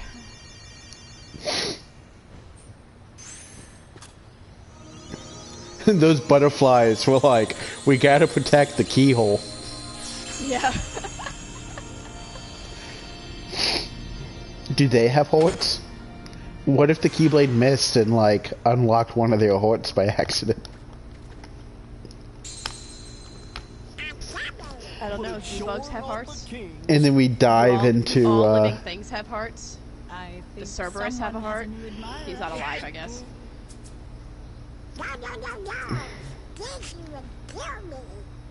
What's interesting is, on the death screen, if Cerberus kills you in 2, does it show a heart floating above Sora? I don't know. Because 2, actually, if you're killed by a nobody or a human, it doesn't show the heart. Yeah. The hunter would. I mean, Cerberus is just like a beast, so I don't really think it makes sense Was the bait. for it to... But it seems the bait was too tasty for his own good. How long do you think Maleficent was thinking up that pun? Yeah, he got chopped instead. What pun? When she's like, it seemed the bait was too tasty for his own good.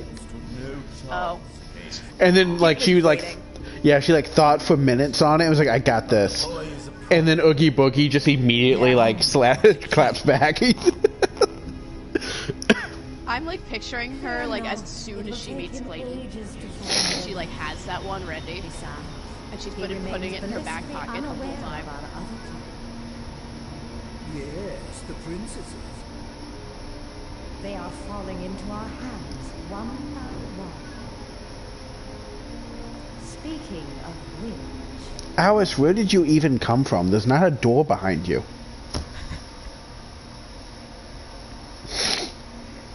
When you get to Hercules and you beat... Or not Hercules, Olympus Coliseum, and you beat, Cerberus, I want to talk about some of this cloud cutscene that happens afterwards.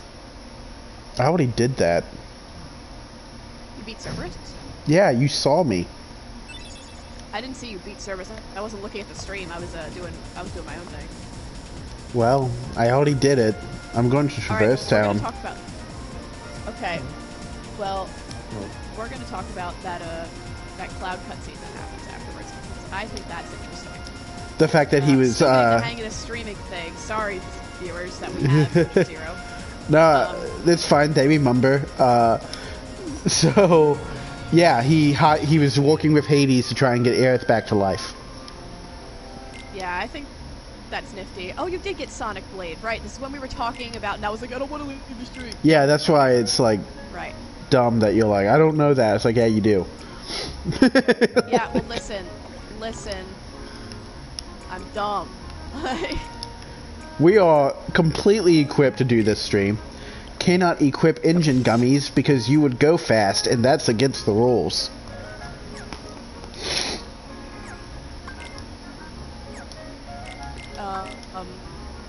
Oh my god. So, yeah, I do want to talk about that because I think that's an interesting little thing to get Aerith back, but at the same time, Aerith is already at Traverse Town, and that's because Traverse Town, people who have lost their worlds, lost their ways, which is also there with some other Final Fantasy characters. I'm not really going in any particular direction with this, I just think it's neat. Well, and that's where the fuck up is, because, it's established that, I think it's either Aerith or Yuffie says it in optional dialogue, that, they took Cid's, gummy ship to Traverse Town 10 years ago when Maleficent attacked the castle. Well, that doesn't seem to make much sense. Unless they just all jumped in the ship and then, you know, were swallowed by darkness in the process. No, they went to Traverse Town.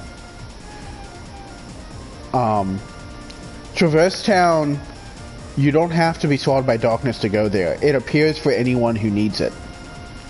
Oh yeah, true. It's like what am I gonna say? The room in Harry Potter. Oh, what is it, like Room of Attainment? Yeah. Room of Requirement. It kind of functions like the Room of Requirement, although that kind of slaps me in the face. Earlier when I was talking about how, like, it might be, we were talking about how it's a sleeping world and how all the people in there might be asleep. That doesn't make sense. So, I'm gonna retcon what I said earlier. We're gonna... Yeah, but the thing is, to quote Obama, maybe it's classified. I mean, I think that maybe they could show up there when they're asleep, like Sora did, but I think the world, you know... The world's not sleeping as of... Look, nobody knows whether or not any of those worlds in Dream Drop were even a thing. So... Right. Because Ansem was there the moment they started. Right.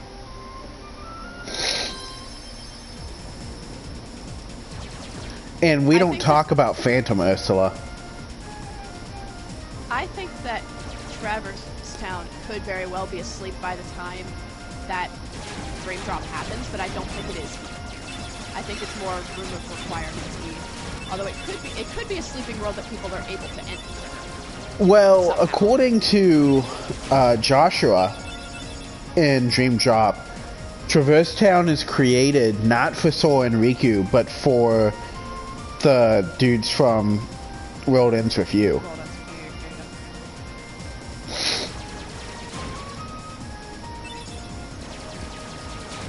Which would make it...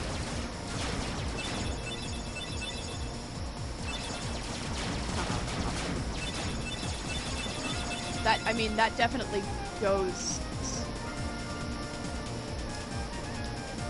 That goes with the it's not a sleeping world theory, I guess.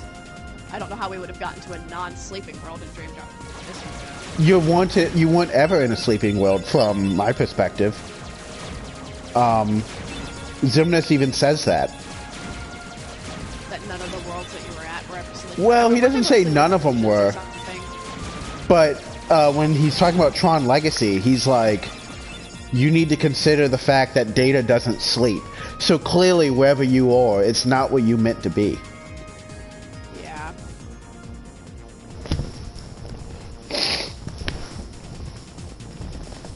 And then that's never touched on ever again. Hazy for me. I mean, the way that I saw it was supposed to be nonsensical in a way. It was supposed to be dreamlike. They take Sora and they basically feed him nightmares. Yeah. It was supposed to be dreamlike, exactly. It was supposed to be Really very making much Inception. sense, including Traverse Town. I think for all intents and purposes, we should just say intents and purposes. Blah, blah, blah. We should say that Traverse Town is not a sleeping world. In my opinion, just because it doesn't really make sense. Like you said, they flew in on their gummy ship. Well, at least not right now. World. It's not sleeping. It's awake. Yeah. Yeah. And What the fuck am I supposed to be doing? I cleared every world, but Sid's not saying shit to me. Do I have the Red Trinity? Yeah, I've got the Red Trinity, so yeah, I just have to talk to Leon first.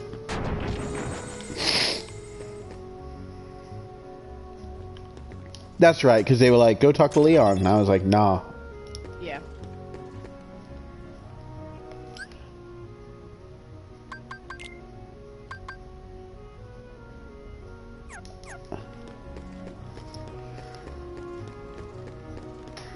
I'm gonna summon so many fucking Disney heroes. Yeah. Yeah. We are pushing 2 a.m. We should pick a point at which to call this like a play game point. Yeah, I'm kind of debating because I'm close to opposite armor, but also probably still like 30 minutes away from it. I mean, we could, if we want to end it on a good note, we could just finish it after one. Like you said, just knock out opposite armor, just do it as quick as possible. Yeah, that's what I was thinking. Alright, we'll do that. And if opposite armor gets you a lot of trouble, we'll just, put it down. Yeah. Pick it up there.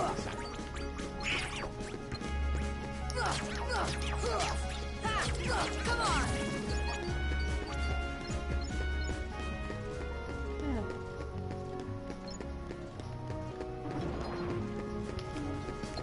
Fire! Hand in hand is such a good combat theme. It's really weird when they play at the end of this game, though, in the little post-credit scene. Because hand in hand goes from being used as a combat theme to, like, an everything theme. Yeah, so Hand in Hand was good until Kingdom Hearts 3, and now I fucking hate it. Yeah, I don't remember where they use it in Kingdom Hearts 3.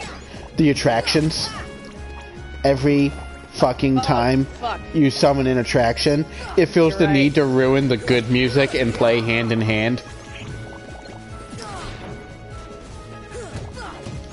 That's funny. I forgot about that. Man. Well, right, I was talking about the fucking Cloud and Aerith. I don't know if there's much to say about that other than it doesn't really make sense, like, because Aerith never died in this game per se, I don't think, but I do think it's a nifty little, like, It's a good callback. a nifty little shout out. Yeah. Yeah, it's a good callback, and it also, also his outfit being half Vincent, that's also pretty cool. Just little Final Fantasy lore things. That has nothing to do with Kingdom Hearts, but I think that's pretty neat. Although I do like to theorize that she actually did die, and he was talking to Hades to bring her back, and she just appeared here.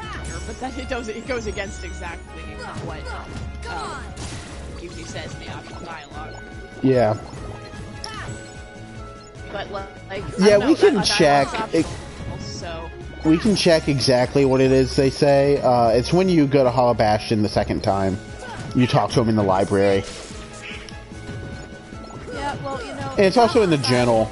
So, yeah. Okay, that was a lot of large bodies I just murdered. I just slaughtered.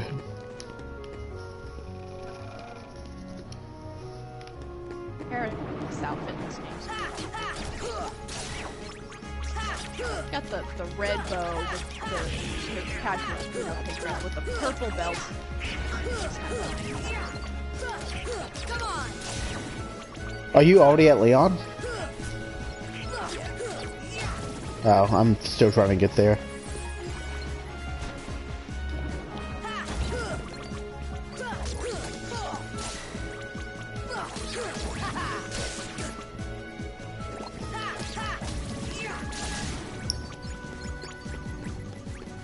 Here's the question. Are we going to stop at Merlin and... I mean, we can get the summon, sure, but are we going to stop at Merlin and get, and do the Winnie the Pooh world? Or are we going to save that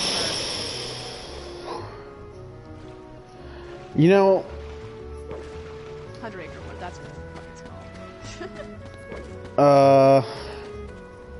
I'm getting pretty tired. Maybe we'll save that. Yeah. We'll just do it whenever we get the first one page. We'll do them together. Alright, that sounds good. Don't miss a turn page, one page, or else we're gonna be really... I guess it doesn't really matter, but we already were kind of doing different worlds at the same time. Yeah. I don't think any of it matters. Nah, we're just having a good time. And right now we're kind of on the game where the whole deep lore dive thing is not really going to be happening for a bit. So we don't really need to worry about being on the exact same place and having lengthy and meaningful discussions. We're kind of in the phase where we're just like, oh, that's kind of nifty, and then we move on. I always like how Leon's embarrassed when he doesn't know how to use the summon gem. Yeah. I'm glad they stayed like mostly true to their characters. And I like the idea of Aerith and Leon interacting, or Squall rather, because that would be funny. Yeah. Although Aerith is pretty similar to Renoa.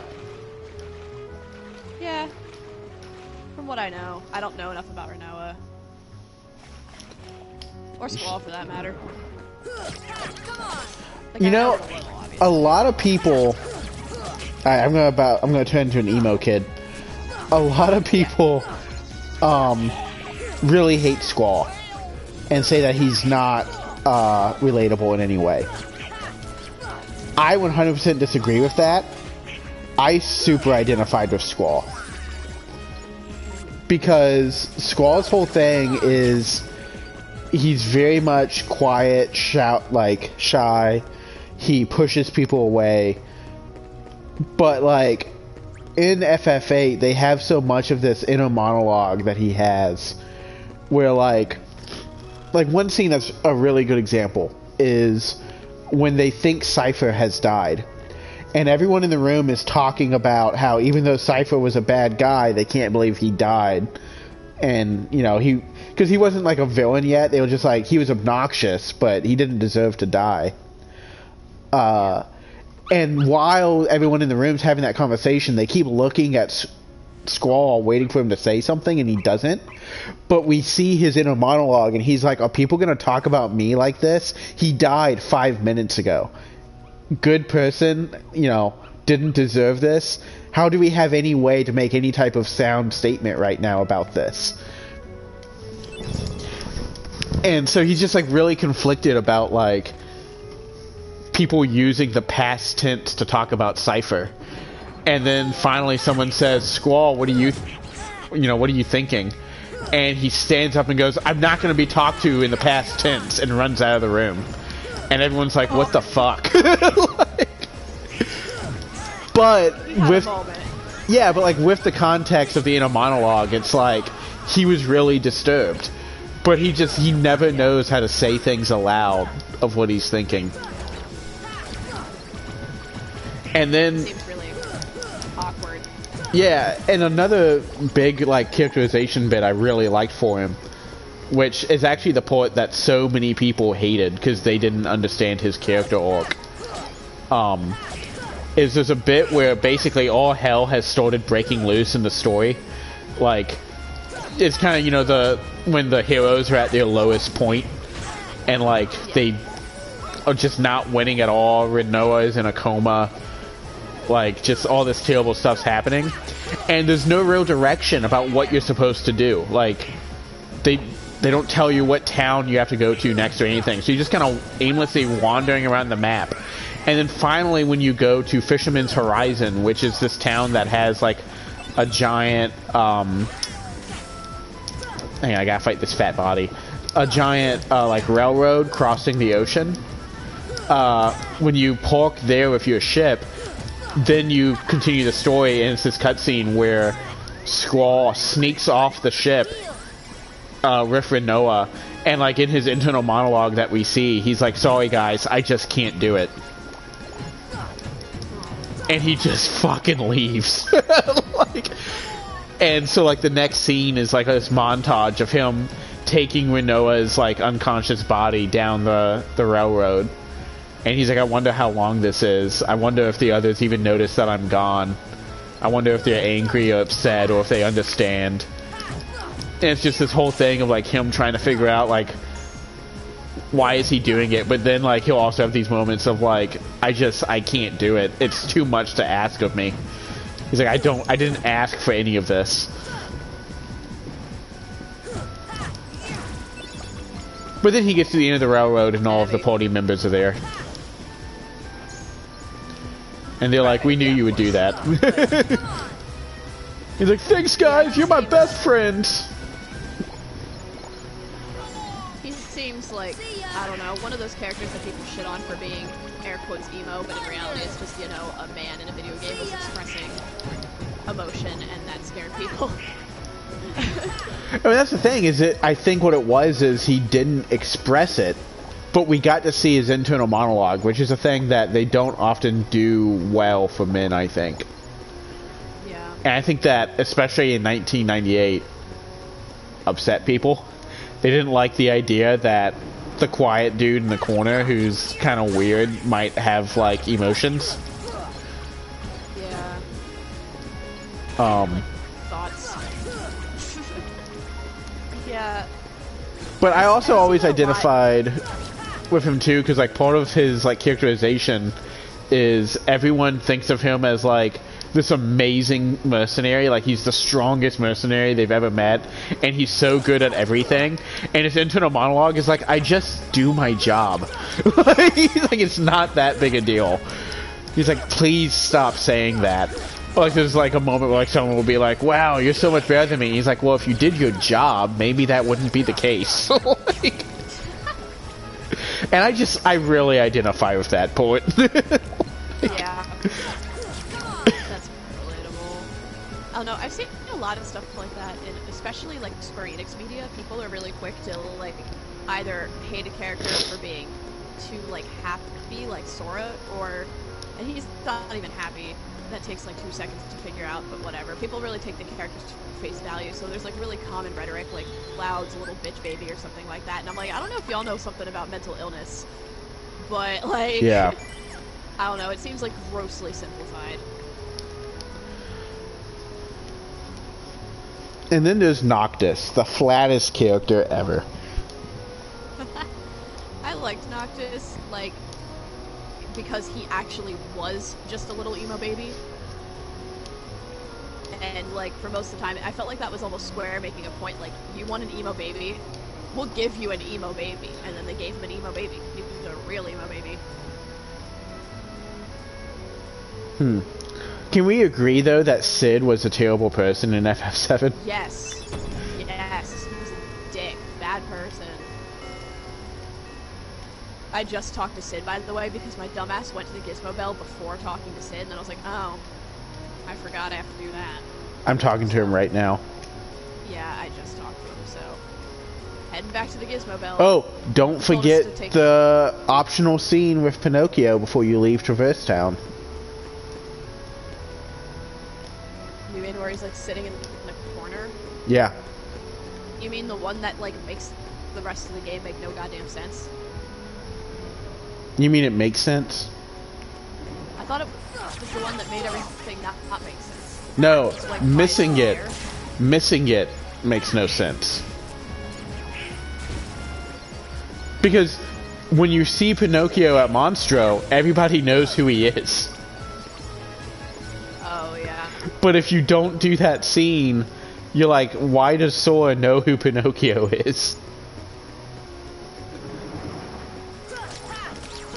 Is that scene there now? No, it's not. That's No, it's after you beat. Yeah. We'll start our next stream with going to the 100 Acre Wood and talking to Pinocchio and all that stuff. Yeah. Start off on a high note. And we'll talk about one of those super fun things that Square Enix did a lot in its earlier games. Well, we actually have a bit of story coming up tonight. We do. We're about to see Riku. Yeah. I'm gonna light up the Gizmo shop. Go ahead and get that postcard. That's smart, yeah. Although, God, 3rd District has Well, I guess I have to go to 3rd District anyway. I don't know why. I was like... I hate how crowded 3rd District is. Don't we have to ring the bell first? No, it's supposed to be after. You can do it in any order, but if you wait, then Squall and them will comment on the bell. Oh, right, man. Third District. I'm just gonna go 3rd District first then. Yeah, that's what I'm doing. I'm gonna do that. I hate air soldiers so much. Oh, yeah. I don't remember them being this hard in the original. I think they got beefed up. Cast thunder on them a lot. So many large bodies. I don't feel like fighting. That's why I get the 3rd District. It's fucking late o'clock, am I right, ladies? Thunder! Thunder! Did you see? We should not do like political stuff on here, but I'm going to anyway. Yeah. Did you see Ben Shapiro's like trending thing today? No, I didn't. I mean, I saw like a couple jokes about him not being able to make his wife come. Yeah.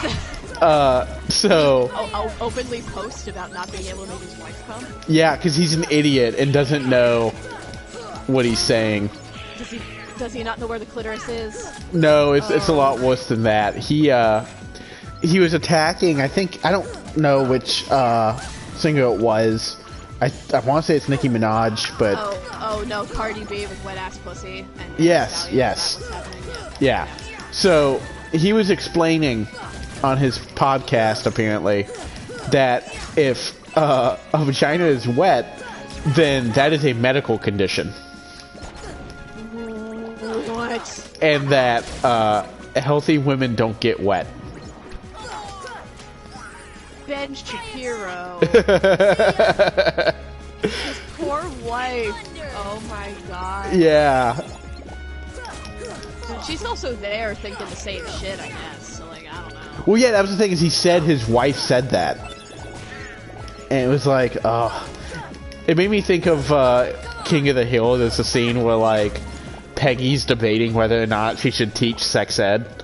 And she's talking to, like, the other women in the town.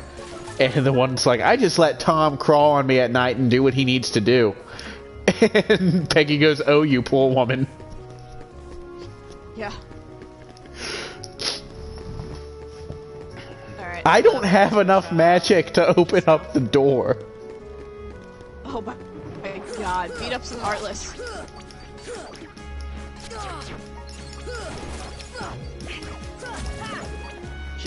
Should we just open up the door next stream? Or do we want to just go ahead, open up the door? It's up to you. I'm right at it. What'd you say? I'm right at the door. Alright, well, I'm already at the door too, but you didn't have any magic, so I didn't know. I only needed to cast fire. Alright, I opened it. If you want, we can stop at the save point in his house. Since when you leave, that's when the Rikyū scene happens. Let's do that. Let's do that because it is 2:20 in the morning and I am big tired. Yeah, I don't think I can fight opposite armor this tired. Yeah, not on Proud. It's not gonna work for either of us, I don't think. But I'm just about at that save point as well, so we can start our signing offs now. This is our stream. Like, comment, subscribe. Secret place back home. Like, comment, and subscribe. Hit that bell icon in the bottom. Remember? Yeah. Oh man, I hope we get the hang of this more as we go. I say, like, I was a little worried that this would take us for fucking ever to get through these games this way. But, I mean, we got through Act 1. Yeah. It was a 5-hour stream, but... Not bad. I enjoyed it. This is fun. Yeah. Oh yeah, there's a Kyrie cutscene in here.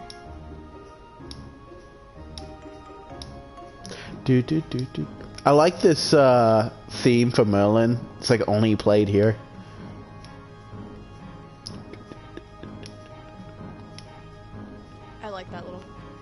cutscene that is currently streaming for you, but is Yeah, it's a good over one.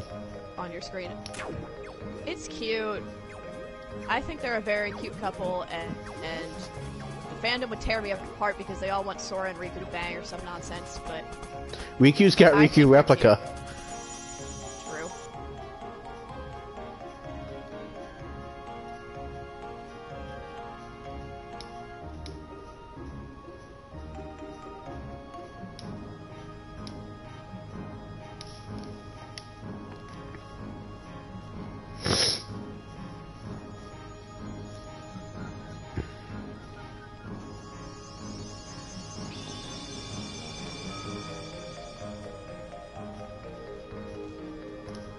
Yeah, I'll probably set my computer to download the video for this to upload onto YouTube while I sleep.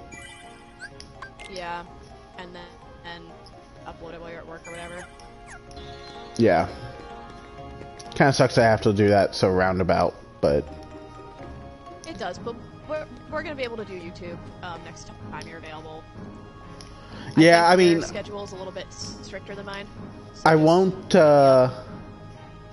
yeah, I probably will not be, I won't be doing it tomorrow night, but honestly... No, I don't have the capacity to do this more than a couple times a week. Yeah. Like, I'm just putting that out there. But I imagine, by Wednesday I'll be fine to do it again. What day is it today? Monday. Well, yeah, we I'm just not finished free Wednesday. Monday. I mean, it's fine, I'm just saying, like... you know, it probably will not be too long. Yeah. How about we do our next stream on Thursday? Thursday sounds good. Thursday Yeah, we work for you? can tentatively plan for that. All right.